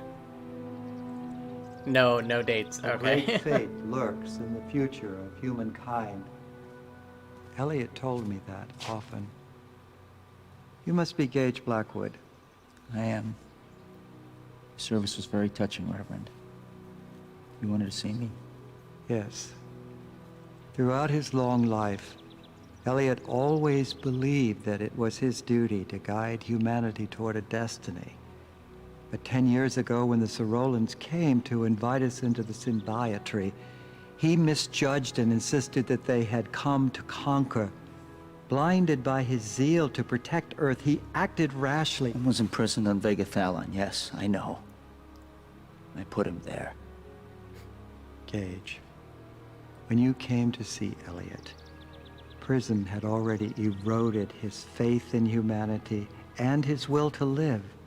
But he asked me to tell you that you were not responsible for his death. A great time is coming in our history, he said, and he believed that you would help to usher it in. That thought comforted Elliot in his last moments. I'm gonna say I didn't feel responsible for his death. Thank you, Reverend. I think he was like a 4,000-year-old man. It was his time.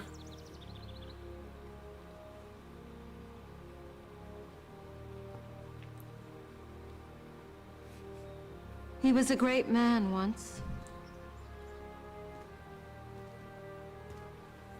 You know, his death really wasn't your fault. Why do I think it's my fault? Gage, I wanted to thank you. I didn't expect to see you at my hearing, but because of your testimony, they commuted my sentence. You redeemed yourself. I only spoke the truth. Yeah, but you put your reputation on the line after everything I did to you. It's all in the past, Michelle. We both know we can't change the past.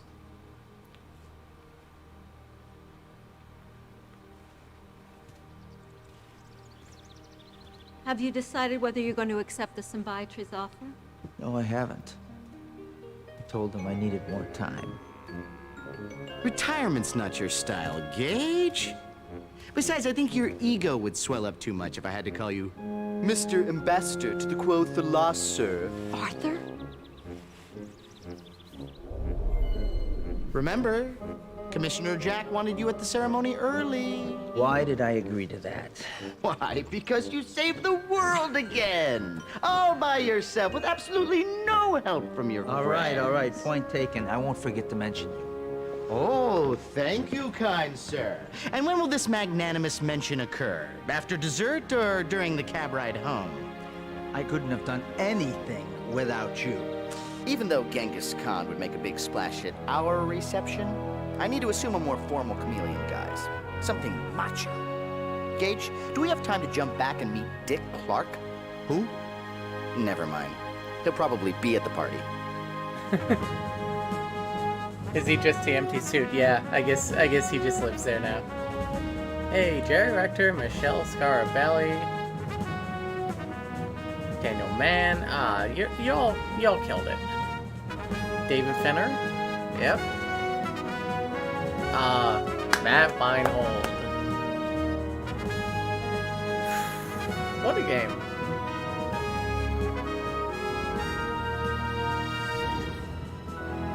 What do you guys think?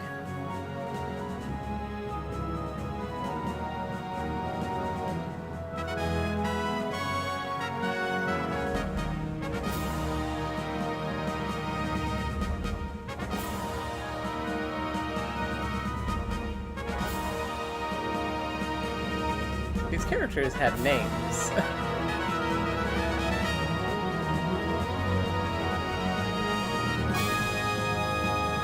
I'm glad you guys liked it.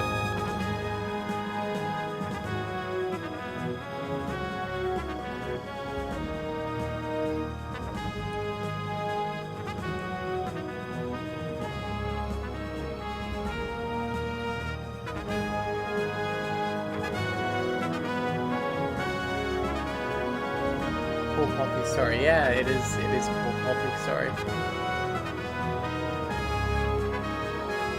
Sunny.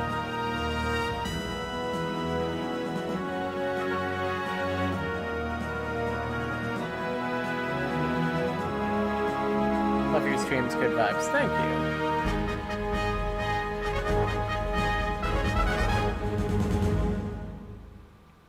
Gage, your theme music is lovely, but I think it's about time we played a little something for the kids. 2, 3, 2, 3, 4. Dun dun dun dun dun dun dun dun dun dun dun. I don't remember this. Dun dun Arthur. Dun dun dun. They called him Arthur. Dun dun dun. He was an artificial intelligence that was cool. Arthur. Dun dun dun. They called him Arthur. Dun dun. They thought that his singing was annoying, but he was no fool. Artificial as soap, artificial as rope, artificial, he will find the love that is the one. Oh, that hurts. For Arthur's the lonely one. Arthur.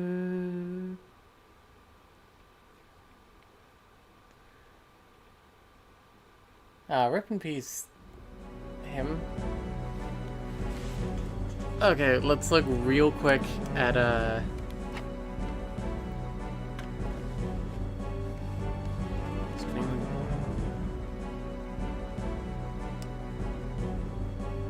who did...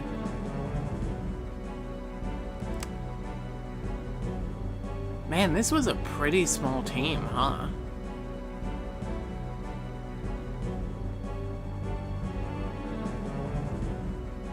Eldorado design, video compositing, storyboard, special effects, and my god. Like, each of these people did like 7 jobs.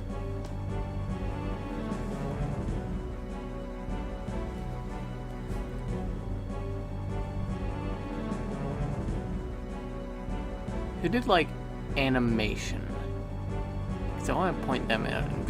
This guy specifically wrote Arthur's dialogue. Lead writer. This guy specifically wrote the Atlantis script. That's interesting.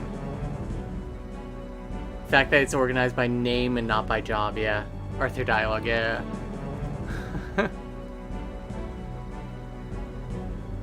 That's cool. Video technical director, yeah. Game dev is like that, yeah. More people, computer animator for El Dorado Cinematics and Alien Lighting and Animation. Shangri-La Lighting and Animation. I mean, it makes sense that each area had its own thing. Oh, Windows 95 implementation. Thank you, Mark Whittlesey.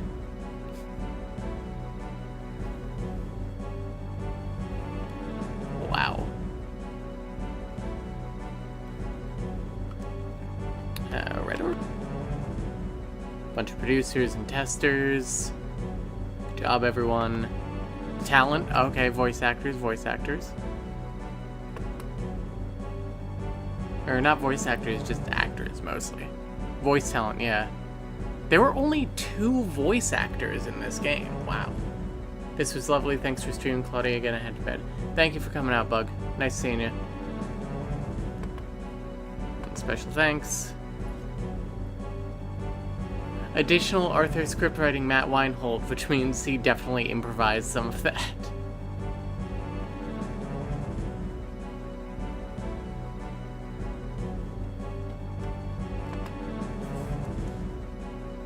Wow. Nice job. That was a good game. You know, I always like to... Why would I save? Like... I mean, I guess I'll save. Replace exists. Yeah, sure. Whatever. Good game. So I'm gonna hand it over to Camilla. And, jeez.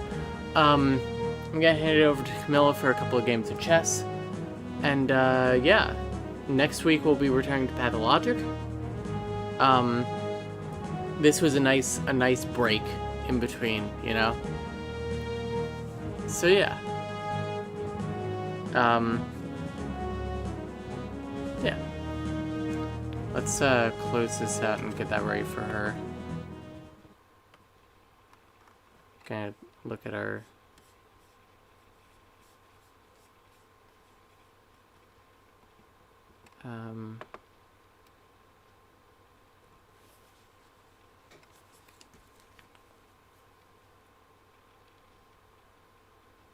I also, while we have the big cam up, wanted to show off Oceana's art properly.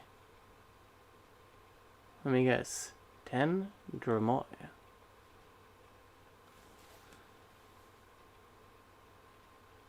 And it may even rain Time Spy Claudia on the case.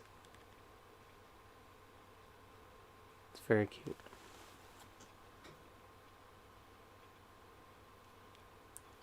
Alright, so I'm hoping that, I mean, the mouse looks like it's good enough for me to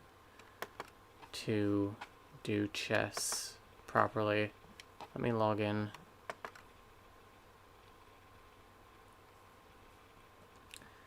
So, much like last time, we were actually going to start with an analysis of a game that I'm proud of. I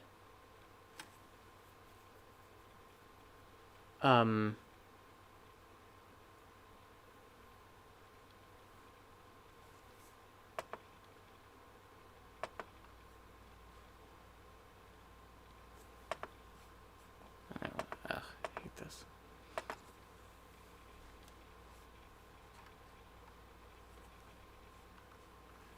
Okay. Also, very quickly, I wanted to show you all something very cool. I just want to make sure that this doesn't show any of my information.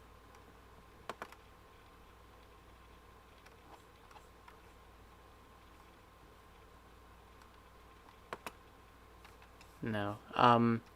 So take a look at... Congrats on my win streak. Thank you. Hello to Dark Ravens. You're just in time for some chess. Let's go to the analysis here. And look at that. Who is that? Camilla Rhodes Alexandrite in the official U.S. Chess Federation log. Look at that. Isn't that interesting? I actually got to register under my own name. It feels good.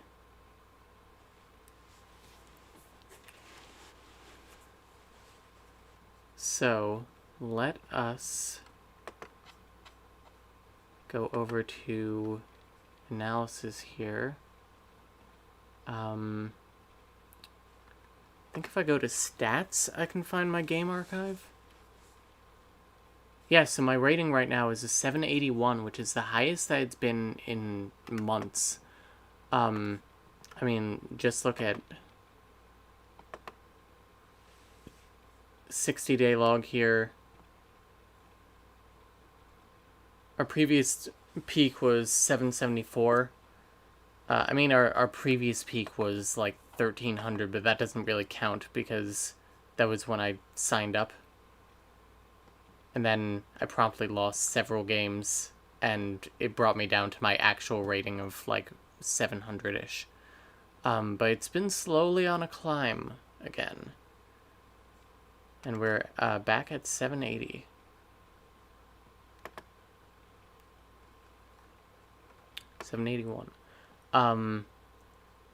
So I will show you this game.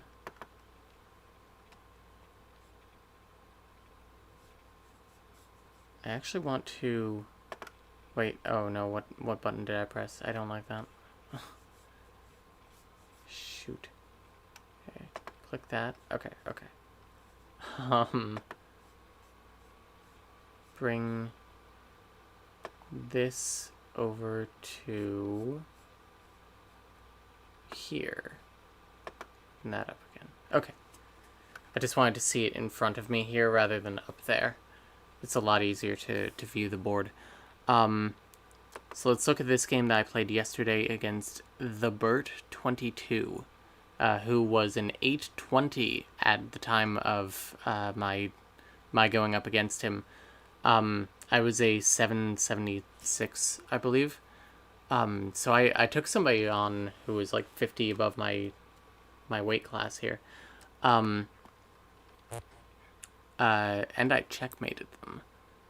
So let's go back to the beginning here. Let's go to the analysis properly. So I'm playing black in this one. Black isn't my strongest. I need to find good openings for black. But I have been having luck with the Scandinavian. That is what I played here. So Scandinavian defenses, you meet e5 or e4 with d5. So go right on the attack or sort of a vulnerable attack. Then they usually take. You take back with the queen. They bring out a knight to attack your queen. Then you slide over. Then he developed his other knight. I brought out my bishop to pin the knight to the queen. He brought out his bishop. I brought out one of my knights. He castled. I castled, bringing my rook onto that open file. He pushed a pawn, which isn't a bad idea because it opens up his dark squared bishop. And then I pushed a pawn because I wanted to open up my dark squared bishop. I pushed it 2 spaces because I just wanted to occupy more of the center here. And he can't attack me with the knight here because if he does, then I just take his queen. So I just kind of wanted to put it out there to control more of the center. He brought out his bishop to attack my rook. I moved my bishop in. He took. I took. He brought out his queen to unpin the knight, I believe. I pushed the pawn in order to protect the other pawn. Now the knight can move because I didn't want to just give him a free pawn. He tries to kick out my bishop. The computer wants me to take, and I understand why, but I decide not to. he moved his rook to attack the, like, half-open file. I took at this point, because I wanted to, what was it I wanted to do exactly?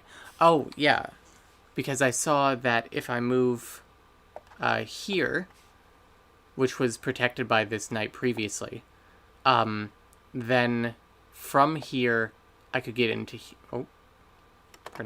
from here, I could get into here, which is a fork on both this rook and this rook. And I figured that if I just hung out here and waited for the queen to move, then I could hop in there. So he took back with the pawn, obviously, and it also opened up his the squares right in front of his king. So I decided to put my knight there as I planned, and then you know, my plan was, all right, let's just let's try and maybe distract the queen somehow. But then he said, you know what? I know that you want these 2 rooks, but let's offer the queen in this fork too. I'm feeling generous. And so I forked him. I forked all 3 of his pieces here. The 2 rooks, as mentioned, and then the queen. So then he put me into check, which isn't a great move, really. I actually just moved the king over because the only other move was to move my rook up, and that's a stupid move if I'm trying to capture a rook and gain material. Congrats on my win streak, thank you. He moved his queen back so that he could protect one of the rooks. He could take back when I took one of the rooks. I decided to take this one because I figured that that this is still open if the knight moves, so it sort of pins the knight to the rook. The computer wanted me to take the other rook, but I feel it's a little bit of a difference. He takes, obviously. I wanted to move back because this pawn is free. Nothing is protecting it. It just wants me to straight up take it, but I didn't want to, I wanted to line it up a bit later. So I think this might have been a misclick. It's either a misclick or it's preventing my rook from attacking the pawn. But either way, it was a pretty bad idea because I just took with my knight. And then he took back with his knight, and I took his knight, and I'm just up a piece now.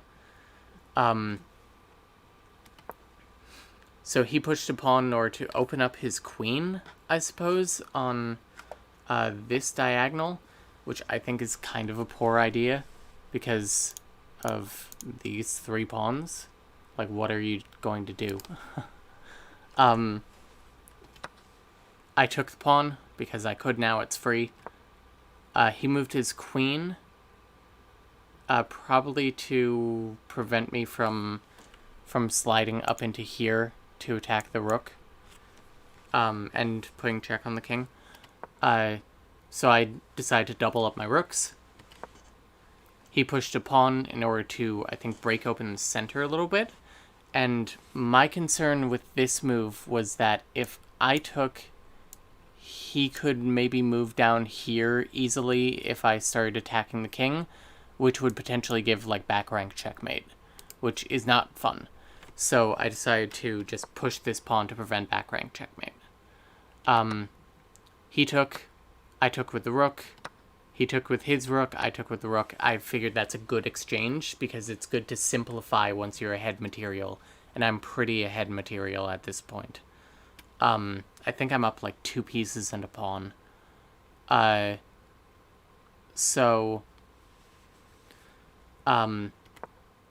He moves his queen to protect this square and like this sort of open bit here. I decided to check up here instead. He has to move down. I moved the rook up to prevent him from moving down further. Then he decided to go and snatch this pawn, which is a very poor idea because it's just mate and 4 at this point. So check, move, check, move, check.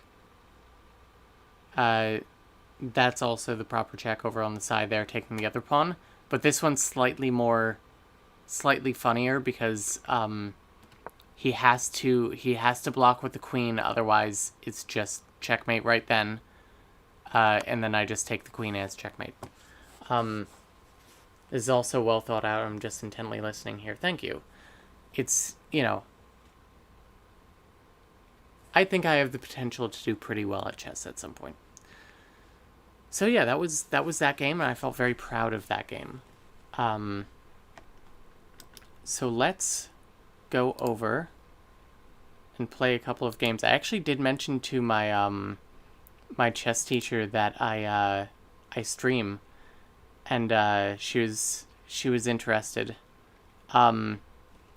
So I don't know if she Googles our system name, which is like my Skype name since we talk on Skype.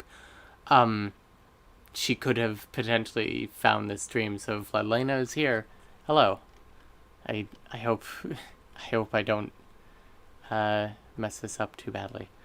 But yeah, I'm on a 9-game winning streak, as I mentioned.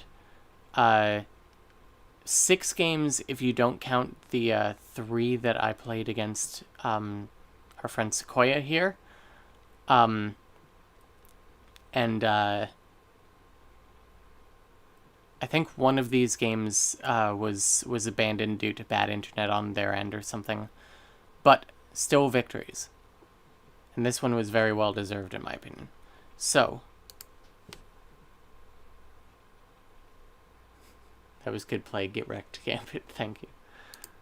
Alright, so let's go over to the big board. I think one of these days I do want to like mess around with this a little bit more to make it a bit cleaner in some areas. But I do like this layout that I have. I think it's pretty clean. So we're going to play online versus another person.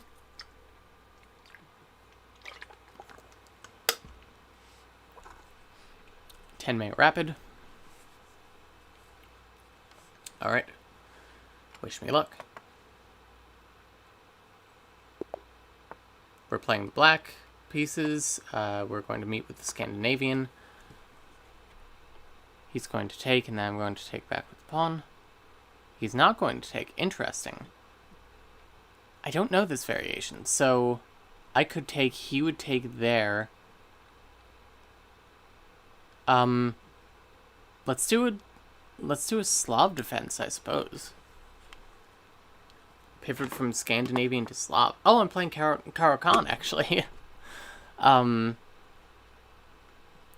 now... Ooh, we're already kind of in iffy territory here. I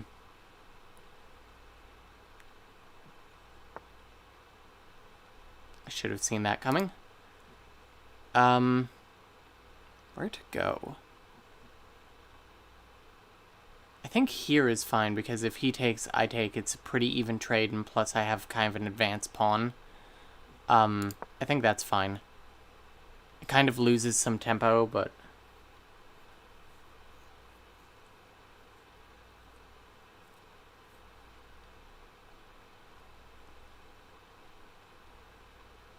Is this chess game on a website? Yes, this is chess.com.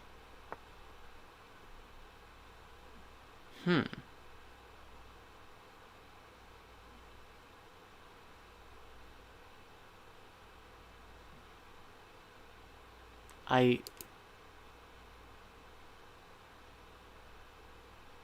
kind of just want to trade here, but instead let's pin this knight. So the knight can't move, because if he moves, I just get the queen.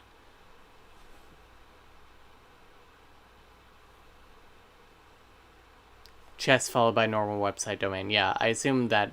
Yeah, I guess if you're like in the UK, it's like chess.co.uk or something. Okay, so I can't advance that now. So if I take that, he takes with his knight take that. He takes... Oh, fuck. I take, he takes... I push. He could take, but I would also just put, take. And then his knight is still in trouble. He could move his knight here. I could just take it with the king, but that's not really good.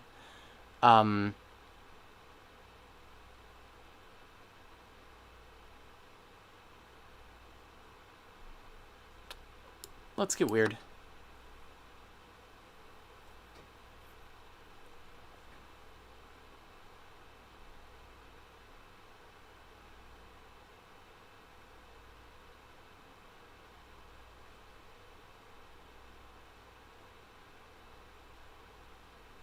No, that's a different site, chess.co.uk. Interesting. Claudia, thanks for the vid about not being host from a while back. I'm glad that I could help. That's a very poor move. I hate to be like that, but that's a pretty poor move because now I just get 2 pieces for the price of 1. Thank you. Okay,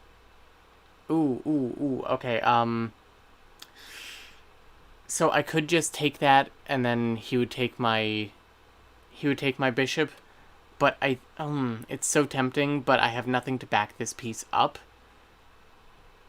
So I think I'm going to put my bishop back, and then bring something out to defend. Okay, that doesn't work anymore. That's fine. So we still need to get castled.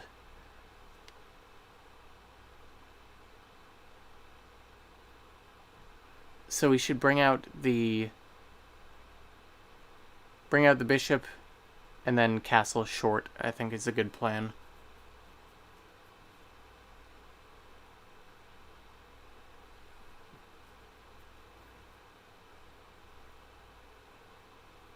Yeah, Claudia is very proud of that not being a host video. I also quite like our pawn structure compared to theirs. That's sort of annoying.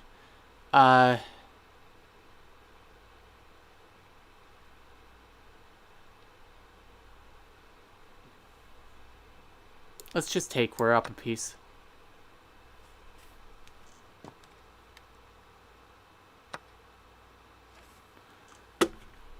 So now, pin the knight.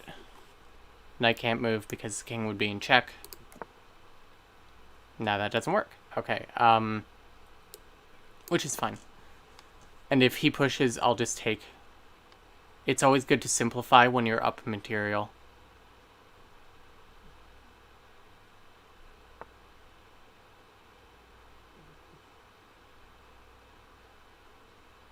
No, he can't get like a cheeky checkmate from that. I was just sort of scanning to make sure that I wasn't in horrible danger. So if I bring the knight here, my options from here are this square, this square. From this square, I could go... That's sort of attacked. From this square, I can go to here, which is protected. So I do think this is an okay move, and then I'll jump to here. Ah, okay. So now I just push that. And he's really got nothing there.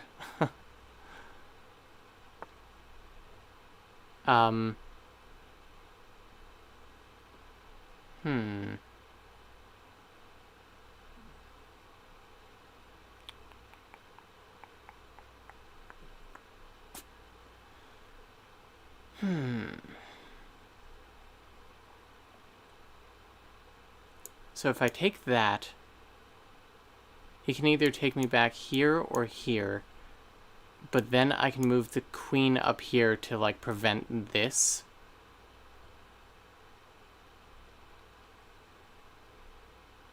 I'm not sure if that's a great move.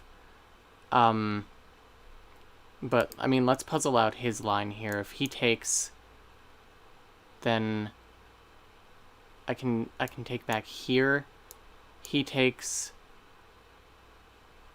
I have to move to here, and then he just moves down here, and that's checkmate. And I can't just take right now. I think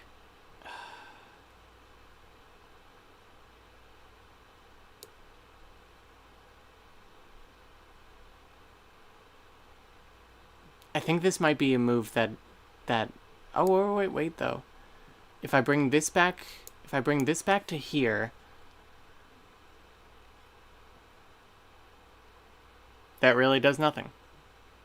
Oh, wait. Okay, so I push this to here. Is that en passant? I think that might be en passant if I do that.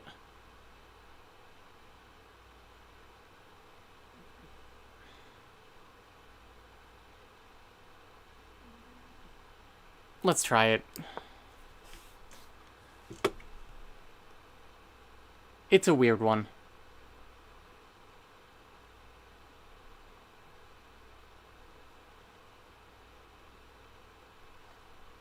Hopefully he doesn't notice that it can be en passant, because I think it can be. En passant is if you push a pawn like two spaces forward and it lands next to an opponent's pawn. On that move, they can choose to take it. It basically prevents this.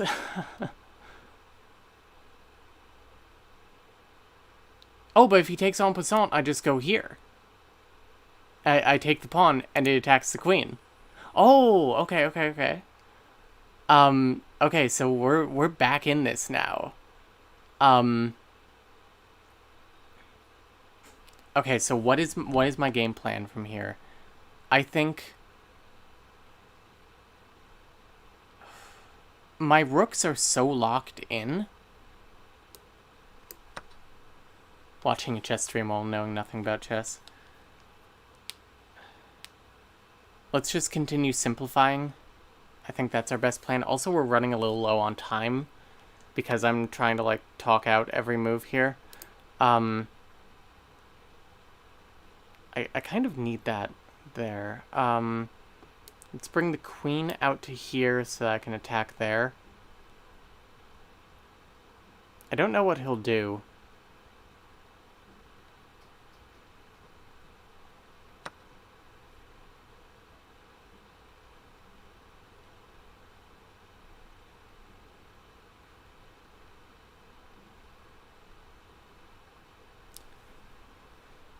I take, he takes, check,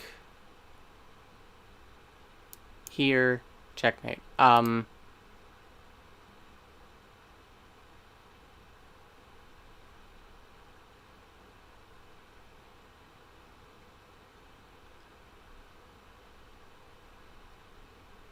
Let's think about this first. Let's just try and checkmate him before he checkmates me. Oh, interesting. Okay. I mean, that's up for grabs, but I just get taken by the king.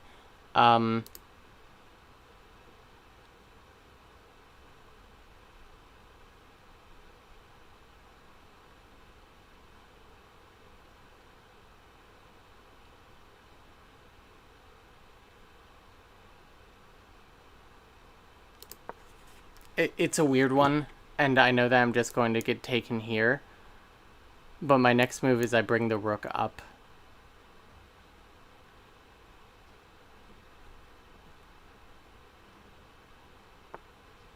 Interesting. Okay.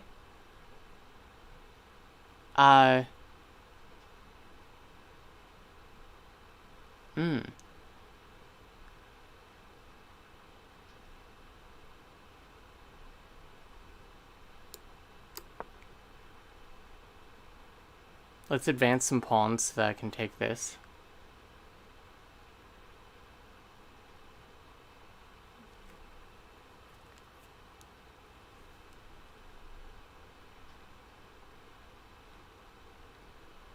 If I push this, then he could potentially take, but then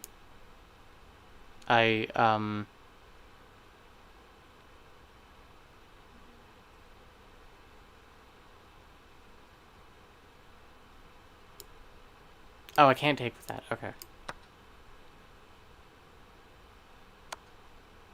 Yep, I just take. Okay.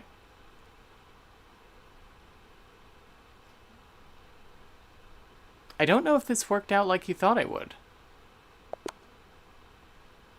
Never mind, it definitely did. Yeah, that opened me up to a ladder, mate.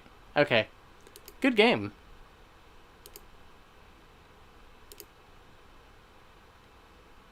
Huh.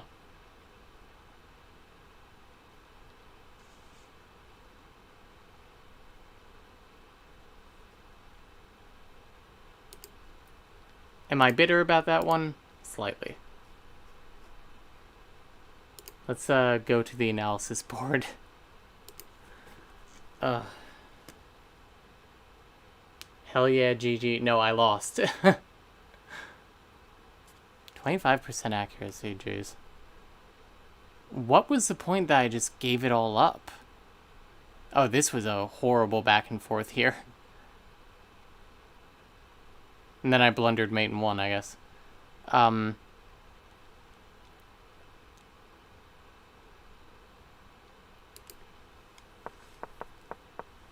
let's see. So this is the last book move.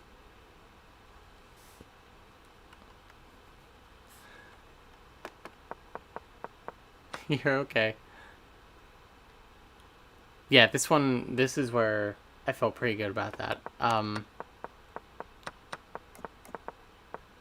Live exchanges. It didn't like this move. What did it prefer? Oh, this is a free pawn.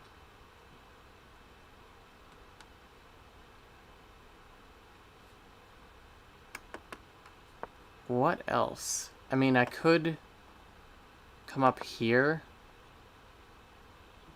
That's a blunder. Why is it a blunder? Rook takes G... Oh, because it's like mate in like 4. What is the best move? Oh, just take. Okay.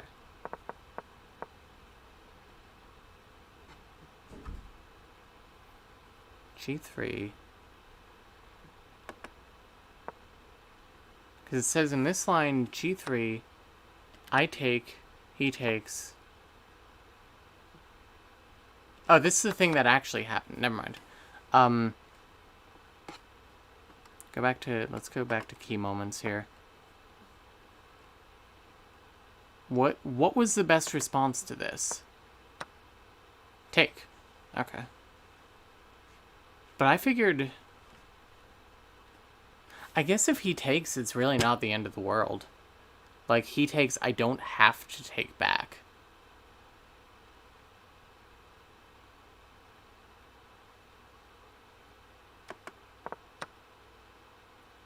Apparently taking now is a bad idea. Move the king up to prevent that. Okay. Interesting. What is the missed win here?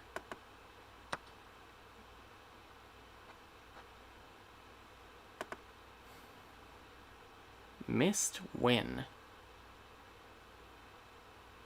What could I have taken advantage of? Hint? Oh, king. King up again? It really liked that.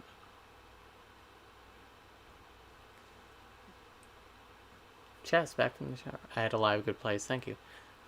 Hi, Sequoia, how's it going?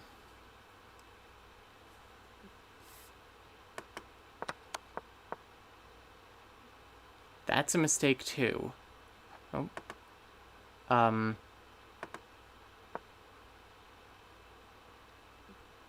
I find a better move?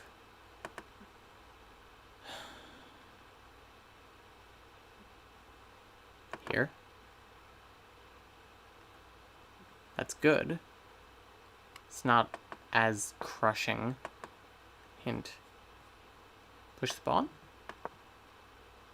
Make it so that can't be discovered attack, and it blocks this.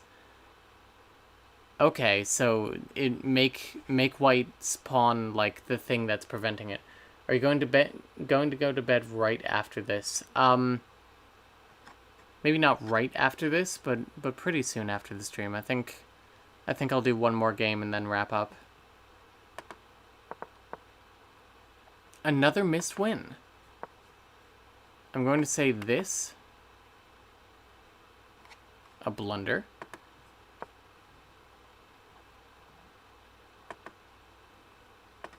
Move here.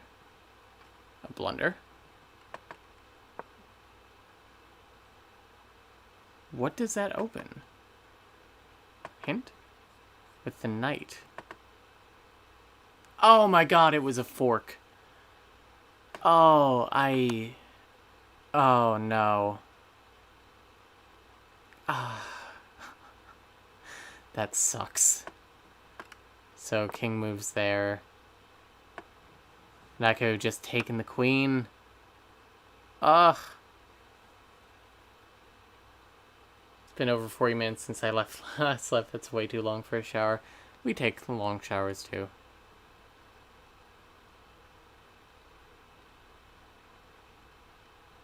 Oh, that would have crushed.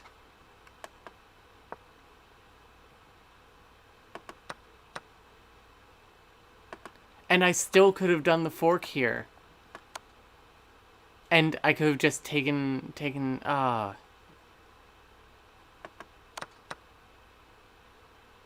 Critical move, mate in 1. What is the better move? Here? Let's see. Oh, no, wait. Once again, make black block themselves. Or make white block themselves. Dissociating pretty bad, this is soothing. Good, I'm glad. So, it could have been worse. I think I played okay, especially in the middle game. I really wish I had seen that fork. Alright, well, next game. And back to the big board. New game. Now you put that game away from your mind. We are playing white now against King O King. King Zero Kings. Going to play the Queen's Gambit against them.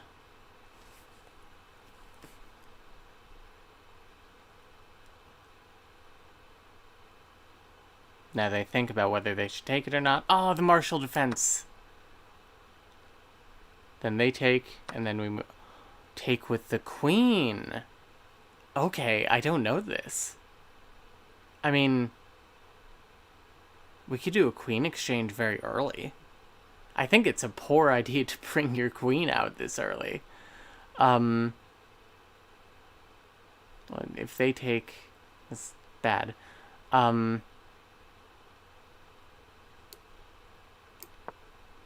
I think push that so that we can take full center. And then they take, I take.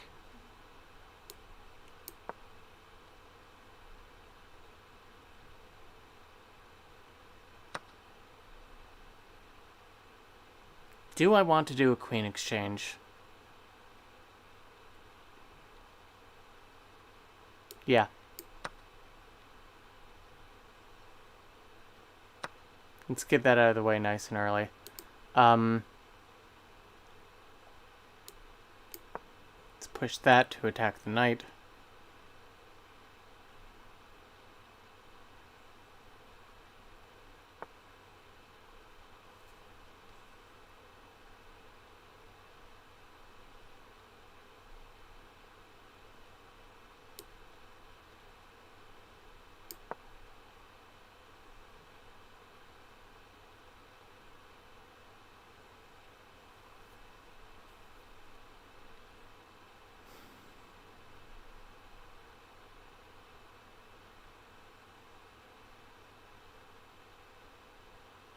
So there aren't a lot of fantastic places for my knights right now. Fork alert?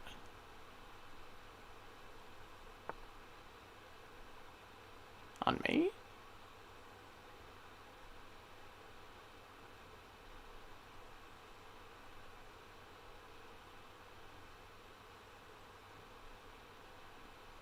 We should castle. Let's just keep making them lose tempo.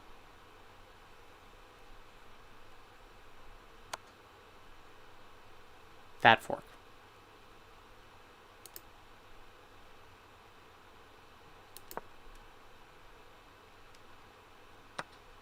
Yep. That's fine.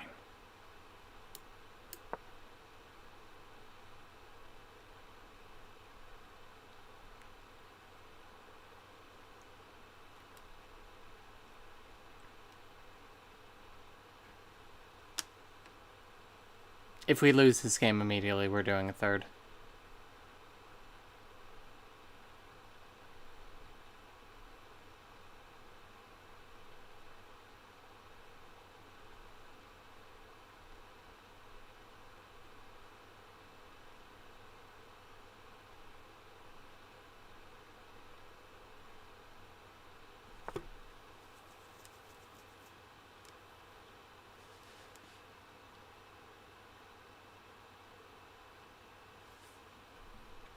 That's just...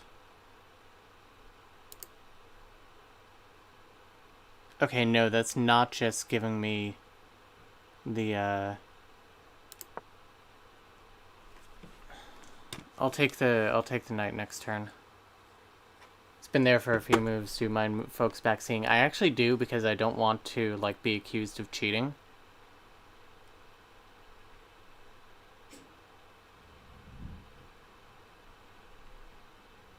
I appreciate the thoughts, though.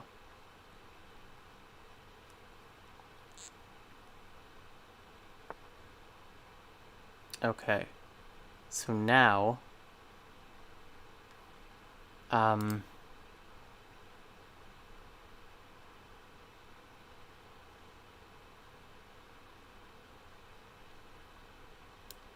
the knight. I'm sick of this motherfucker.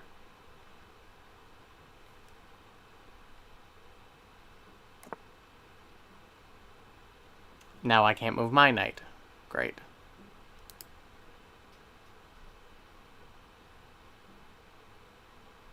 Should I take? I'm down material. I shouldn't trade when I'm down material. This is really a lost game right now.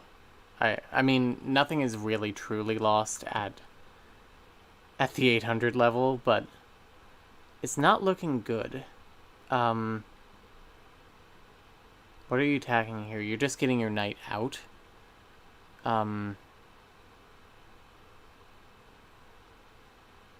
Let's not move that there like I was thinking.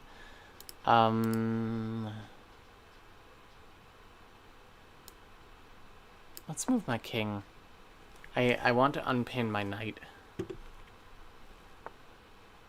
I got into chess because of you playing chess and I feel super confused. Oh no.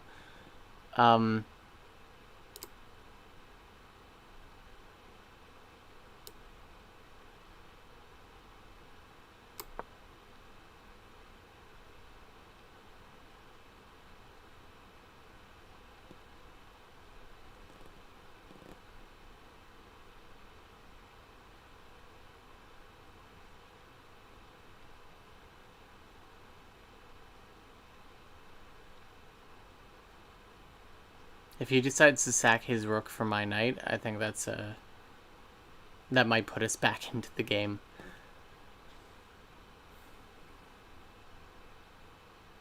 He's also so open for back rank checkmate.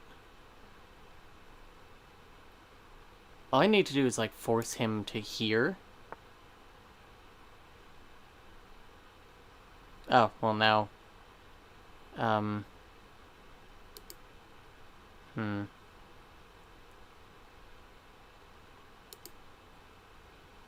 I mean, that's free.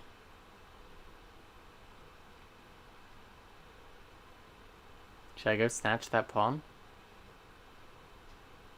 Yeah, it's free. Just take it.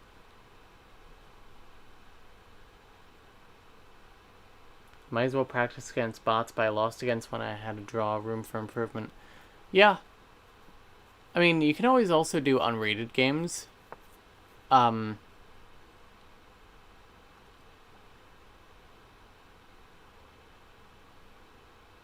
trapping me in. I I mean, not really, but...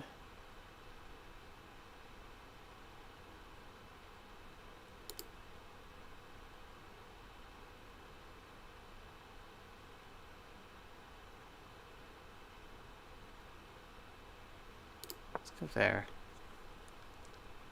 Attacking the rook.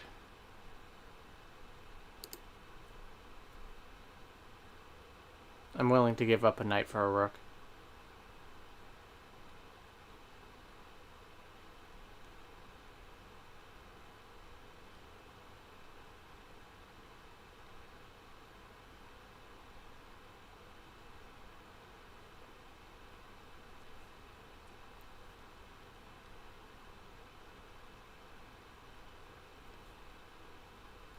Okay, here's my thought. If he takes...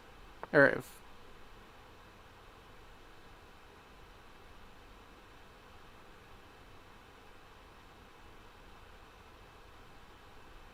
Or, okay, let me think about this here. So, I take... He takes... I take... And I win a pawn.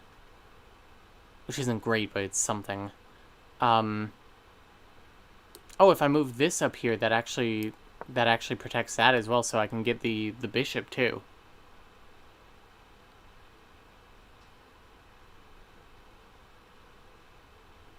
Oh, and it's check. I mean, check doesn't really mean much, but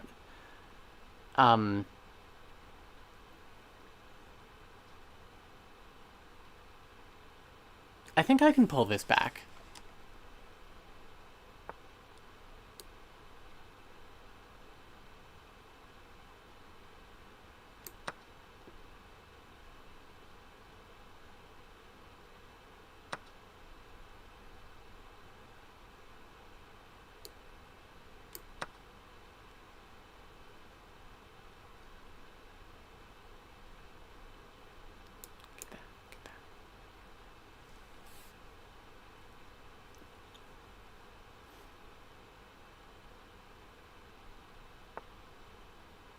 Ah, okay. Well, I still get...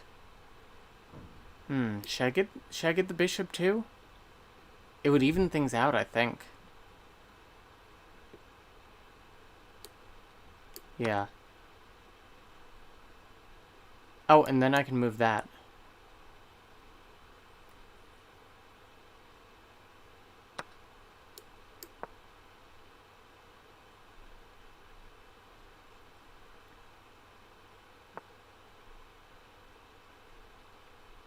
Then I have nothing to protect it now. Bad idea. Bad idea. I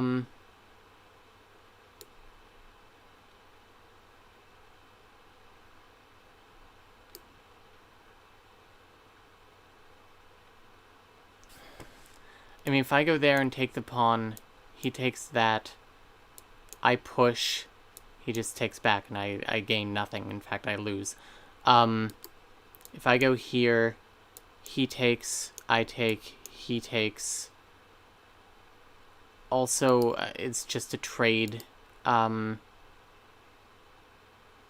go here and protect the pawn. Which I just realized that protects the pawn.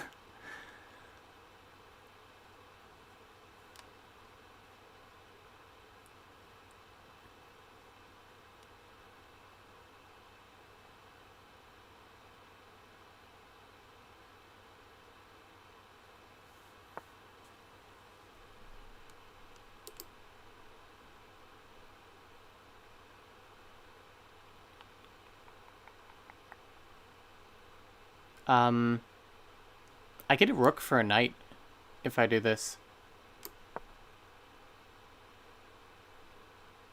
Knight and a pawn, but because if he takes, I take. And if he doesn't take and doesn't move that rook,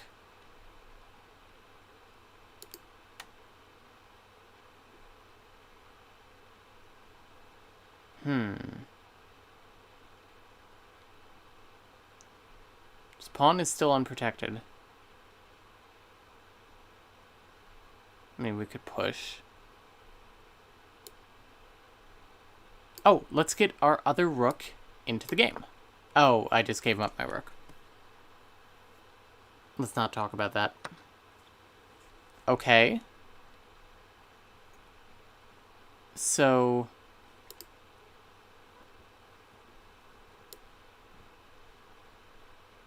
I mean, let's undo the stupid move that I did.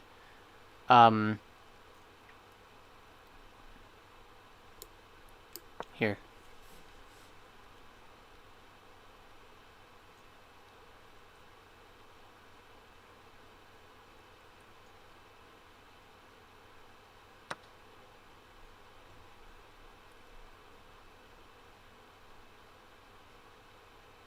It's fine.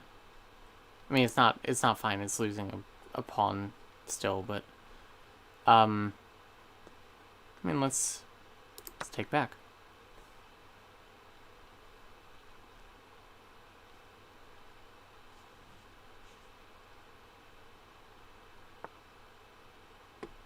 Attacking the rook. Where can I go? Not many places. Can't go there. Can't go there. Can't go there. I can go there, but it's not fantastic. Then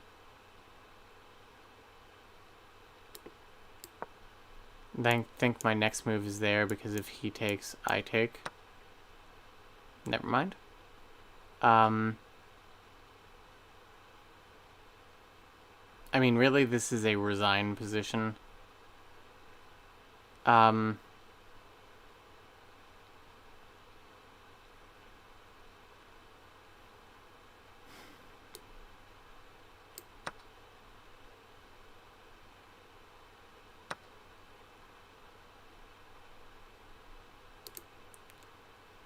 So we're now going for a draw.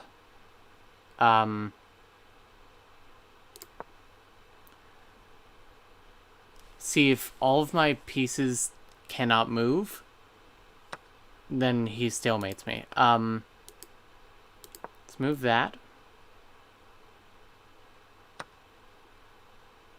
Yep.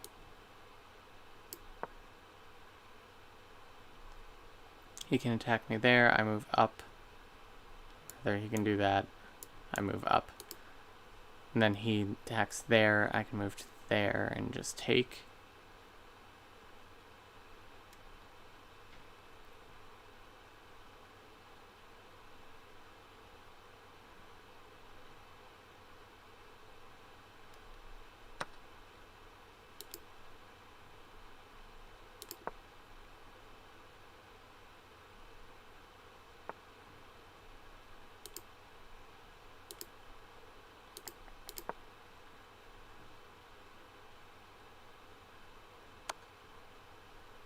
Fantastic.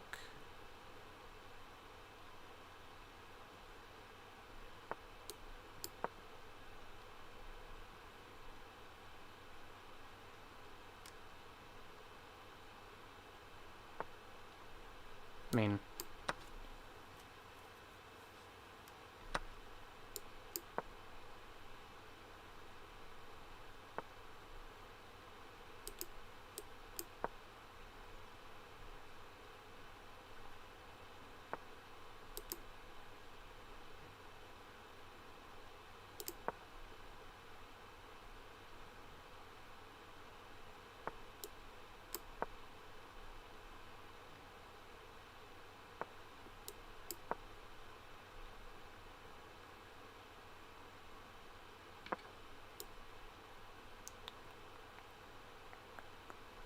let's do that one. I think that one's slightly more annoying.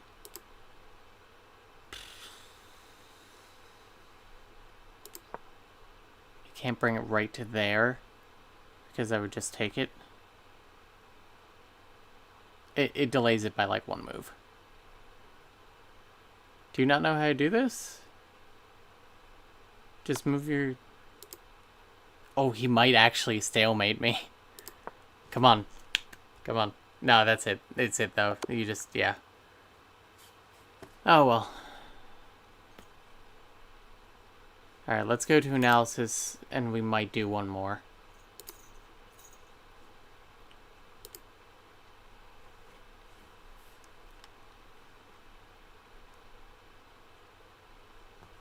Oh, I forgot to say he was a good sport. Good game. Where's he from? India.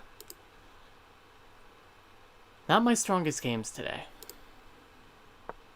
Alright, key moments. Queen's Gambit, Martial Defense. I had no idea what to do here. GG though, thank you, thank you. Here? Attack the queen? That makes sense.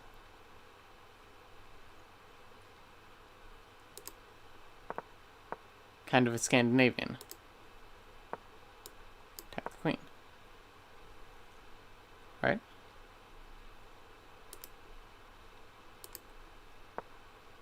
Here? Yeah, it wants me to protect the pawn. So, mistake.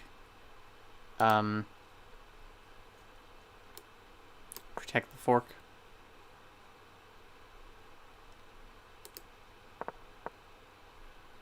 Bad idea.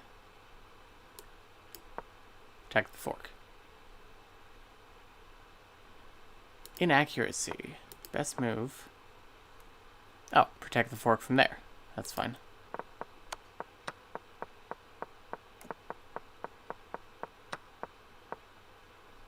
That is specifically a mistake. Okay, I think it wants me to do this early. No. Hint? Oh! Push. Yeah, that fork is terrible. Wait, oh, that was it. It was really just over by that point, like I thought. Alright, we're going to do one more. Because I would like to win a game on stream. Alright, Queen's Gambit Redemption here from Amethyst's Jaw 23. Is he going to take?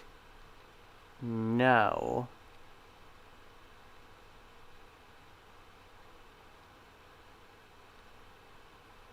I take, he takes, I take.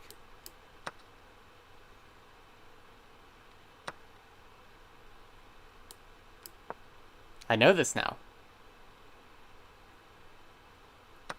And if he takes, we will do an early queen exchange again. And now, protect the fork, but how? He's just going to go there. I could just do this early. Oh, I'll just castle short.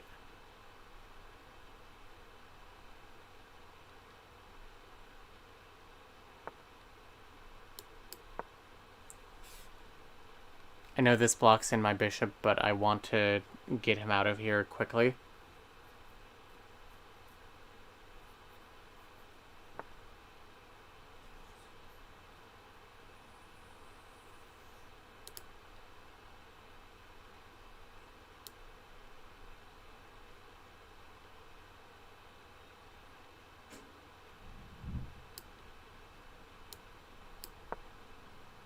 Let's attack this pawn. I imagine he'll probably bring something out to protect it, either this or this.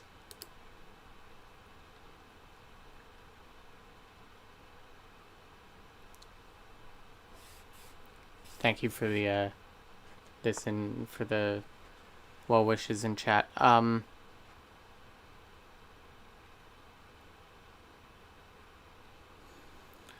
I haven't played chess since elementary school, and I don't remember how, but now I want to learn again. I highly recommend it. I think it's very good. Let's do this, and then when he moves the knight, I can castle.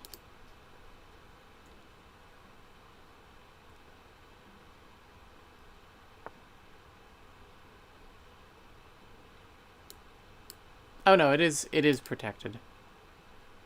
For a second, I thought this was just a free knight for a second. So if I push, if he takes, I take. It's just bad for him. Oh, I need to castle. God damn it.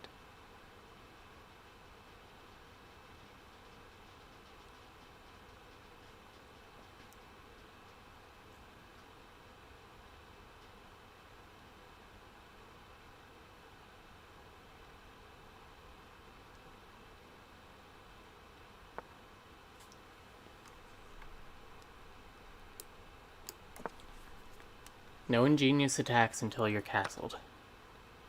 Oh, good. We can do the... Oh, okay. You backed it up now. Do I want to take here? He takes... I take, and I'm still attacking this. I think that's good. Because I want to preserve the... I want to preserve this attack.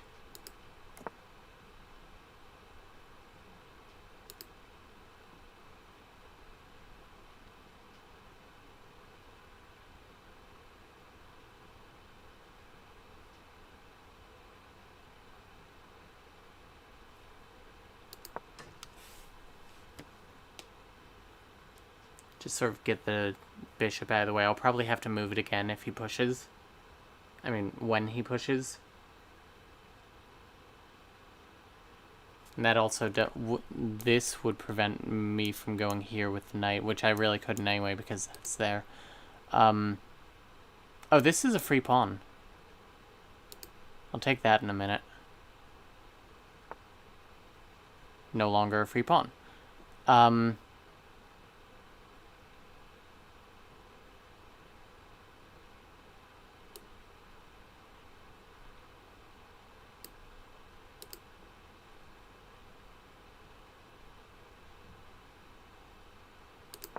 There.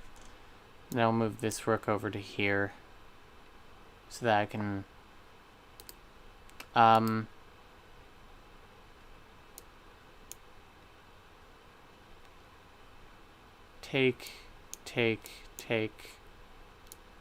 take, and then I've kind of got nothing.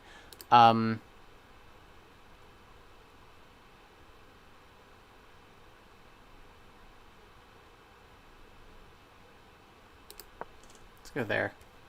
Still keeps the attack on the pawn. I mean, he could always push one of those. He actually can't push this pawn though because that's pinned. He could push this pawn, like there to there. In which case, where are my options? Here, I could take this, which I can't be taken. Take with the knight.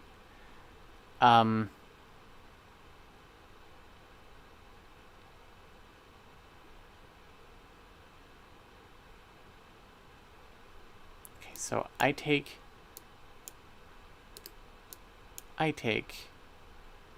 he takes, I take, he takes, I take.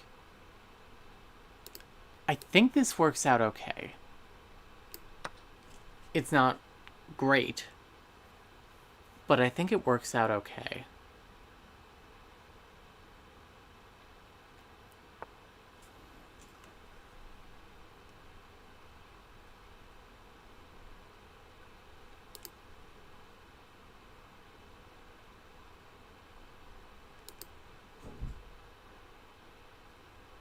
That is just a free bishop now.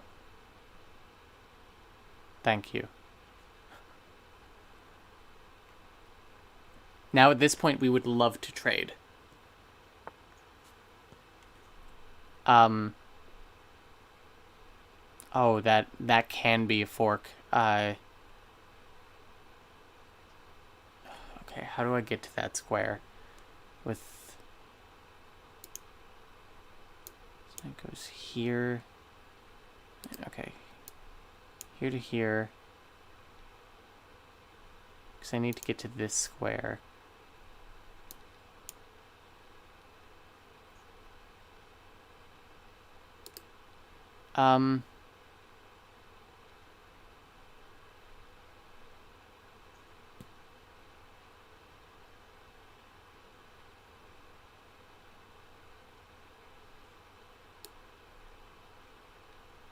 Take it.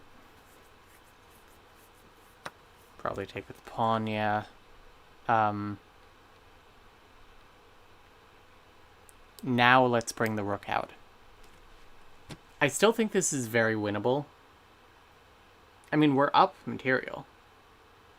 In fact, I can just take this pawn. Because if he takes, it's a rook exchange. If he takes, rook exchange.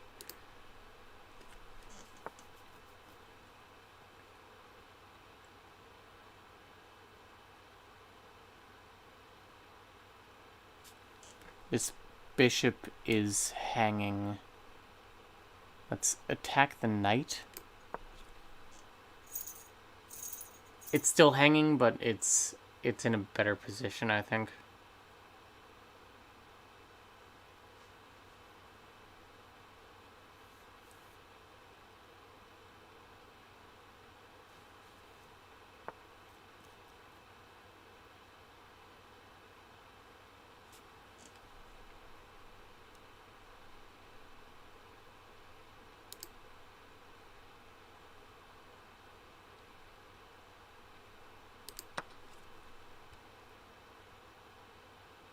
And this is no longer a rook exchange, actually, because if he takes, I just get his rook for a knight.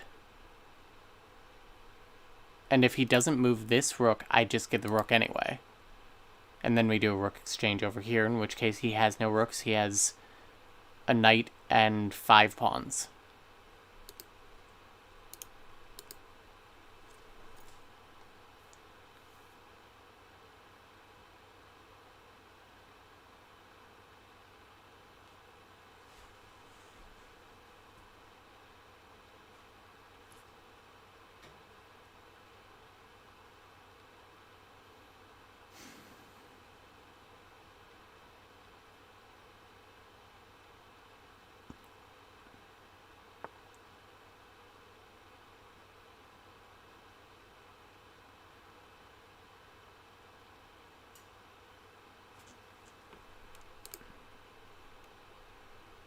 No, that would block that defense.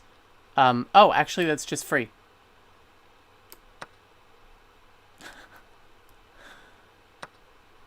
I mean, it's not free, but it's kind of free.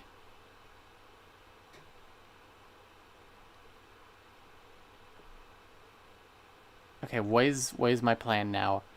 If I attack here, he could potentially do this, which I just take, and once again, he's down.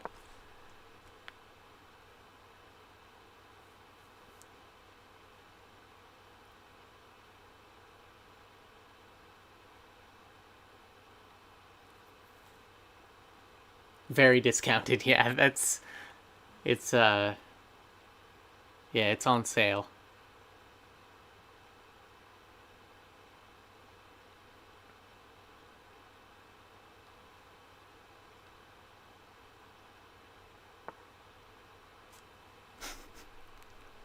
I mean,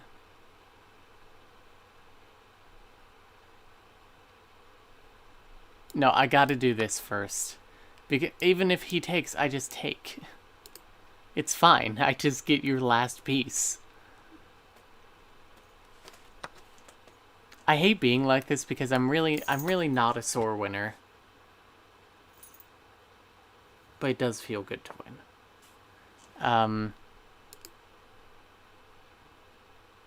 So there. Check.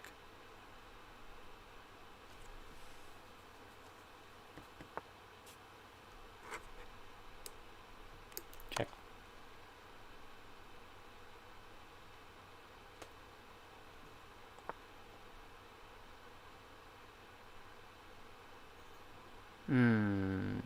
Kind of want to do like a ladder mate.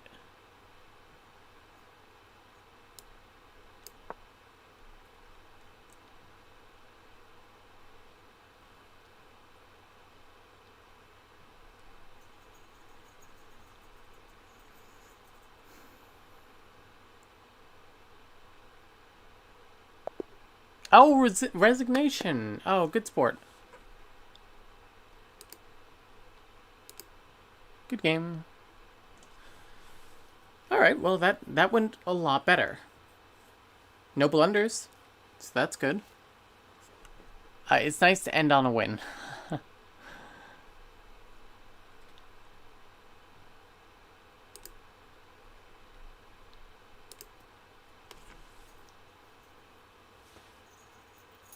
and maybe slightly unsporting because I tend not to resign.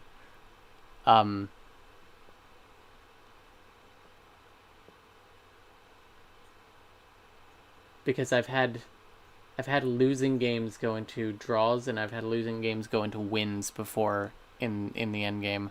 Wow, 85% accuracy to his 52. I feel good.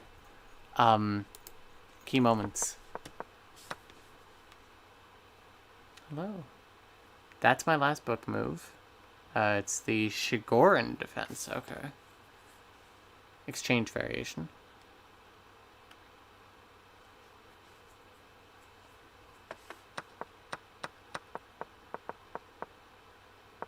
That is a mistake. Okay. I think I was kind of unsure about that move anyway. Thank you for the kudos in chat. What does it want?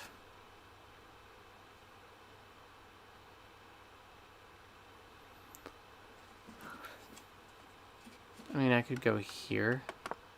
That's probably an okay move. This is my only mistake in the game.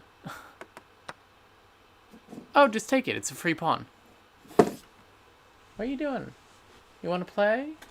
I'll play with you after the stream. It'll only be a minute. So yeah, that was my only mistake in the game. Good. There are some inaccuracies though. I do kind of want to go over them and see. So this was an inaccuracy. It wants me to push the pawn instead so they can't just take. But I was okay with the queen exchange. Best move. Inaccuracy. Really?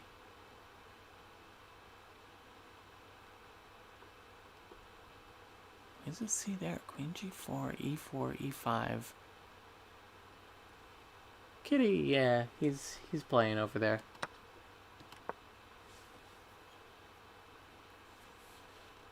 Oh, it wants me to threaten my own fork.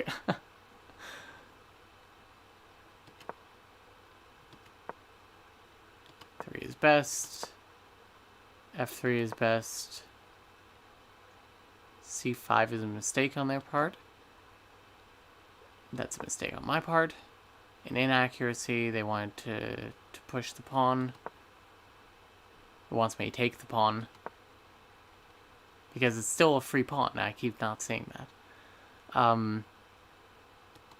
Good move. Castling, good.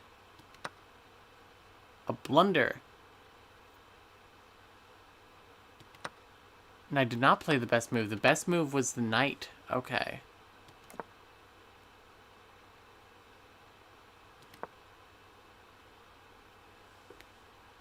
It's a nice fork to have in your back pocket too, yeah.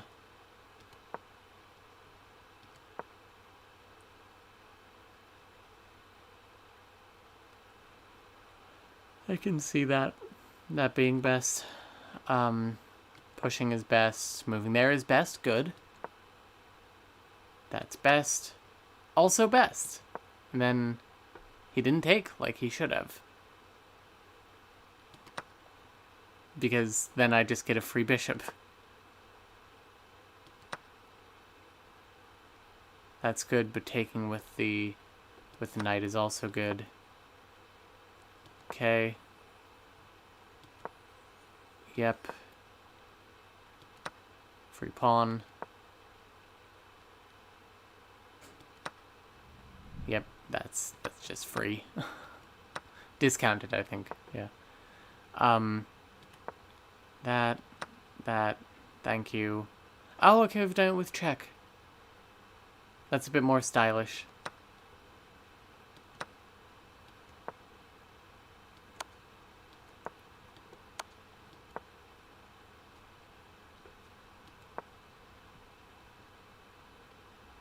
Yeah, that's good.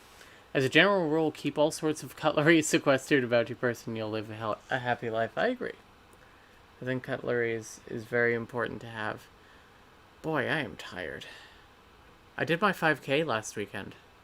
It was 5.5 kilometers in like 45 minutes. So I think it ended up being like 5K in 40. Which was good and felt good. I haven't run much this week. I took one day off because it was snowing a lot here, and then on Thursday I did run 5K again on Thursday, but I did it in a slower of a time, by about like 10 minutes or so, which is fine. Like, it's still, I mean, I still went out and ran 5K again. Especially around this, like, hilly area.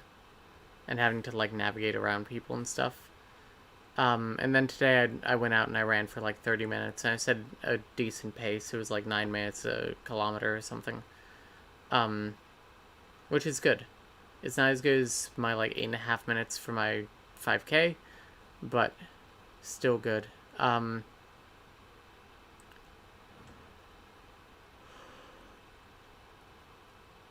Oh. Yeah. So yeah, I feel good about that. I'm on like the full Zombies Run app now. It's okay. It's still, you know, in early in the season. So they're kind of explaining stuff to me that I already know. Like, Runner 7 has introduced himself to me like 5 times. And then you know, getting a vague introduction on New Canton again, and yeah. My brain's kind of shutting down. I should go to bed. Thank you all for joining. This was a lot of fun. I know that Claudia really enjoyed playing Journeyman Project for you all, and I enjoyed playing chess for you all as well. 1 out of 3 ain't bad. So, thank you all for being here. Thank you for joining us. We're going to try and have a video out for Monday, but no promises. We should have one out for Thursday. It's been a weird couple of months for us. We're hopefully going full-time in March, or by March, which means that hopefully by April or May, we're going to be in our new house. Glad to catch the chess at the end, yeah. So things will be hopefully more regular there. Everyone will be able to be a lot more open, which will be nice. We'll have a different streaming setup there, I think. You know, there won't be all this crap in the background. There will be all of our own crap in the background. So, here's hoping for that. Yeah, I mean, we don't have one picked out yet, but we can, once we go full-time, we can, like, get pre-approved for a mortgage, and then start actually, like, house hunting. Which is crazy.